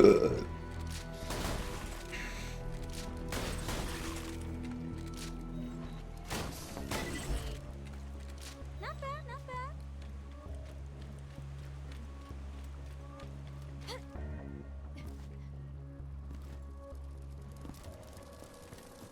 I think you'll have to try convincing more of those glowing urine spots. Good luck.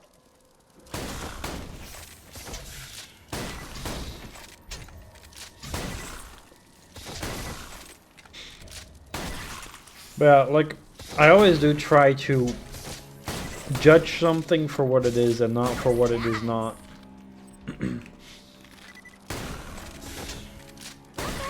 But I definitely will make some comparisons if they're like similar enough, and then I will definitely fairly judge what is better and what isn't.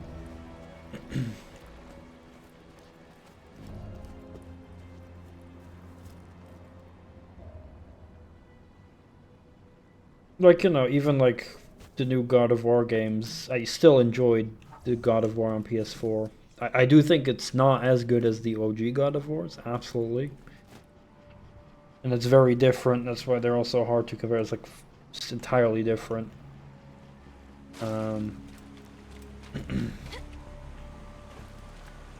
But yeah, if I would judge the new God of War for not being like the originals, then yeah, I would definitely say it's shit. Well, judging it on its own, I still enjoy it to a reasonable degree.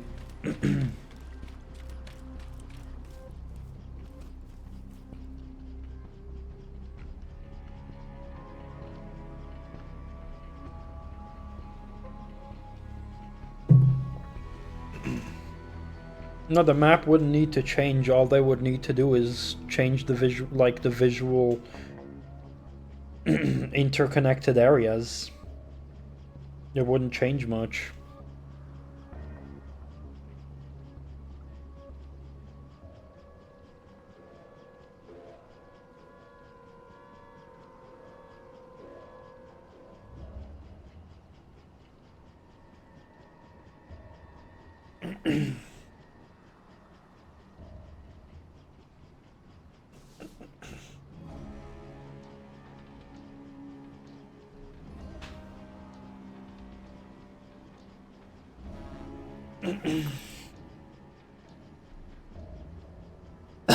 Like it's mostly just about how one area transitions into another.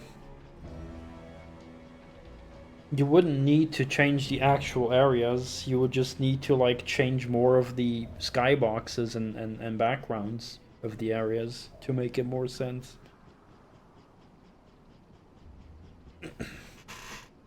The map itself would be fine, like it's just a visual thing, honestly.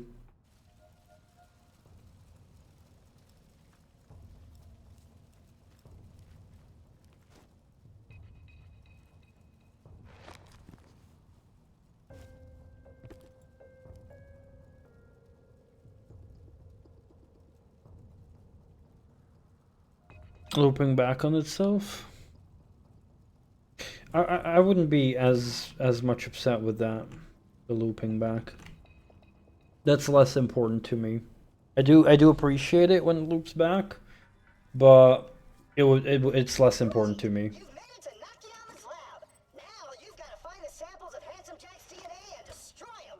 It's just the fact that because the visual problems are there with it and the fast travel, I'll like, yeah, then throw in the lack of that just to shit on it. That is true.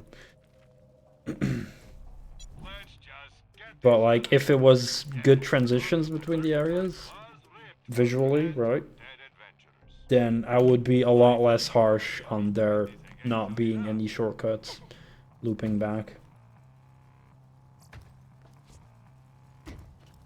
Because then it would be like, you know what? Whatever. It's different.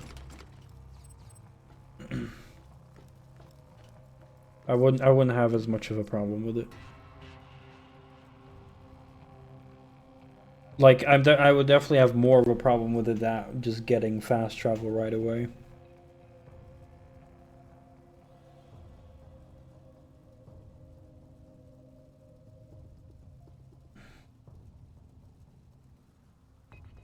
If they improve the visual transition and removed fast travel, we have to go so far to get back to the hub town to upgrade. Well, but that's because it's a stupid decision to have to go back to the hub town to upgrade. I have no clue why that's also an annoying thing I hate about Dark Souls 2. Why do you have to go all the way back to the hub town to fucking spend your souls? Why can't you just do that at a bonfire? It's actually one of the things I forget about it, but actually one of the most stupid, consistent things that keeps poking its head out in that game. because leveling you do all the time.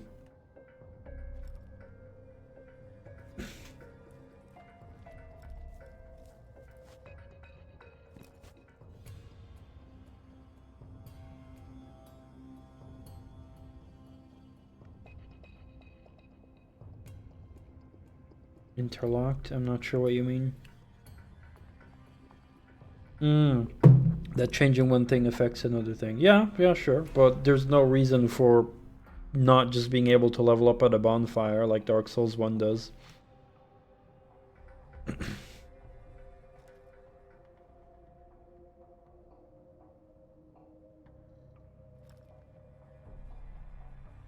I believe Bloodborne does the same shit as well. Think, if I remember correctly. You also constantly have to go back to the fucking thing. It's fucking annoying. But yeah, I do agree that, you know, changing one thing affects another thing. Like, you make a good point with, you know, how it is designed, you know, doesn't leave room for making as many shortcuts, probably. But I think they could still do it, or make some kind of other fast travel system that wouldn't be as free as what they actually put in there.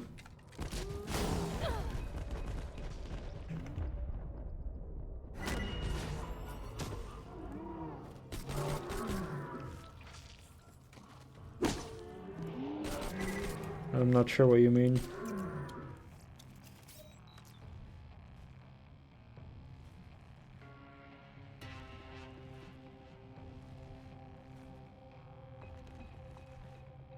I'm confused now. I didn't even notice the problem you mentioned with where you can upgrade. Yeah, like, what I mean with that is, in Dark Souls 1 you could just upgrade at any bonfire. So why do I have to fast travel to the main hub world to upgrade there? Yeah, that's just... That would, like, instantly remove the need to have to go travel back to the hub the whole time, right?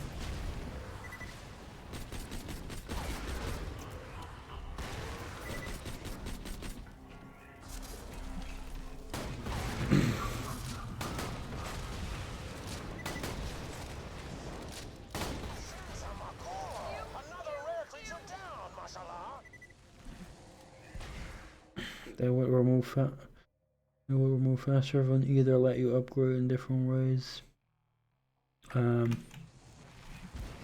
You know, or there could be some other version of fast travel. But I don't think, like, just being able to fast travel anywhere where you've been is a good option.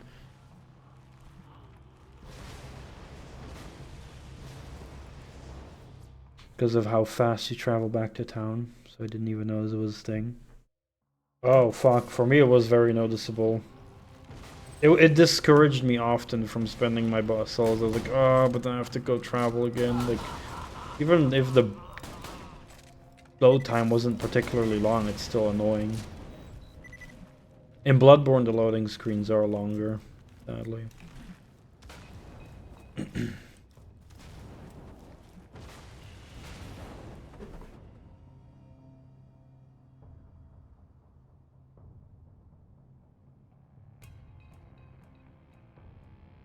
But why do you think Dark Souls 2 would be unable to have looping back shortcuts?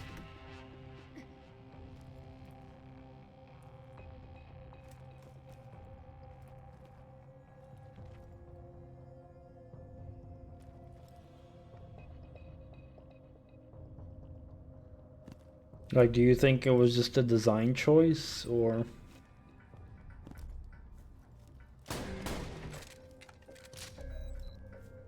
Because I see it kind of as a lazy compromise. And again, I'm not trying to say that they can't do anything different. But if it's like, oh, we're too lazy to design our maps in a way to add shortcuts, and we'll just slap in fast travel, you know, I just see that as a lazy thing.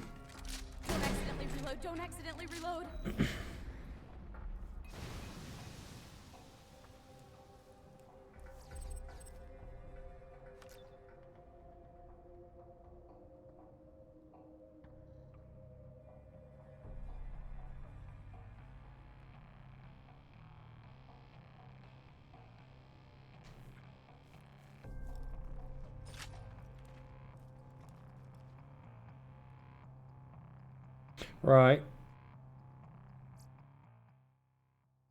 Dark Souls 1 is more like a square circular map, right? So everything is like closer together. And in Dark Souls 2 it's more like a line. Okay. So then couldn't they have made some kind of system that would like, you know, instead of making every single bonfire a fast travel location, maybe have something else that is not a bonfire be a fast travel thing?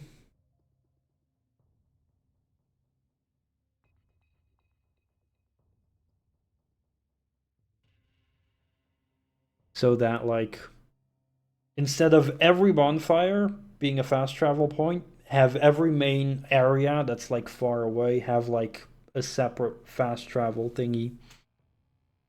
That would already get rid of a lot of the issues, because then you'd still be traveling a lot by foot.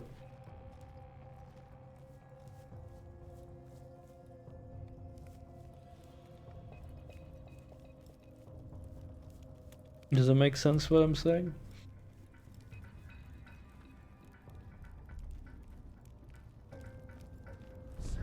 Yeah, like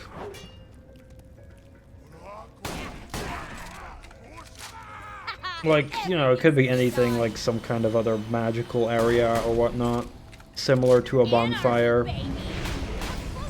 but there are less of.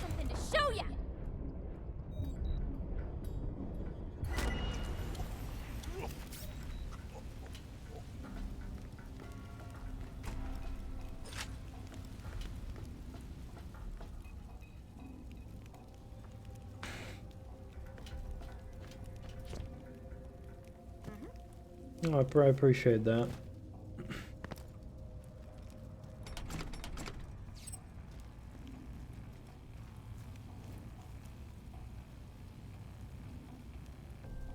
No, it's not about bonfire teleporting, breaking immersion. That's not what it's about. It's about ruining the flow of the game.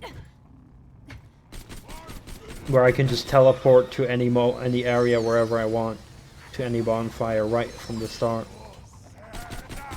It stops me from, you know, actually engaging with the world, walking through it, going back and forth between areas a bit. You know, getting more of an adventure feeling than actually going places. I agree that it's totally reasonable that, you know, if the map is designed in a way where instead of like all condensed closely together like in Dark Souls 1, and it's more linear paths that all deviate from the middle, I agree, then it makes less sense to have a shortcut that goes back. But then I'm like, okay, but then why does every bonfire have to be a teleport?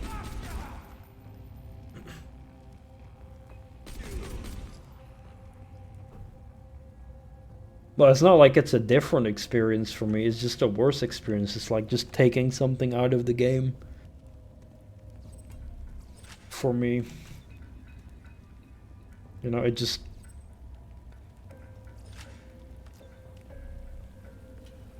It's just like taking something out that was there.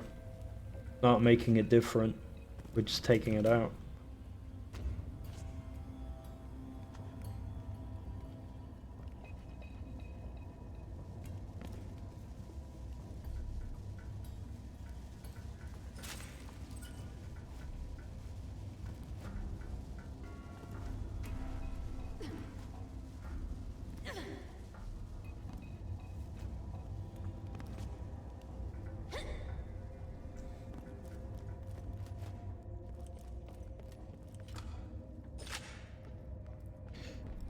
Like, basically what I'm saying is, it's not good.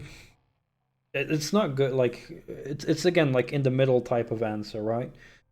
It's not good if you have to walk everywhere, right? If Dark Souls 2 would not have fast travel at all, and no shortcuts, yeah, it would be terrible as well. You'd have to constantly walk. Even Dark Souls 1, it would be shit if you eventually did not get fast travel unlocked. That's bad if you wouldn't be able to fast travel at all through Dark Souls 1 or 2. That's one extreme.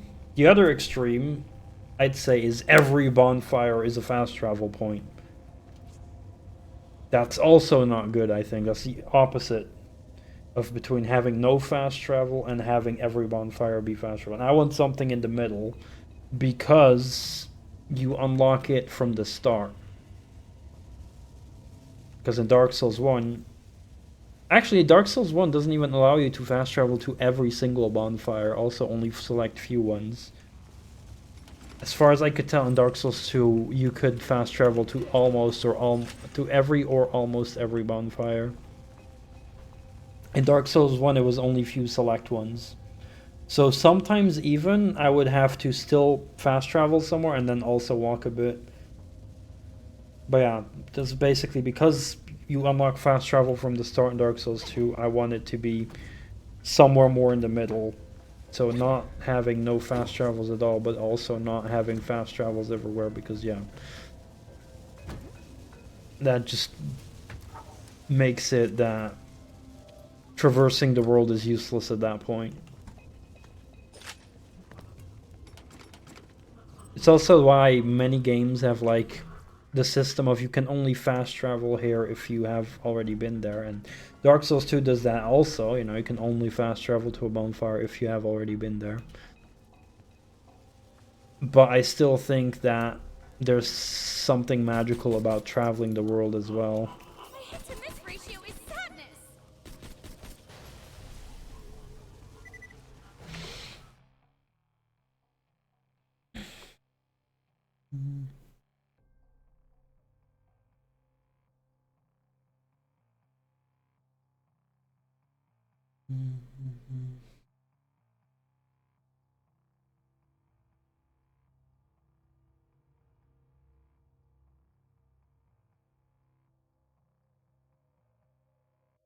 You don't have to, you aren't meant to experience the same area all the time.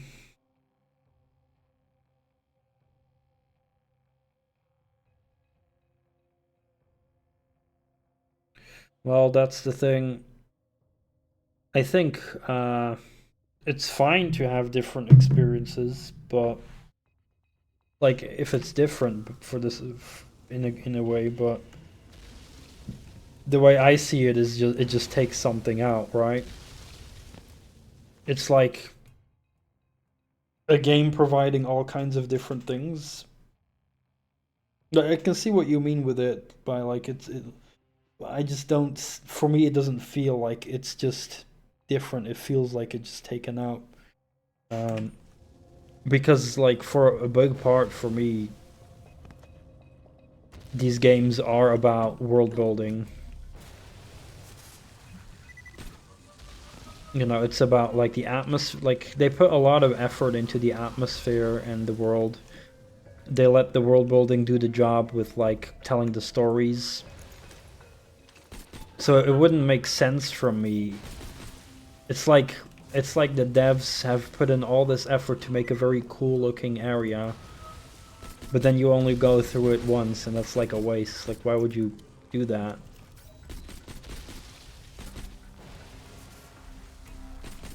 And it also changes the pacing a lot, in my opinion, in a bad way, where I'm not really getting sidetracked by other things.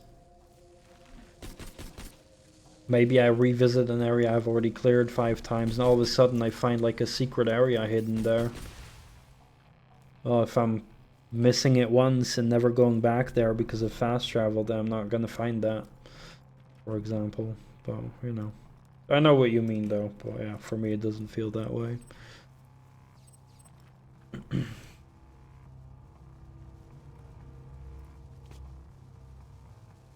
But and plus, like, what does it add for you to have that fast travel? Like, I don't know. That's also what I want to say. Like, it's fine if something is different, but then what does it add? What does it do for you that you can just fast travel everywhere?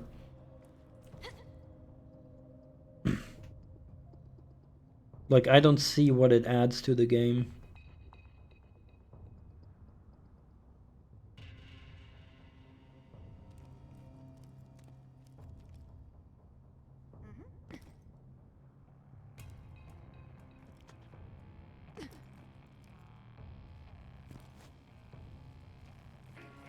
Because yeah, it's good to do something different, but it shouldn't be a contrived thing, right? It should serve a purpose.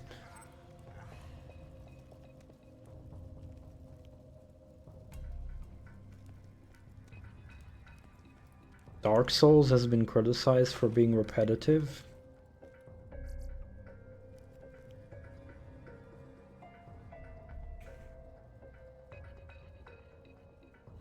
But aren't you saying literally that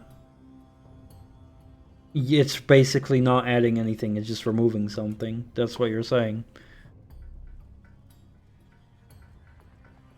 It's not adding, like, you said, like, adds less, right? That's an oxymoron. So it removes redoing areas, so that's what I'm saying. It just removes something from the game. But I guess some people find that tedious then. So yeah, then that makes sense. If I don't find it tedious to a certain degree, but other people do find it tedious, then for them it adds something and for me it removes something. Does that make sense? Because that's all it does, right? That's what you're saying at least.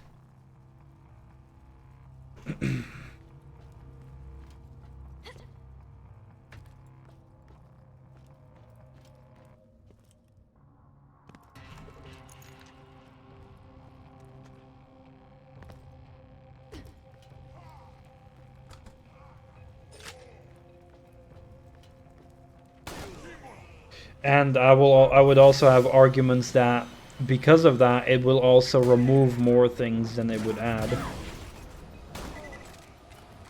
Well, I can elaborate on that later.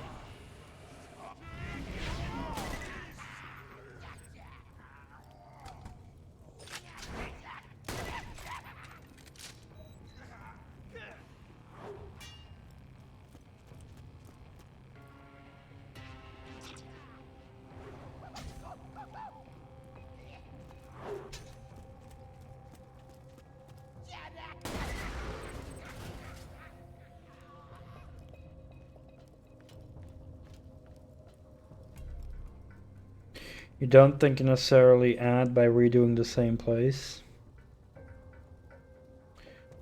Alright, I can elaborate why I think it does add to something.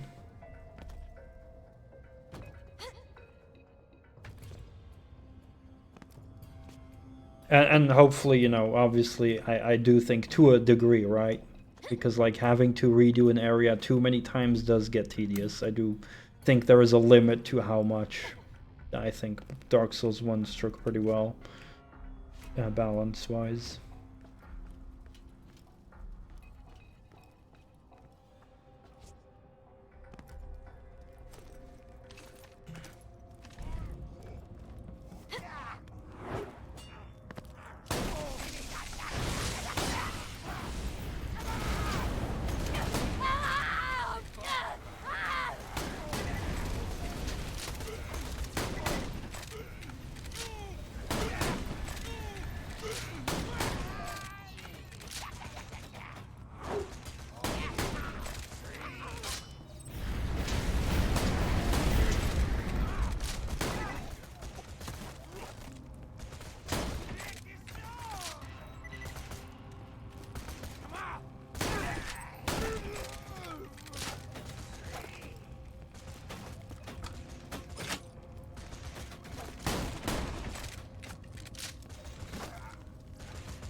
Yeah, like Dark Souls 2 is overly dense with enemies, that is true.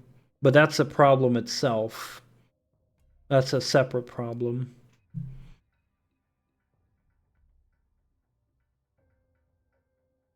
The killing them so many times to make them not respawn. Yeah, because that made no sense either.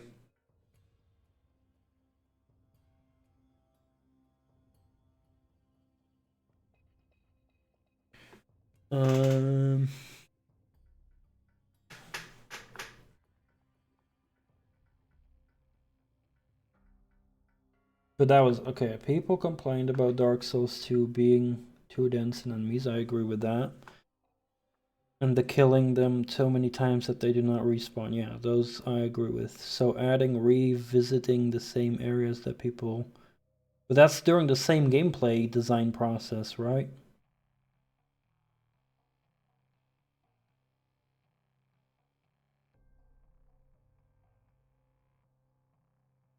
Right, but... adding revisiting the same areas that people were complaining about. Revisiting did seem like it would hurt the game. I mean, yeah, but that's their decisions. They designed their game to be very dense in enemies. They designed their game for the enemies to not respawn anymore, right? So then, yeah, obviously if they add those things, then revisiting areas becomes even more tedious. So then they probably shouldn't have added that. They should have probably lowered the density of enemies and not have them stop respawning anymore. Especially because people might want to go back to farm. Like, that might actually potentially lower the option for people to farm XP. If they find the game too difficult, they could always go back and grind, but uh-oh, the enemies don't spawn anymore. I think that's a shitty decision.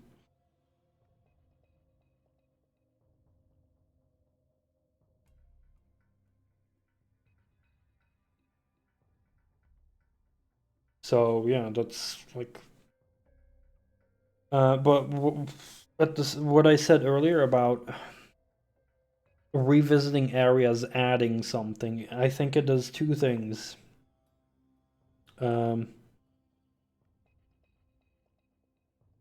Well, actually more than two things. Well, I don't know exactly how many things, but it does multiple things. So, revisiting an area makes you more familiar with the world and how it is structured.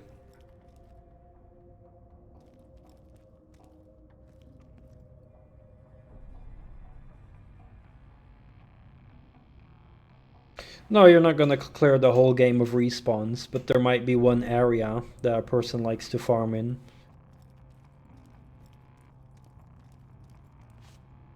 Yes. And then they have to go to a different area, maybe. The life force of my incredibly secret plan that you'll never ever uncover. Claptrap already told us you're planning to clone Handsome Jack. Son of a bitch. Not to mention, to be honest, like, I'm also very cynical in this regard, where the killing enemies over and over until they don't respawn anymore actually helped me deal with some fucking annoying areas that were horribly overcrowded with enemies. That made the boss run super fucking tedious. But I believe you said you played with, like, save states or something, or, like, right before the boss, so you didn't have to make the boss run, so you had a different experience in that regard.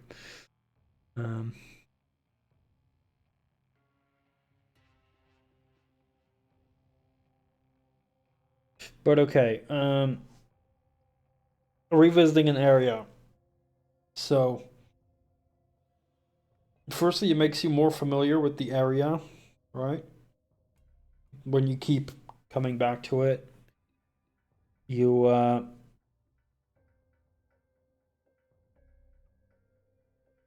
you get to know it more. Maybe you stumble upon, like, a secret that you missed previously.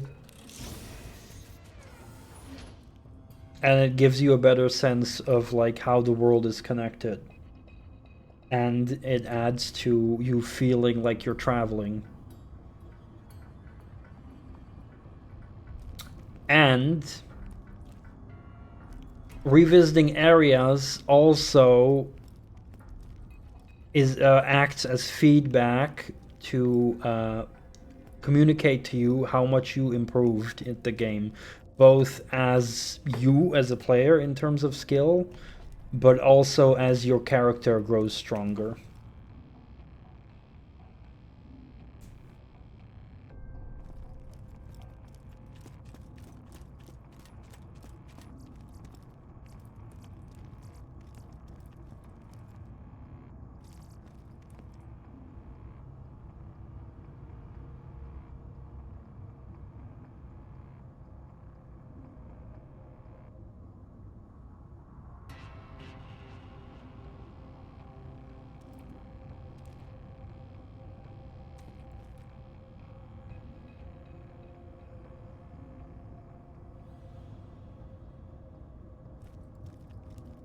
Yeah, but like it makes you feel like you've traversed a large part.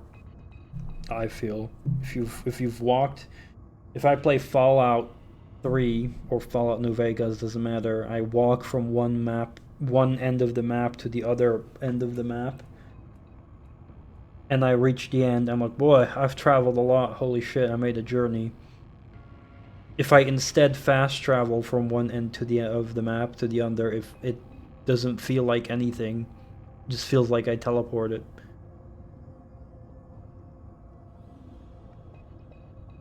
Not saying one is better than the other. No. That I know you didn't say that, but you did say that it doesn't really add anything. And like I said, it also gives you feedback on how much you've grown as a player, both you as a person and your character. That's one sample destroyed. I can practically smell the dying handsomeness from here. Who opened one of my DNA safes? Hello? Anybody? No, I thought you earlier said something else.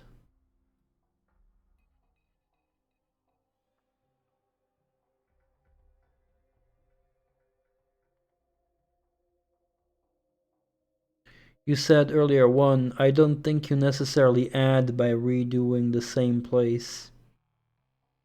That's what I'm referring to.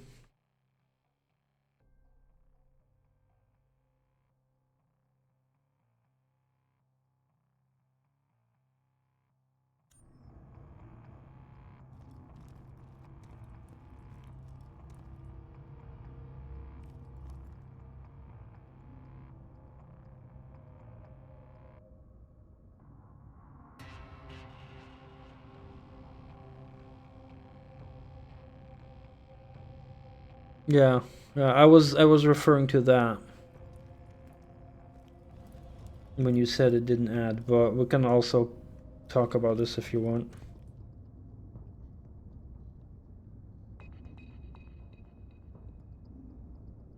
But I don't... Travel is travel. If you stay in the same city or go to another country. But when you think travel, I think of going to another faraway place. But like, isn't there a saying like, the journey is more important than the destination? And that's where like fast travel takes rid of the journey. And therefore makes it not feel special. That I just went from one side of the map to the other side of the map just by fast traveling. It doesn't really feel earned, whereas in Dark Souls 1 you earn that unlocking fast travel a lot later.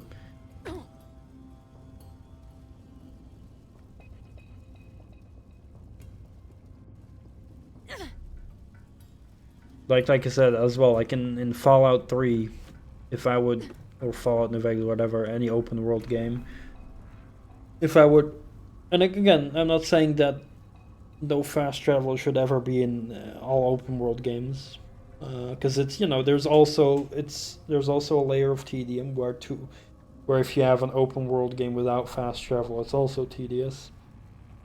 But I think that traveling, instead of just being at the destination through fast travel right away, that traveling adds, you know, that journey, that feeling of being on a journey.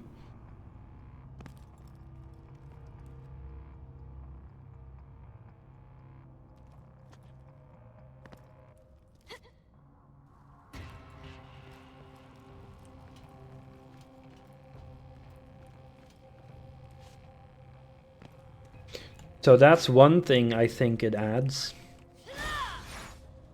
Alright. Revisiting areas, I think it adds that, the feeling of being on a traveling on a journey. Yeah, and the other thing it adds,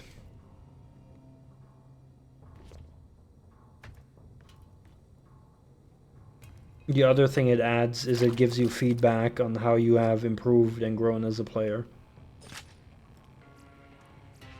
And that is because the first time you visit an area, you're gonna struggle killing all the enemies you're learning. The second time you visit that same area, you'll probably know the layout of the enemies a bit better, struggle a bit less, and the more you revisit, the less you will struggle with it. As well for your level at the beginning, right? You're gonna be struggling as well, but later you're gonna be a lot higher level, so you're gonna be able to one or two shot a lot of enemies in that area. That's the feedback of like, oh shit, remember earlier when how much I struggled with this area? And now I'm like having no issue with this area? Man, I've grown so much stronger. Right? That's a good positive feeling an RPG can give you, but because there's no revisiting areas as much, you don't get that. So that's another crucial thing I think revisiting areas adds. That also gets removed. So that's why I think it removes more things than it adds. Because like I don't really see what it adds other than some people who have no patience to revisit a certain area a couple times.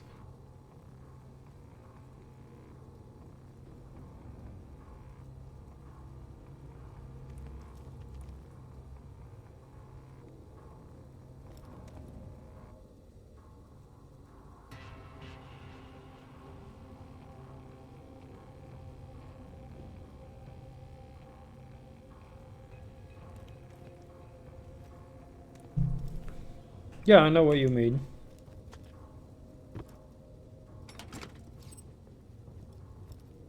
But then why have an open world game?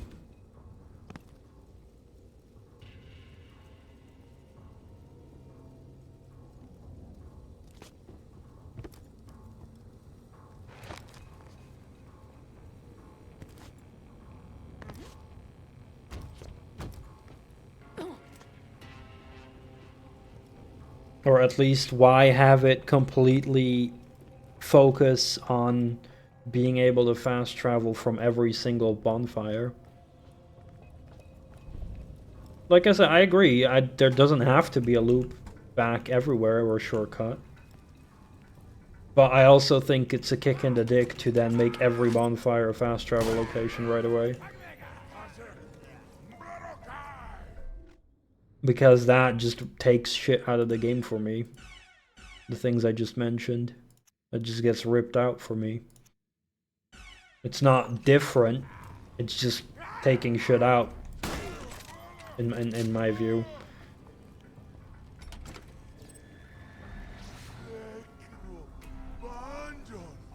Because I do agree that the way the maps are designed, yeah, fast traveling is probably needed a bit more than in Dark Souls 2, but it didn't have to be every single bonfire. Even in Dark Souls 1, it wasn't even every single bonfire. It could just be one teleport area in generally each part of the game that is like far away. And it would be fine because it would have been different as well if they did that.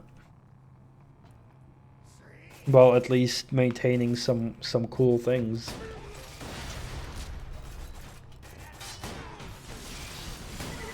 Because you mentioned that what it adds is no tedium of having to redo an area.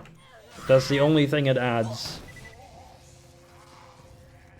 So just because some people find it tedious to redo areas, and there is a limit. I agree. You know, there is only so many times I'd want to redo an area until it becomes tedious.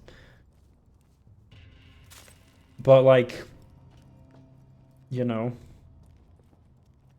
there is a middle ground there. Okay, well then, what other things does it add? Because you know, I would say technically speaking, you're just saying it removes something. It removes. Well, you know, you are right though. You are right. Like for some people, you know, I guess you know they don't want to redo an area at all. So yeah, for some people it removes tedium, but okay, so it removes something, but what does it add?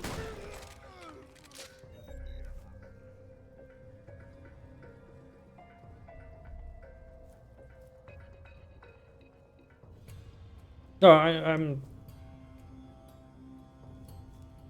not even bothered by the density. Yeah, I make a big deal of enemy density, if that's what you mean. Getting grouped up by a group of enemies and then attacked from different sides. That's fucking annoying. Especially when they all stagger. It's not a problem if I can stagger the enemies. But if the enemies stagger me, then it just becomes bullshit.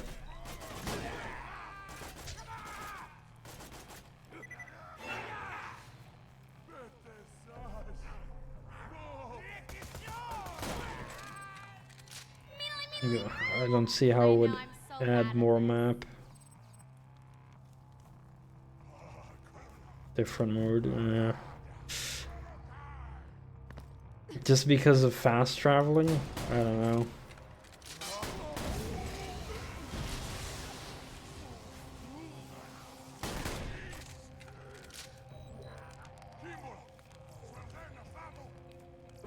Because you don't repeat this. How do you get more map just because you don't repeat the same map? I don't understand that.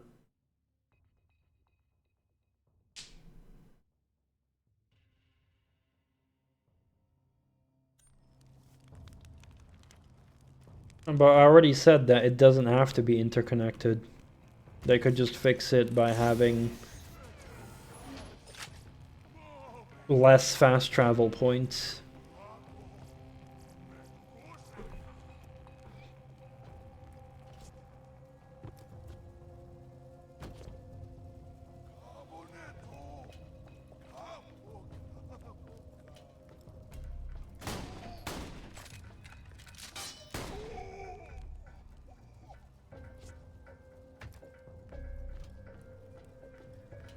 Like, my problem is there's too many teleport points, basically.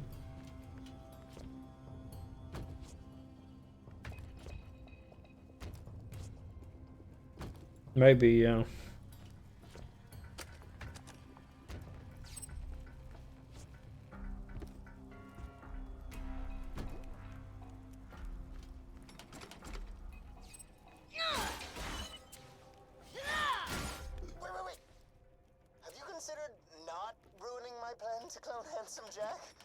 Just think of all the upsides.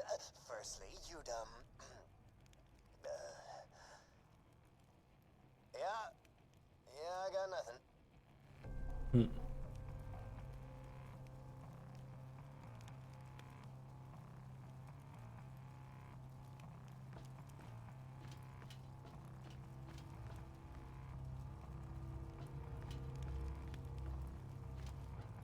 Well, I was just asking, like I'm focusing on what do you think does it add? Yeah, I was just wondering like what it adds to you to get rid of revisiting areas. That was what I was focusing on. Like, what does that add? Because for me, it only removes something. But that's not necessarily linked to there being... That's not linked to there being interconnected areas. That's not related at the moment. Because you can still have revisiting areas without interconnecting everything.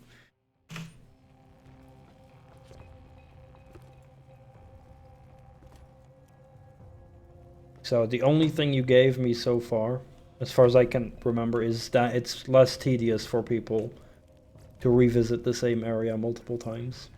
Okay, that's like a small thing for people that is tedious, I guess.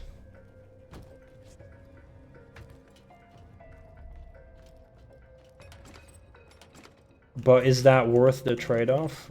And that's why I'm wondering, like, what other benefits does that give?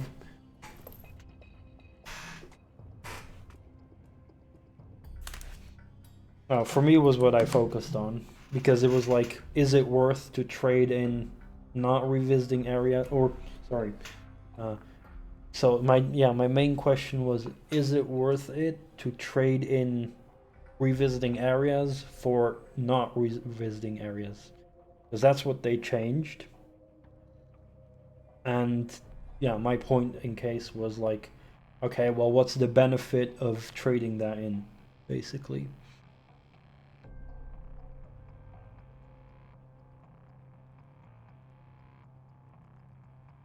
Yeah, because it doesn't. It doesn't have to be interconnected.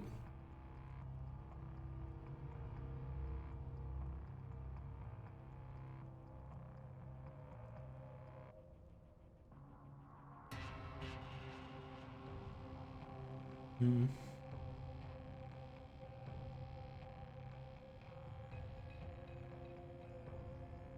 No. There's multiple ways you can incentivize the player to revisit areas.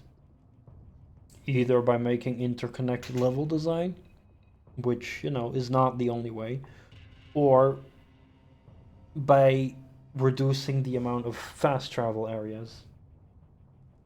And I agree with you that from a map design standpoint, it doesn't make sense to have the map be interconnected. So I'm like, okay, yeah, that's true.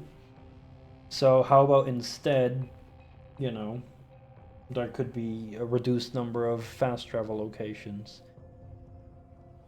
That was my, like, suggestion. And so you said, well, removing revisiting areas has benefits. And I'm asking, okay, so what are those benefits to removing the feature of revisiting areas? Because I gave the benefits of I gave the reasons of what are the benefits to revisit areas. Those were being like, you know, feeling more powerful when you revisit them, and being on that feeling of like actually traveling a long distance. So that's hopefully that explains it. You don't need to revisit areas. How exactly do you mean that? I'm gonna fill my water.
Different feeling playing in a city or going on a trip to another land.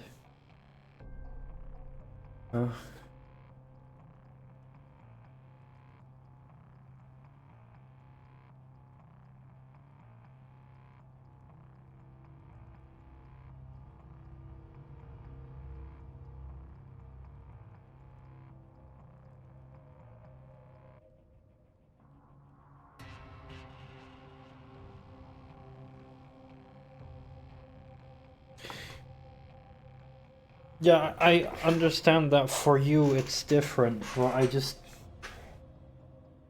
don't see what it adds. That's the point. That's what I'm asking. Like, what does it? Maybe I'm saying the wrong word. Maybe I'm asking it in the wrong way. Let me phrase it differently. What is the benefit? What is the benefit of never having to revisit areas in Dark Souls 2? Like, what does it add to the game? What is it beneficial for the game for? Because it's a trade-off, right?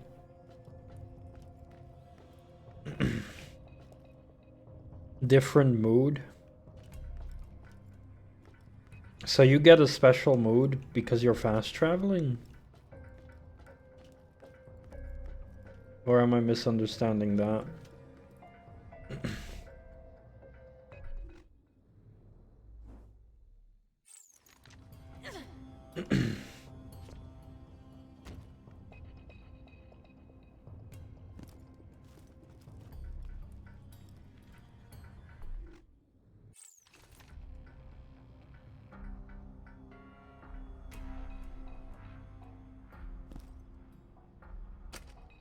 But that's the thing, that's the more you fast travel, the less you have to revisit areas. They're the counter things. They're the polar opposites. Yeah, I know you like it in some games and not in others. That's fine. I understand that. But in Dark Souls 2, specifically, what is the benefit of having that trade-off?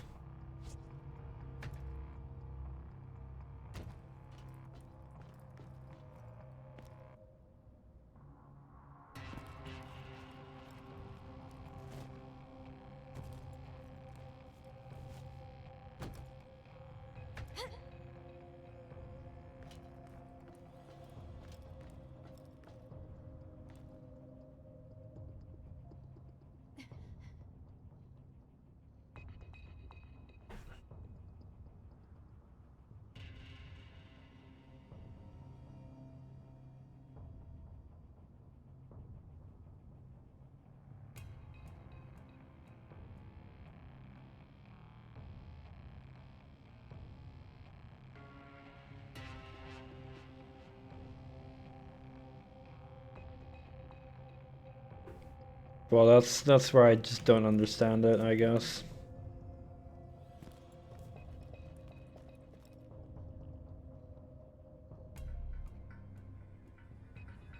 I don't really see how it just adds a mood if you just remove those things.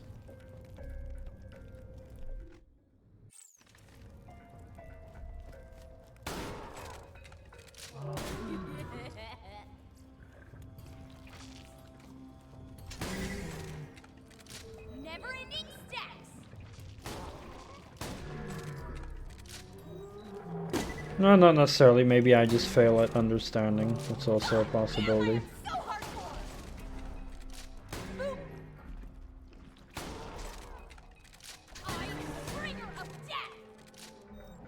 No, I just like, you know, every design decision in a game,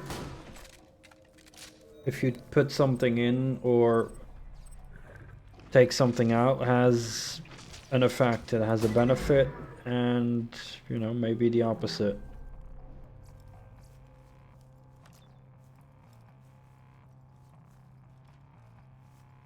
So when there's a design decision of like, hey, that backtracking, revisiting areas that people like, let's take that out and instead make it linear.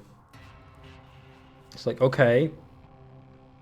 The game designer was like, okay, what benefit does that add?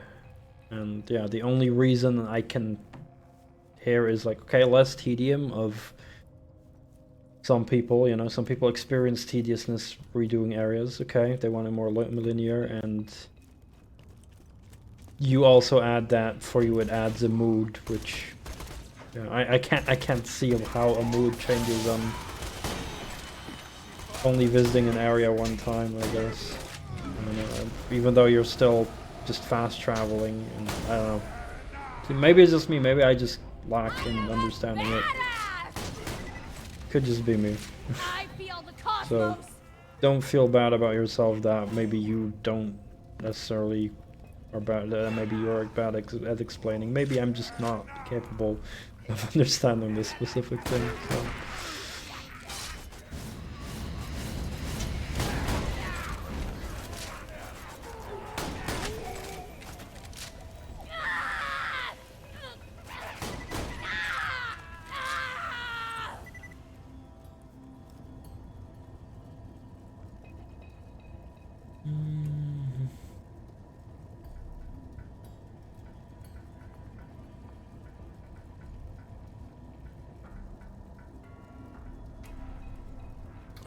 People who only like linear games and don't like open world games.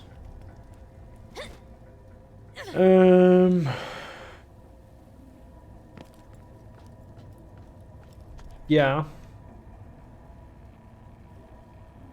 Yeah, probably. I see that there's people who only want to have an on-rails game where they don't have to think about where to go.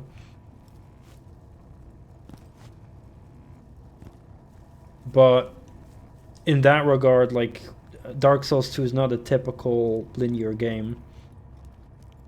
It's actually an open world game, but with very linear areas that stretch out far.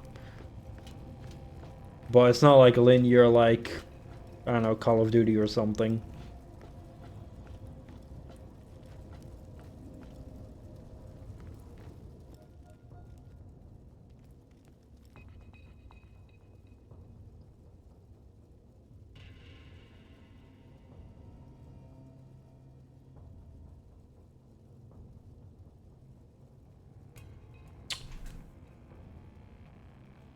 I don't have an issue with it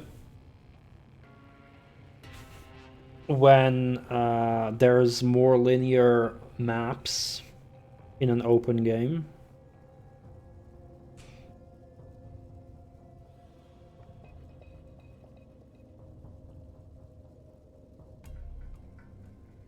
Like, for example, Borderlands, I'm playing as well, is also interconnected maps through loading screens.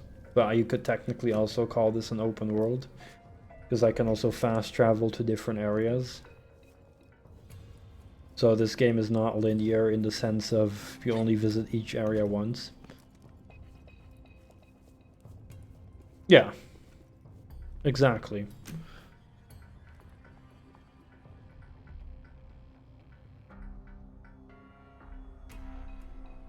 And I do agree there's a benefit to making an open world out of, let's just simplify it and say making an open world instead of making it one giant map like GTA or Fallout.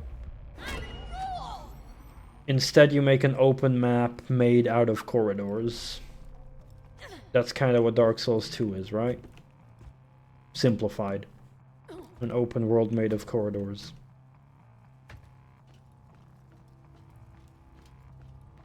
So that's fine, I think.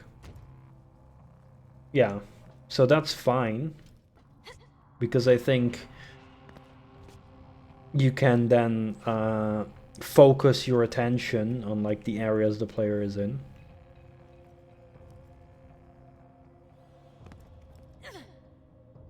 However, if at the same time you then rely solely on fast traveling, the moment you passed one area, then it defeats the whole purpose of it being an open world, right?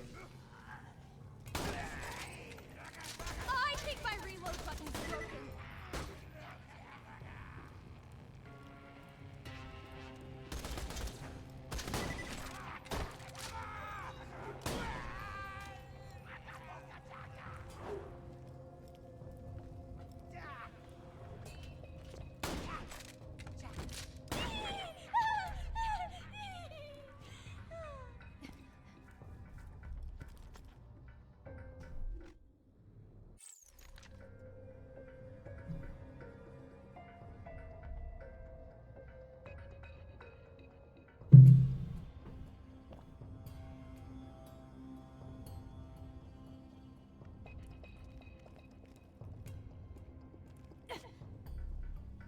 Right, but then why is there an option to go back to the last area you visited?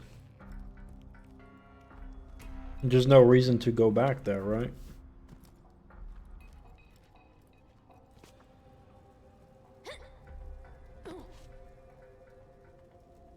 Why is it not locked off? I guess no, maybe that's a stupid argument I'm making.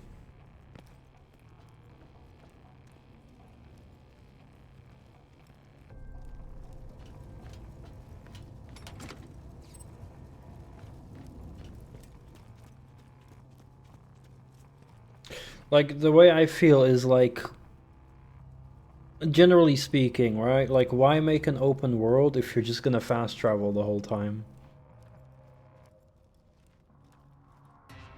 That's kind of how I see it.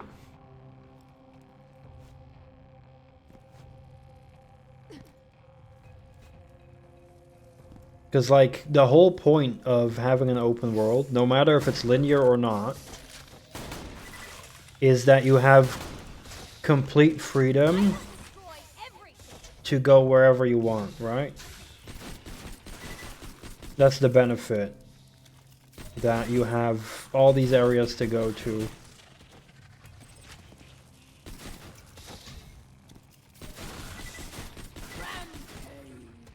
Yeah. Well, like, I don't see a point in making an open world if you're not gonna make use of the open world, right? Like, your game has to be designed to accommodate that. Like, I think that makes sense. It's like comparing GTA to something like a typical Ubisoft game.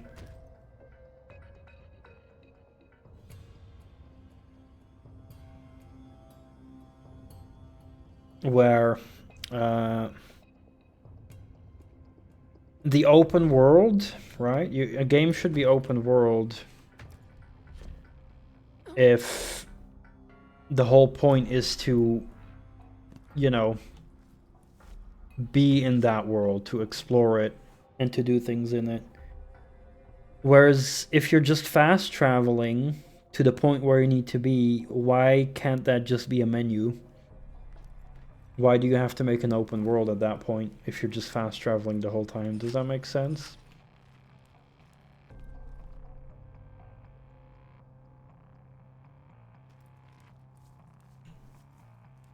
Like, have you played GTA?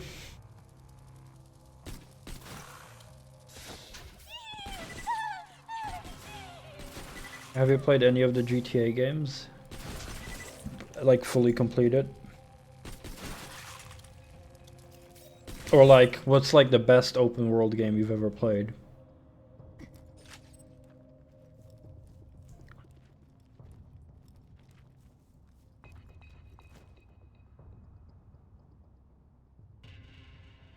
A world to fast travel through, but then why is it connected if you're just going through areas through menus?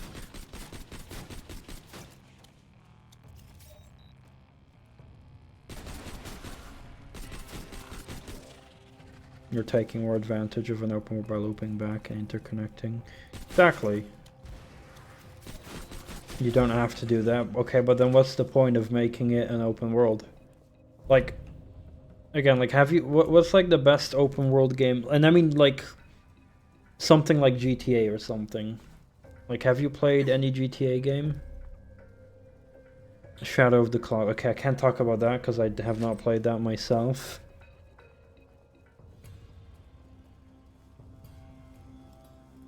So I'm too ignorant to be talking about that game, sadly. Okay, so you play... Okay, let's take GTA Vice City. Let's take Vice City as an example, right? Let's say you take GTA Vice City and instead of the open world, right? All the missions, like all the missions you have in GTA Vice City scattered throughout the map. Instead of the open world that you can drive in, the free roaming, you take away the free roaming and instead you just create a menu with all the missions you can do. You just select it and start the mission. Would that change GTA Vice City's experience? I would say yes.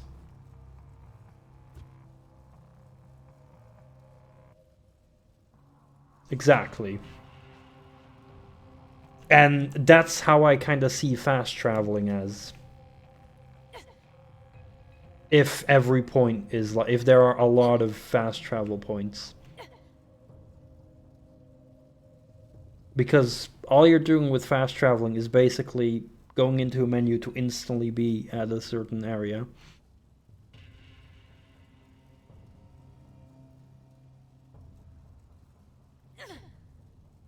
Yeah, so you cared about doing things in the open world.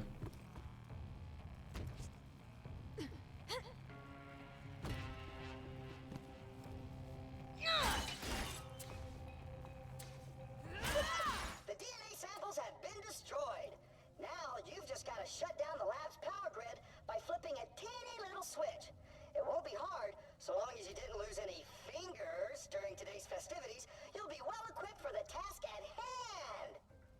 Fine, whatever. Last time I tried to make a flip the switch objective entertaining.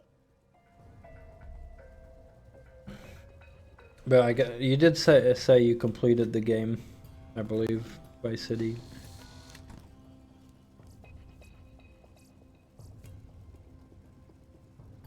Oh yeah.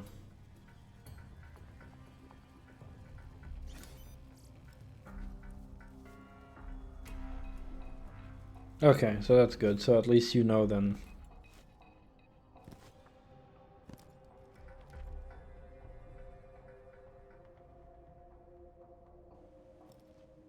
And most of the fun times we're just fucking around the city, right? So now if you look at a typical Ubisoft game, I personally never really screw around much in the open world, and I only really get enjoyment out of doing the missions.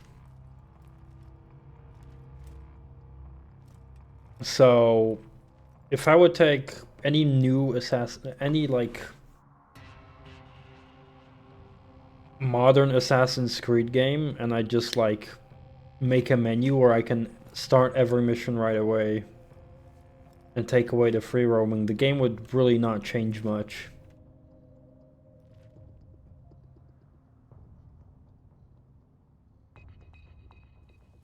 Yeah. So that's how I see fast traveling. If you can fast travel to so much freedom almost everywhere, that it gets rid of the point why it's open world if you can just fast travel to any location. Again, I'm not saying there shouldn't be any fast traveling, but a bit more restrictive.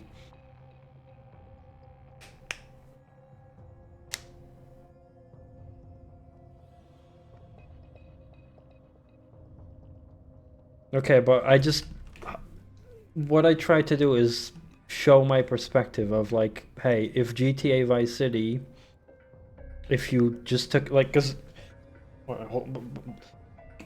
is it correct that if you could just fast travel anywhere, right? It would be like effectively like starting every mission from a menu, right?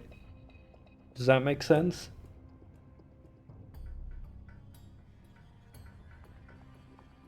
Like if I could, yeah, okay, so that makes sense. If I could fast travel anywhere, I might as well just have a menu where I can select any mission. And because of that, Vice City would become a worse game if that would be the case. And that's kind of the same issue I have that with having complete freedom to fast travel in Dark Souls 2.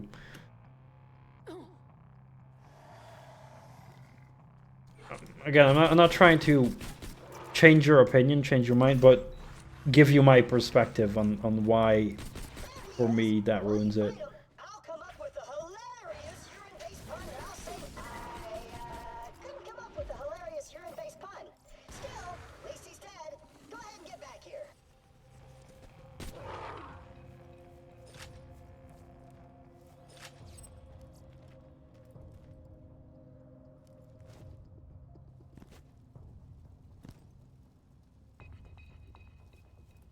Okay.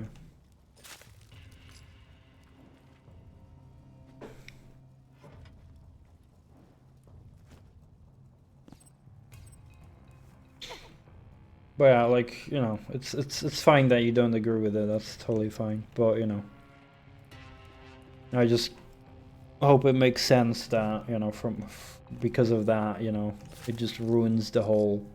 It doesn't make sense for me why the game is then open world if you're just gonna fast travel everywhere.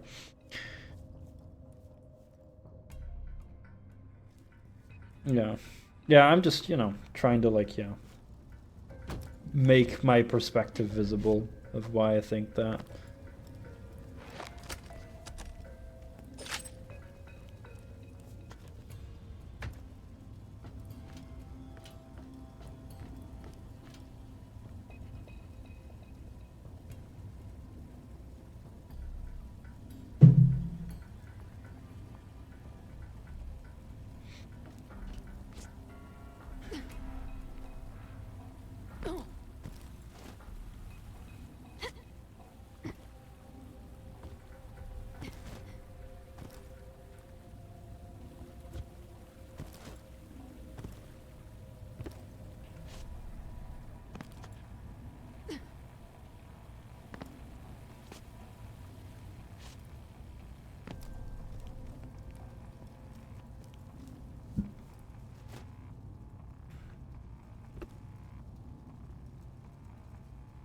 I also think that revisiting areas while being more powerful gives you more room to breathe. And therefore, like, have a more smoother experience. If that makes sense.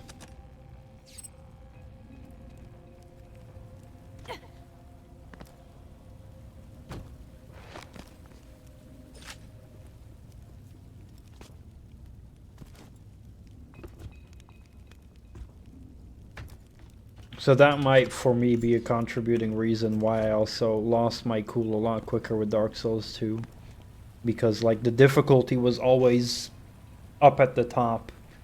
There weren't really moments of relaxing where I could just, like, oh, let's just travel here and then kill some enemies a bit easier now that I'm higher level or more familiar with an area. It was always, you're always... The only moment you're not fast traveling is pretty much when you're progressing further into areas, and there's gonna be enemies that are, you know, tough to beat. So because the game is like constantly putting you on edge and not giving you breathing room to cool down, I guess that's definitely an issue for me. That I can see way more as a subjective thing, because I can understand if some people do want to constantly be on edge, I guess.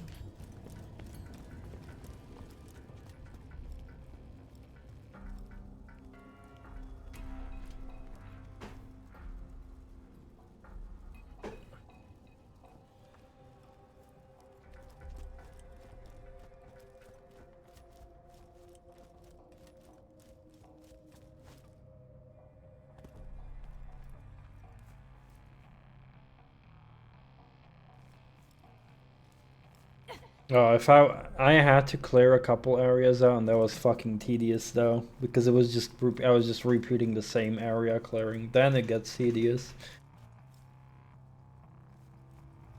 But yeah, I like, yeah, exactly.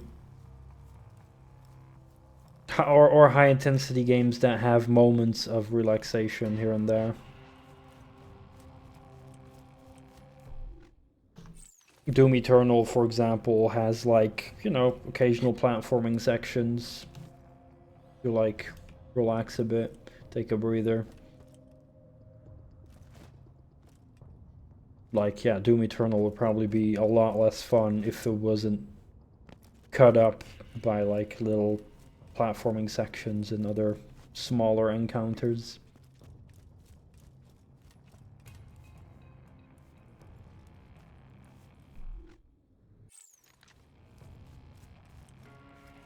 But yeah, Dark Souls 1 then I could play for a longer time because it was paced for me in like a way that I would often go back into previous areas that I could take more relaxingly.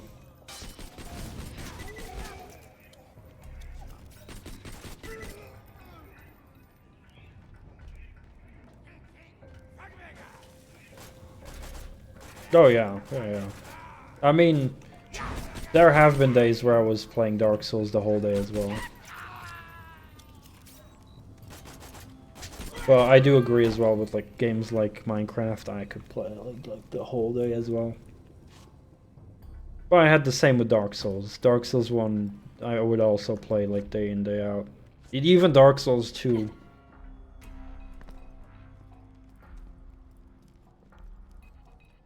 Teleporting back to town. Yeah, but that's not really gameplay, I guess.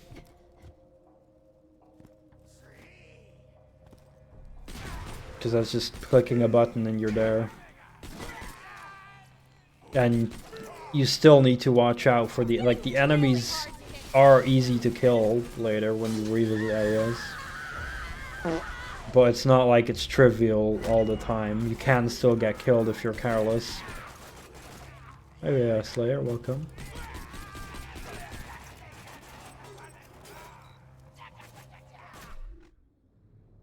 I'm doing okay. Holy shit, I keep picking these up.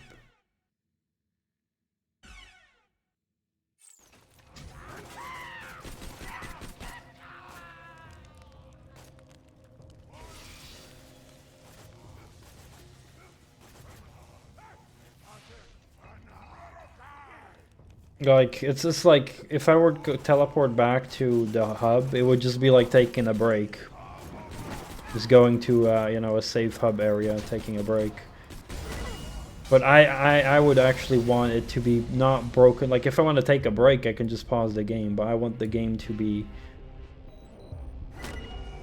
you know, have pauses in the gameplay itself. Or like relaxation parts, I guess, in the gameplay itself, if that makes sense. Like a gameplay loop, I guess.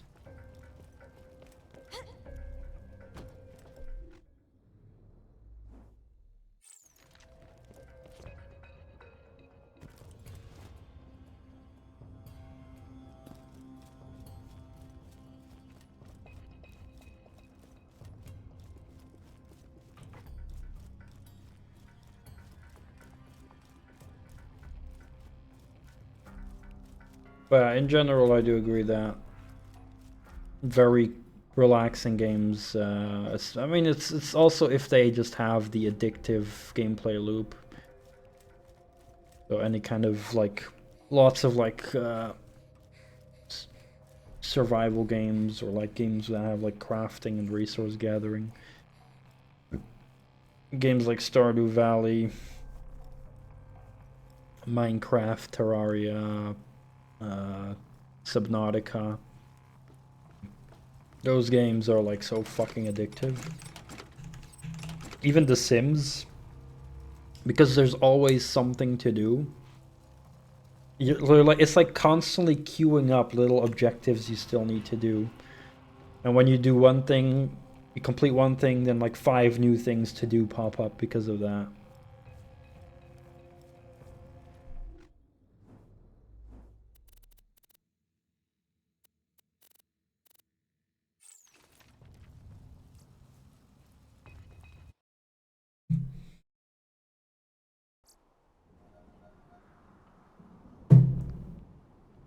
I definitely need to play like a good survival game again.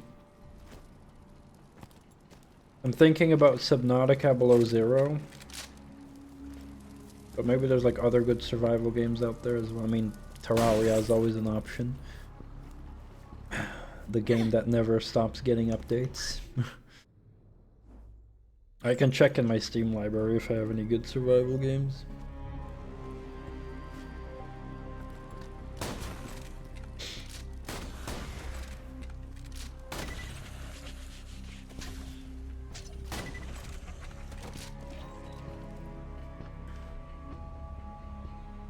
Yeah, I do agree.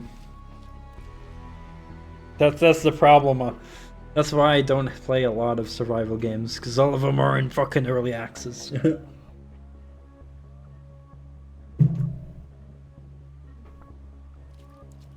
Are those the same game, The Forest and Sons of the Forest, or are those different?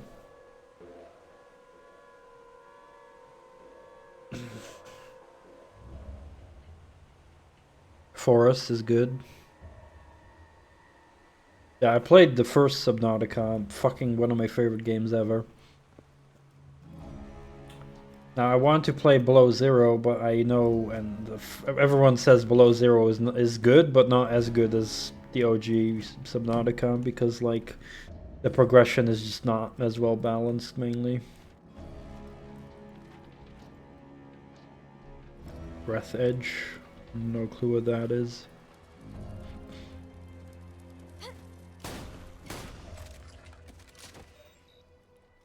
Pal World looks good as well, but early access. Valheim looks good, but early access. Oh, there was also a game called The Raft. That was pretty cool. That early access still. Oh hey, Dark Souls 2 is priced off. The Raft is not early access. The Forest.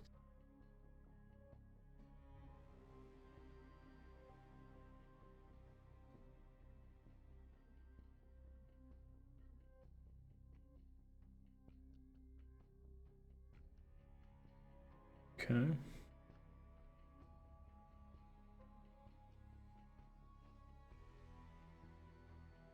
Do I have any survival? Do I have a survival tag in Steam? I should make a survival tag in my Steam library. Maybe I can find what I have. It's gonna let me make it.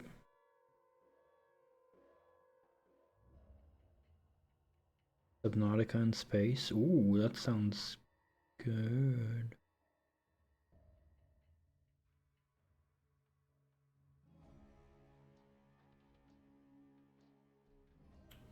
What the fuck is my library doing? Come on. Survival. Oh, survival already. Okay, so I already made that. Survival. 215 games. I mean, they're obviously not all gonna be exactly survival, but Half-Life, Counter-Strike, Counter-Strike, okay.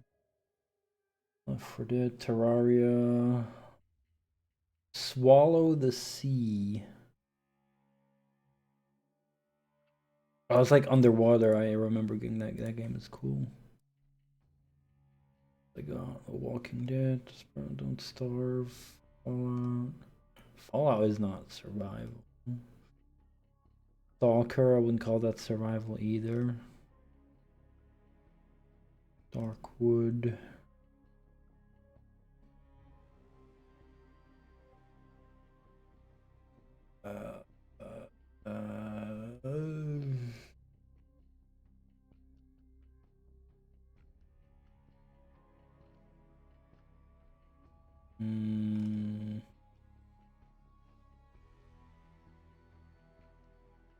Kingdom Two Crowns.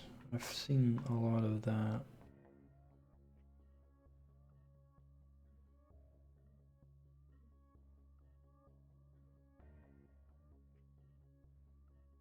Starbound.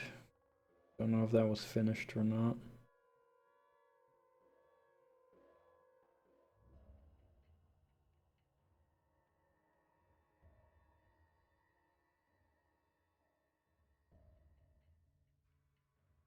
Oh yeah, I was mentioning Kingdom Come as well earlier today. Space Engineers.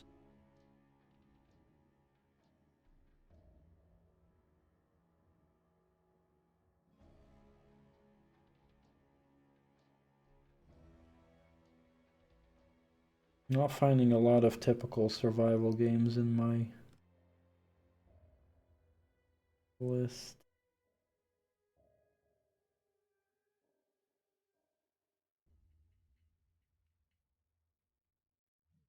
Ark. I have Ark, I guess. That's out of early access nowadays, right? Portal Knights.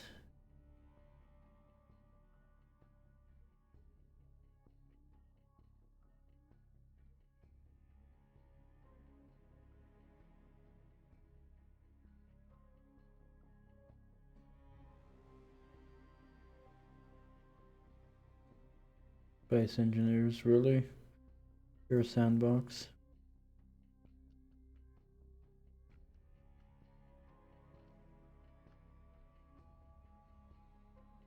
Ark has a lot of DLCs, so...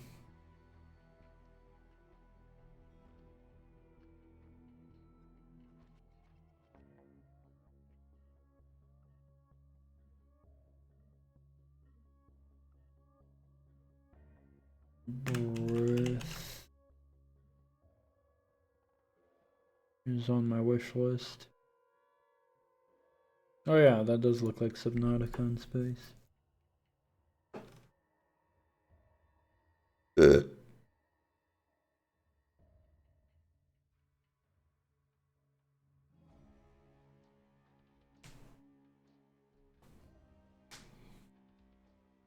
They're all just different maps. Oh. Oh wait, so if they have many maps, then it means that it doesn't really have a story or anything. I mean, not that most survival games have, but like most of them have like either one set map or a random generated map. I don't think I've ever seen a survival game that has like different maps. That's interesting.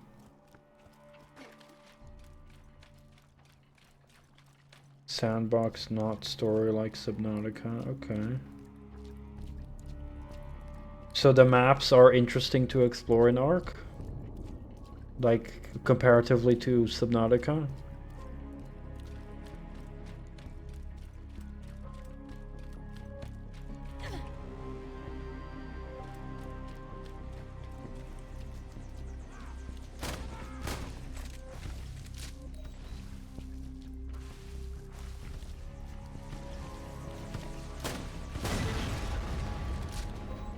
Yeah, those are randomly generated.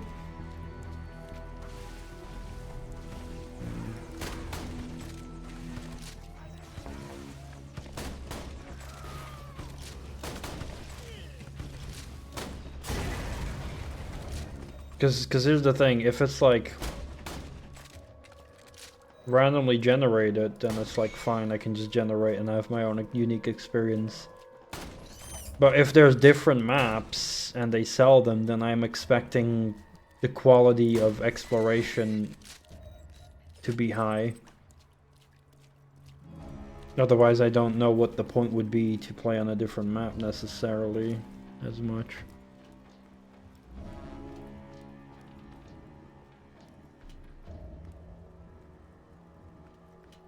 But in terms of exploration, are the maps fun to explore?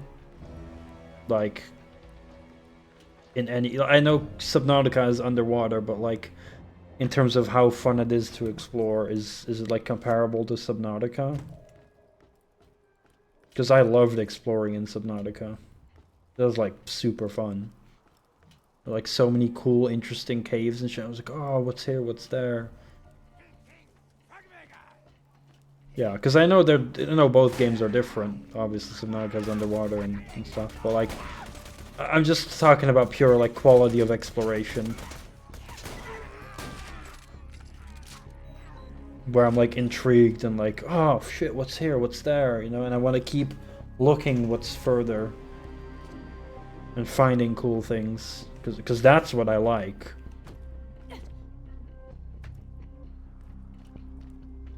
Oh, I didn't care that much about the story in Subnautica, to be honest. That was like, honestly, the thing I cared least about in that whole game. I love the progression and the building and the fucking exploration in that game.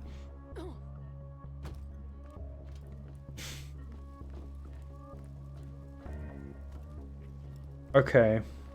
Well then maybe I should go play Ark.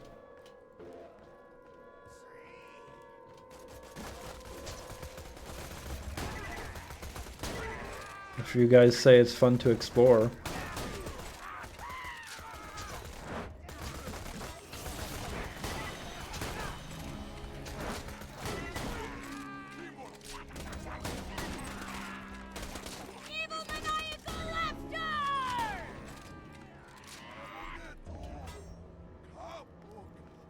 Oh shit.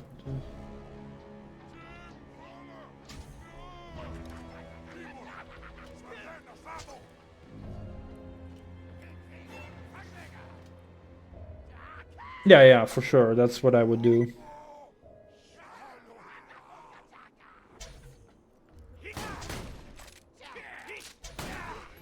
Which is also good, like that.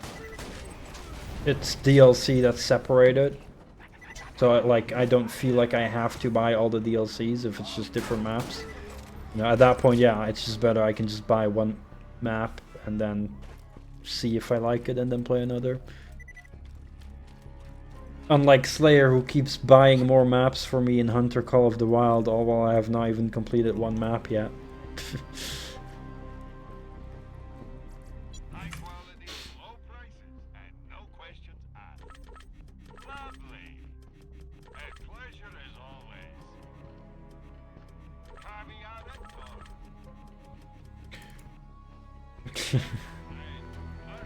emptor. I know.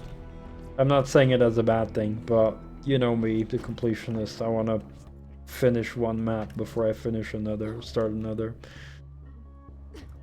It's a time-consuming rabbit hole. I don't mind if it's addicted. If it's addictive, I don't mind being addicted to a game. I mean, I'm playing Borderlands 2 for love of fuck. This is a time-consuming shithole as well, and I don't even feel addicted to this game per se. But if I'm like addicted to something like I was to Subnautica, like Subnautica was a fat addiction for a couple days for me. Holy shit. Like that was fucking crack. I couldn't stop playing that. Like I was constantly thinking about Subnautica. That's how good it was.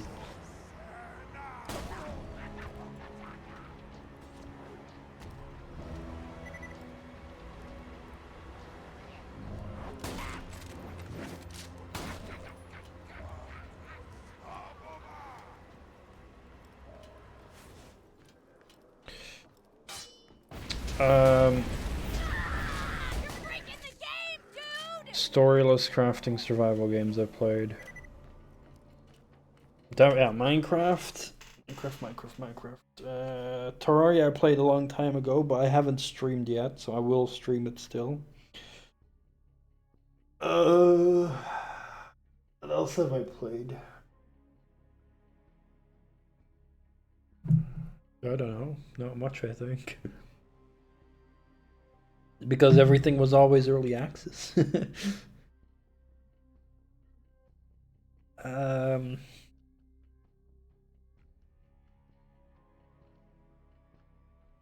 Fucking, I know one game I love, but it doesn't exist anymore. Sky Saga.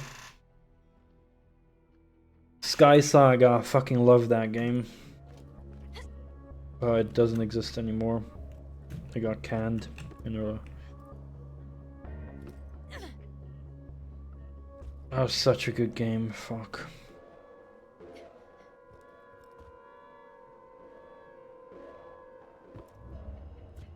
What else did I play? There's probably some other survival games I played. Yeah, Sky Saga I played in like a beta. It was free to play, but they just couldn't sustain it financially. So fucking good.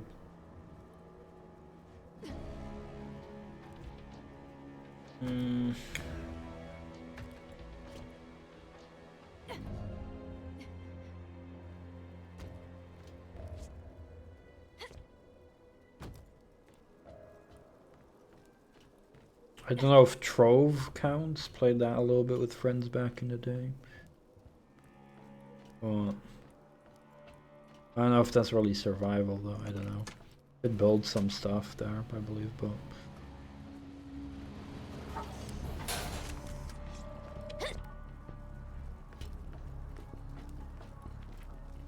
maybe I should look at my Steam played games list.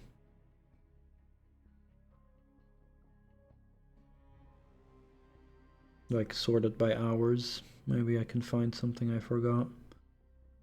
Dual Warframe. Holy shit, Caliber's creeping up high on my hour count.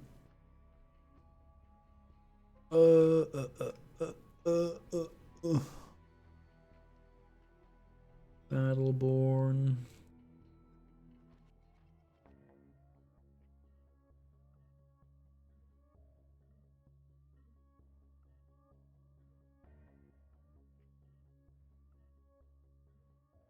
Terraria.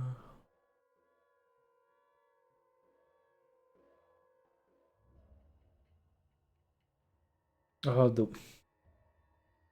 have you ever played The Witcher? That's a good game.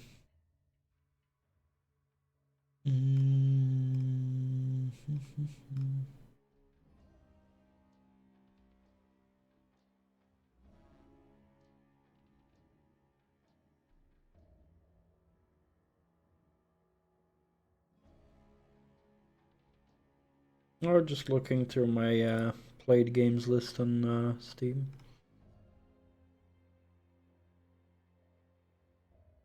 Based on hours.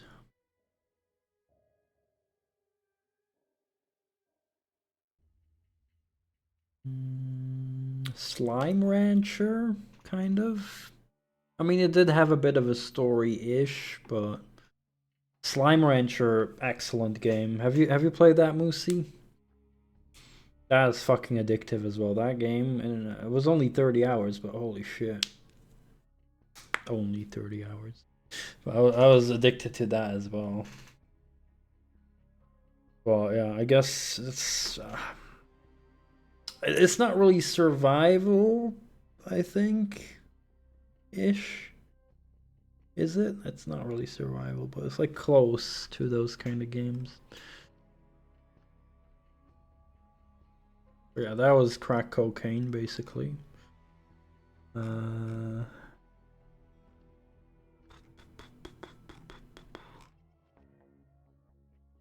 Which, by the way, I really hope the second game is gonna come out of early access eventually, because I want to play that.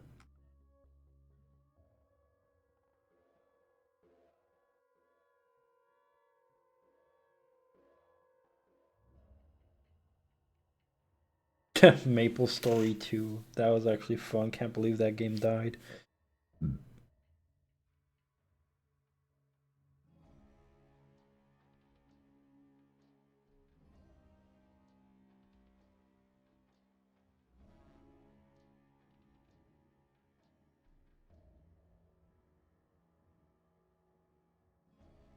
Shock.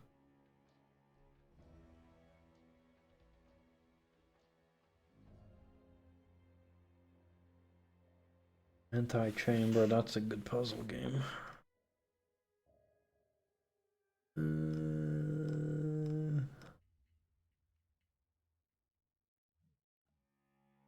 Or not really survival though. Okay. Yeah, Anti-Chamber is great. It's like the perfect kind of game of like letting a game mindfuck you. Fucking great.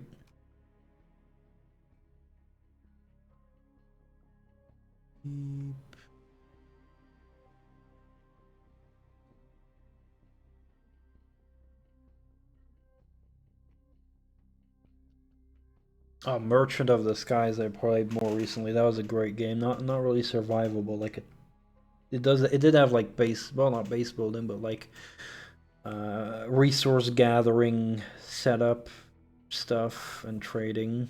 That was really good. I'm sure I love Baba as you. I mean, I saw Vinny play it a bit. It looked really fun, yeah. That's why I wishlisted it.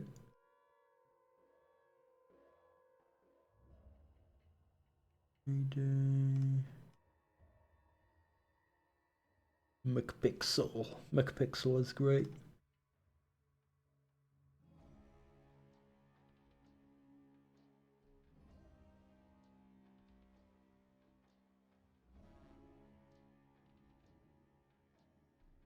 Space Marine, great. Snake Pass is also really fucking good.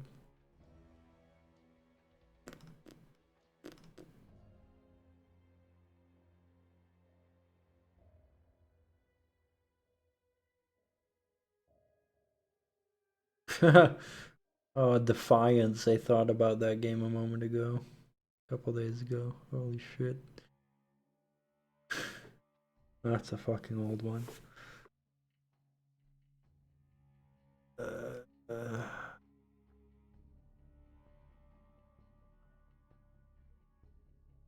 Oh, I played Grid Autosport for 7.5 hours? Really?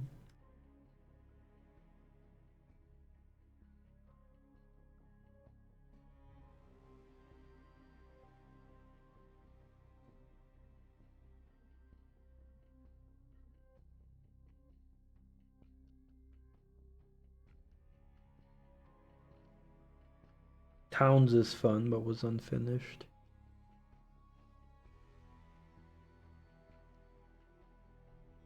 I played Mortal Kombat 6 hours? Okay. Jeez.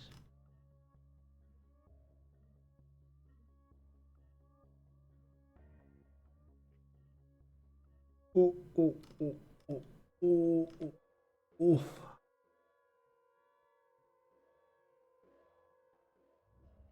Wakatana Zero. That was a game I wanted. No, I actually did recommend that to Iceman. That's such a good game.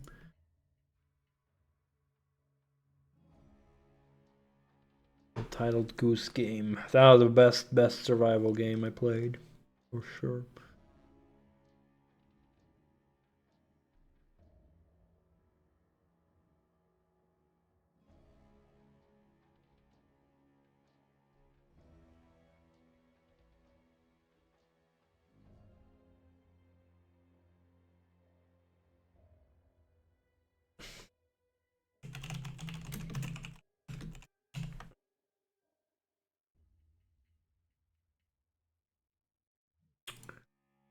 Mighty Quest for Epic Loot. Sad that closed down as well. That was a pretty fun game.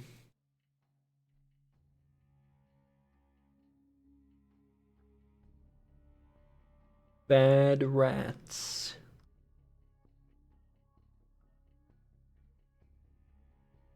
Star Maid. That's here we go. Here we go, Moosey. Star Maid. I played that. That's a fun Minecraft in space, but I don't think it ever got finished. Probably like endless early access.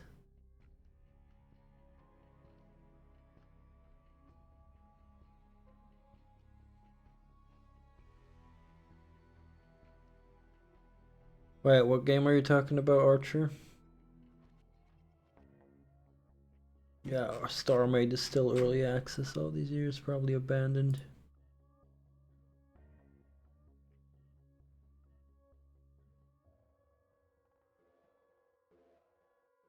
Mo what now?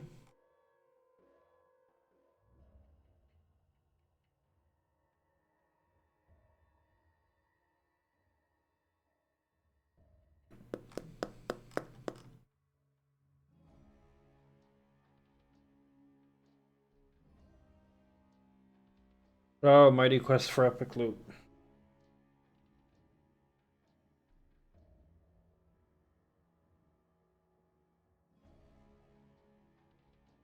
Well, yeah, that's why it died. Because it wasn't like a fully fledged game. I've only played it a little bit and then it died suddenly. I was like, oh. Very sad because I even bought that DLC thing. Yeah, it was like a game like early in its release, and I was expecting it was like a live service kind of online thingy, so I was expecting more updates over the years, but sadly not. Yeah.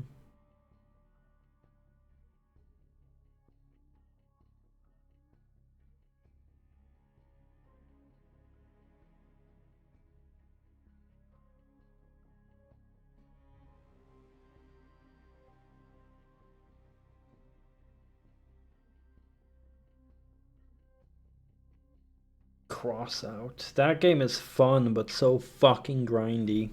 If Crossout wasn't grindy, man, I would fucking actually keep playing it. That game is way too fucking grindy.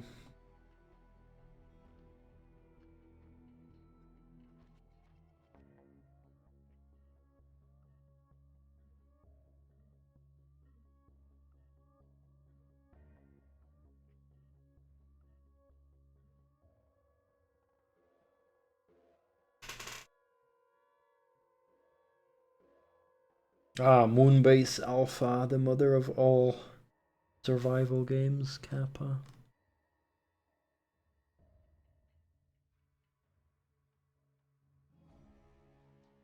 Jack Lumber, that one was addictive.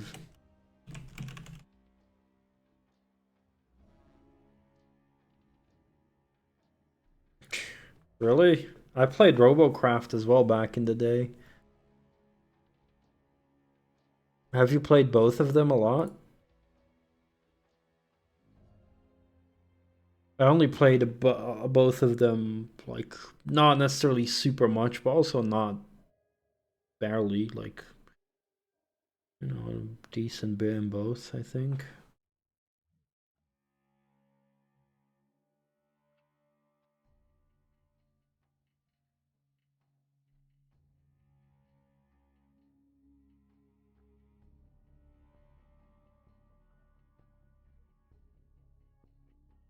Let's see. Robocraft.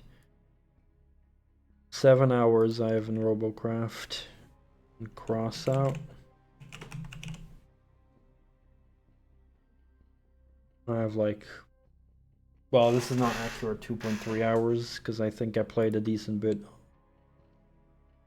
on the non-Steam version.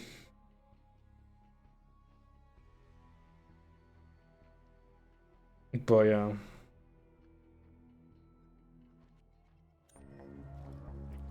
I definitely enjoyed Crossout more than Robocraft. I played Robocraft a lot longer ago.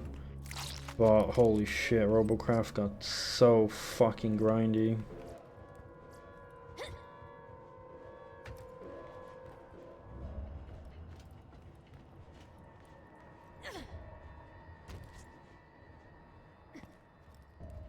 And it had like a very stupid system with like how you fucking craft new items and shit. You had to like pay a lot for it with like certain things. It was really shit. The best I had was, "You sure aren't #1, Skag," which kinda sucked.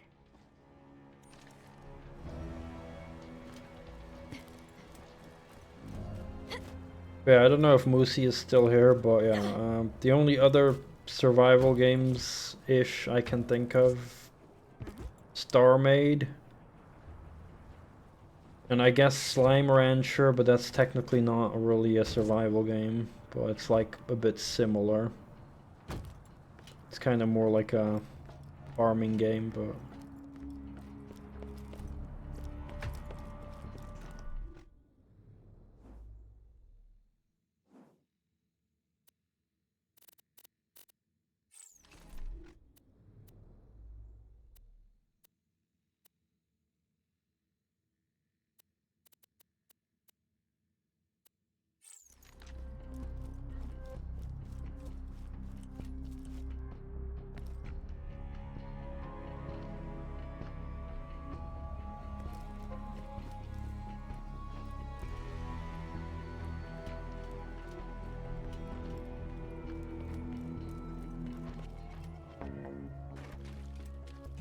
Wait, what? How do I get there?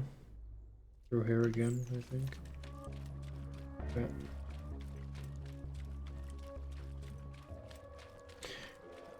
So one of the funniest thing ever that I made in Crossout was like a two-wheeled car with a cannon on the roof. And like when you shoot the cannon, it would make like a perfect backflip and land. It was so funny. Sometimes for shits and giggles I would take it out in battle and fail miserably, but it would just be funny to do a flip.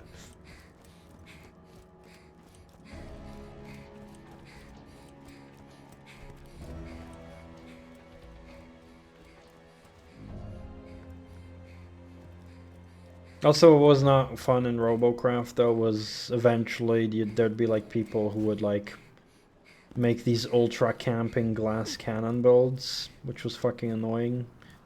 They'd like just make like a plank on 4 wheels with like the most powerful railgun ever, and you'd constantly get sniped by them. That was fucking tedious. That's kind of why I stopped playing.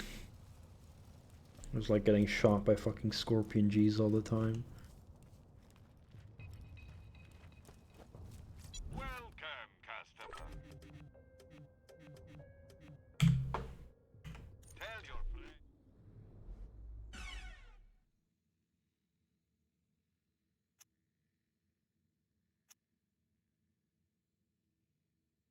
Single block with the hover engine and the railgun. Yeah, exactly. Stuff like that is just fucking broken. Which is, you know, like, I don't really blame the devs for it, because it's like, you know,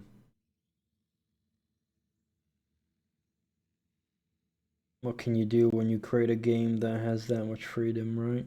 With building your own stuff, but, you know, I guess still maybe would be better to have some limitations on guns as well, or like some kind of balance. I don't know.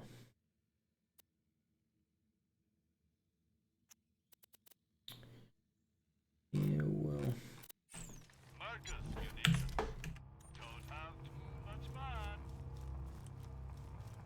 I guess Moosey is maybe away from keyboard.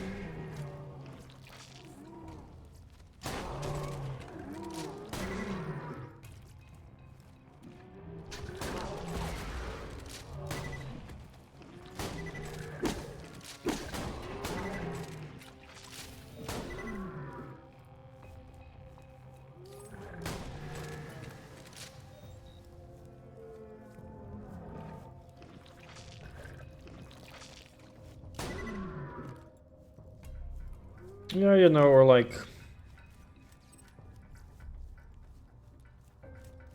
I don't know. That maybe you just can't only have like one very high level item or something. I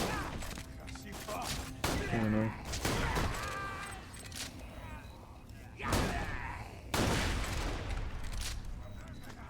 Because yeah, because the issue was like, oh, you take one very high level item but then not put anything else on it, and therefore you're gonna have very high firepower for the tier you get classed as.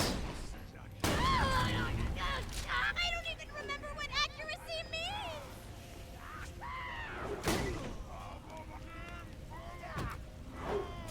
Maybe like the gun having bigger impact on the tier you get classed as or something. I don't know, many different options. You're breaking the game, dude! Anarchy forever and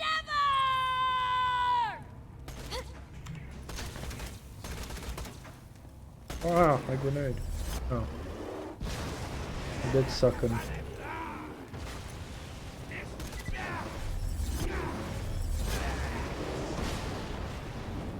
Nice. Nice little fireball grenades.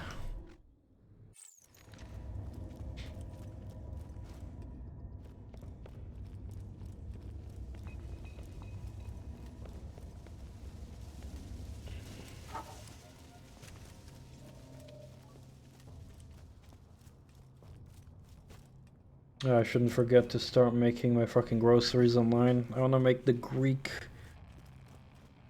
tray bake recipe thingy. Or maybe I'll just, I don't know, something.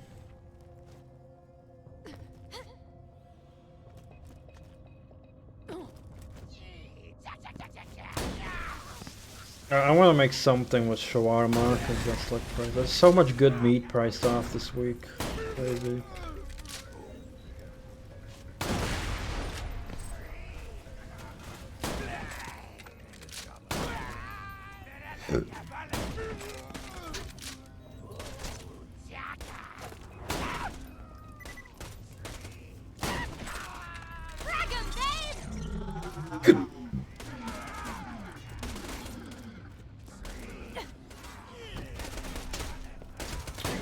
So, Slayer, you are probably also excited about Slime Rancher 2? I have like negative accuracy right now!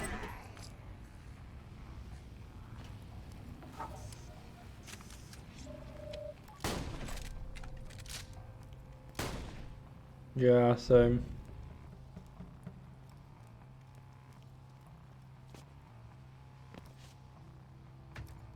If I buy shawarma, I usually just make kapsalon, but I don't have an oven.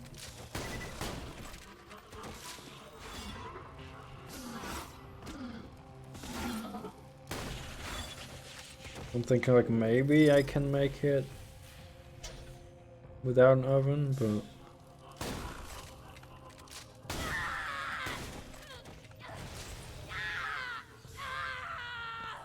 I mean, just shawarma and lettuce, that seems like not a good meal for me. I want a lot more than just that, like onion and bread and stuff. Have you considered not killing all my bandit brothers? I mean, just letting us murder you and steal your stuff. Mull it over.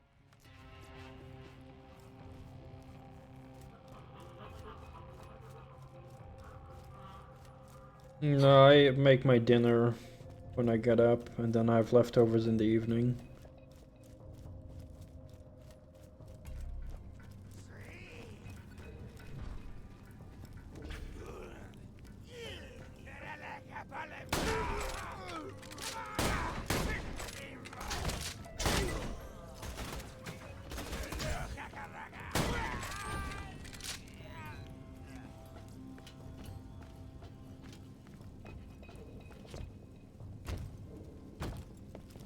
Like, I've made shawarma sandwiches before. I just love kapsalon too much that whenever I have shawarma, I'm like, I want to make kapsalon. What's your name, sexy?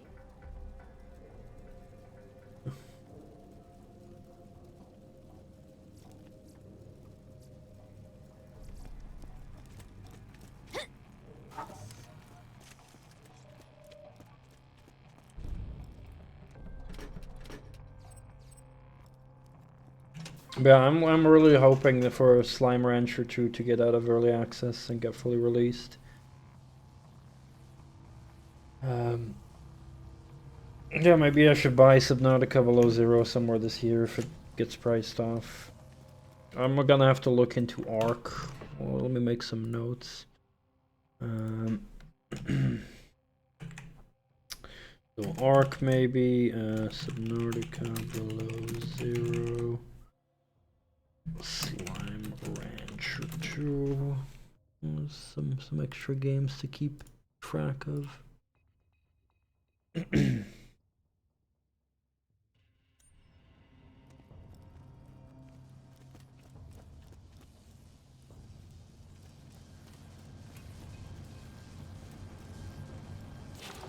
just lost a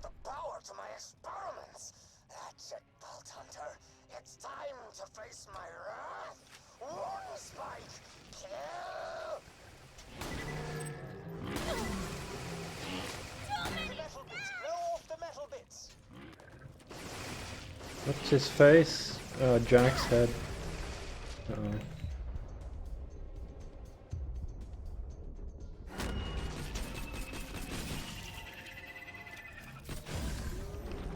Holy shit, what the fuck happened there? It's robot fighting time! You're breaking the game, dude! Just stop! I put a lot of work into. Oh my god, you killed him so easily. Okay, that's bad. Well, that's disheartening. Crap. That was very weird. Exceedingly well done, Vault Hunter. Come on back to me and we'll see about taking down Nakayama himself. Okay. I'm honestly scared out of my mind right now, but you still haven't totally stopped me. I've got a backup lab on my ship, complete with one last sample of Jack's DNA in the most dangerous genetic monstrosity Pandora's ever seen. The only way to truly stop me is to come to my ship and kill me. Wait, why did I tell you that? What a rubbish evil genius you are. Good God, man, show some backbone. Throw some sarcastic taunts at us or something. What? No! The Vault Hunter just killed a bunch of my guys and now they're gonna ruin my plan. I'm scared out of my mind. I love this.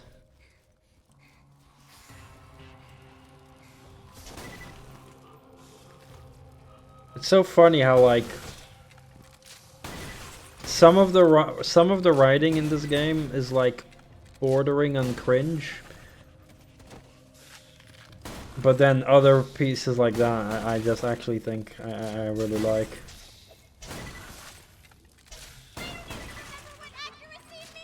Most interesting characters, just like fuck,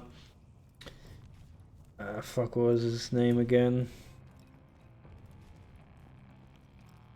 Diederik or something.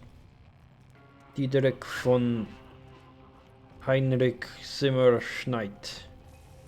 I don't know if I have his first name correct, but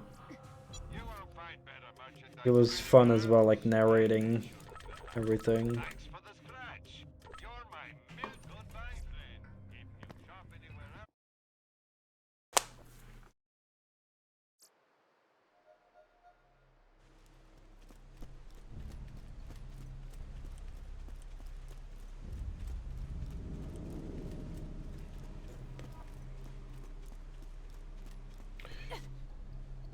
Holy shit.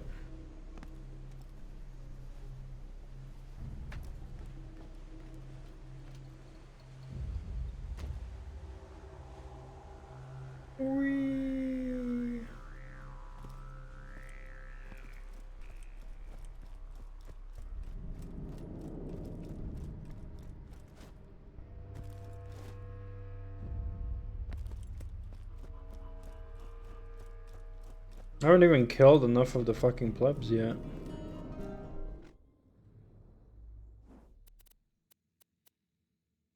Jeez.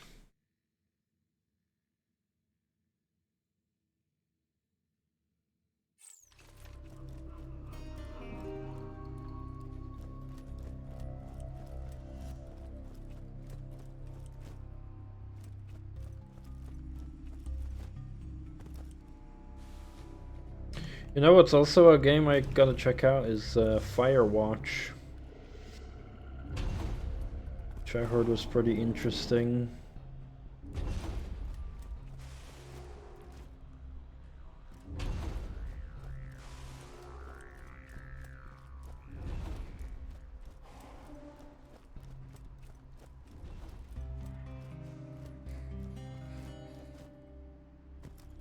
Just like that fucking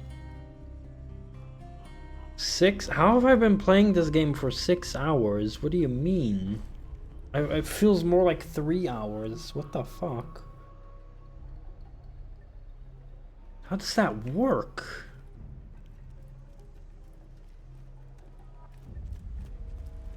So fucking weird, man.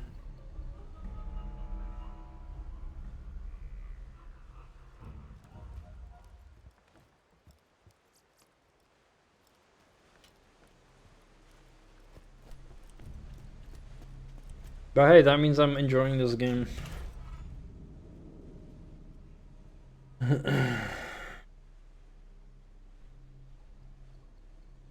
to shut that idiotic professor up for good. As the good professor so moronically told us, he's still in possession of a secondary genetic modification lab in the confines of his crashed ship, the HSS Terminus. Being the badass you are, I'm certain you'll have no trouble heading to his ship and shooting the living daylights out of him. Greetings. Do you feel you have too many bullets, but not enough money? What ho! I hear rumors of a bulletproof bullymong hiding in Hunter's Grotto. Why not go out and kill it, chum? Is it all right if I call him that? I'm trying out various terms of endearment, seeing what works and what doesn't.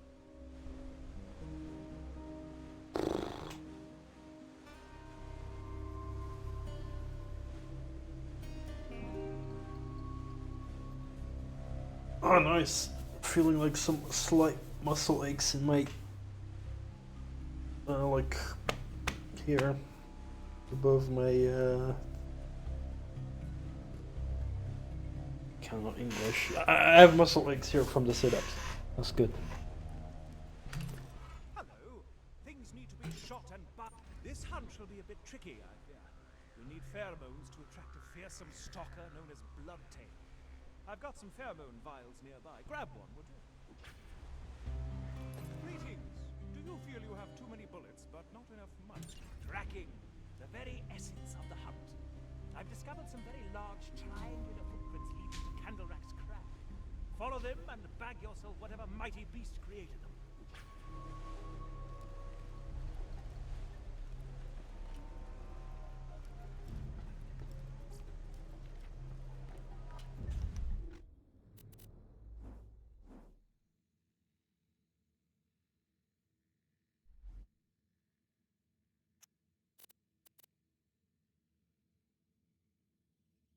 Fuck. Of that garbage. Honestly, I need to sell other garbage. I've got too much garbage. From King Garbage. Of the Garbage Dynasty.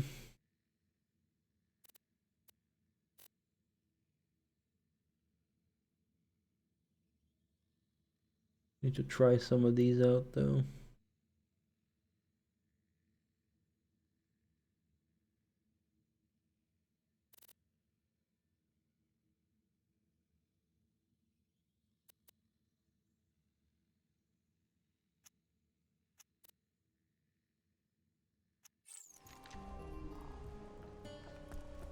Let's just get this out of the way. Yes, most of my merchandise was ripped from the hands of dead adventurers.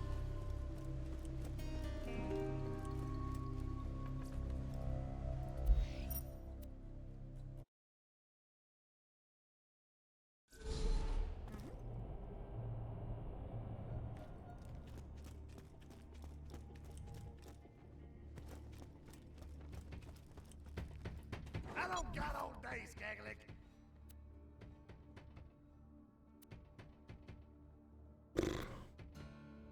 This never happened.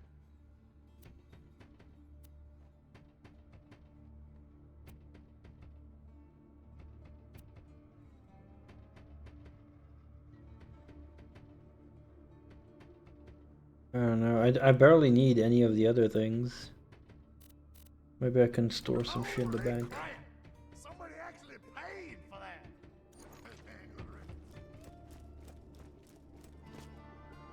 I'll figure that out next time.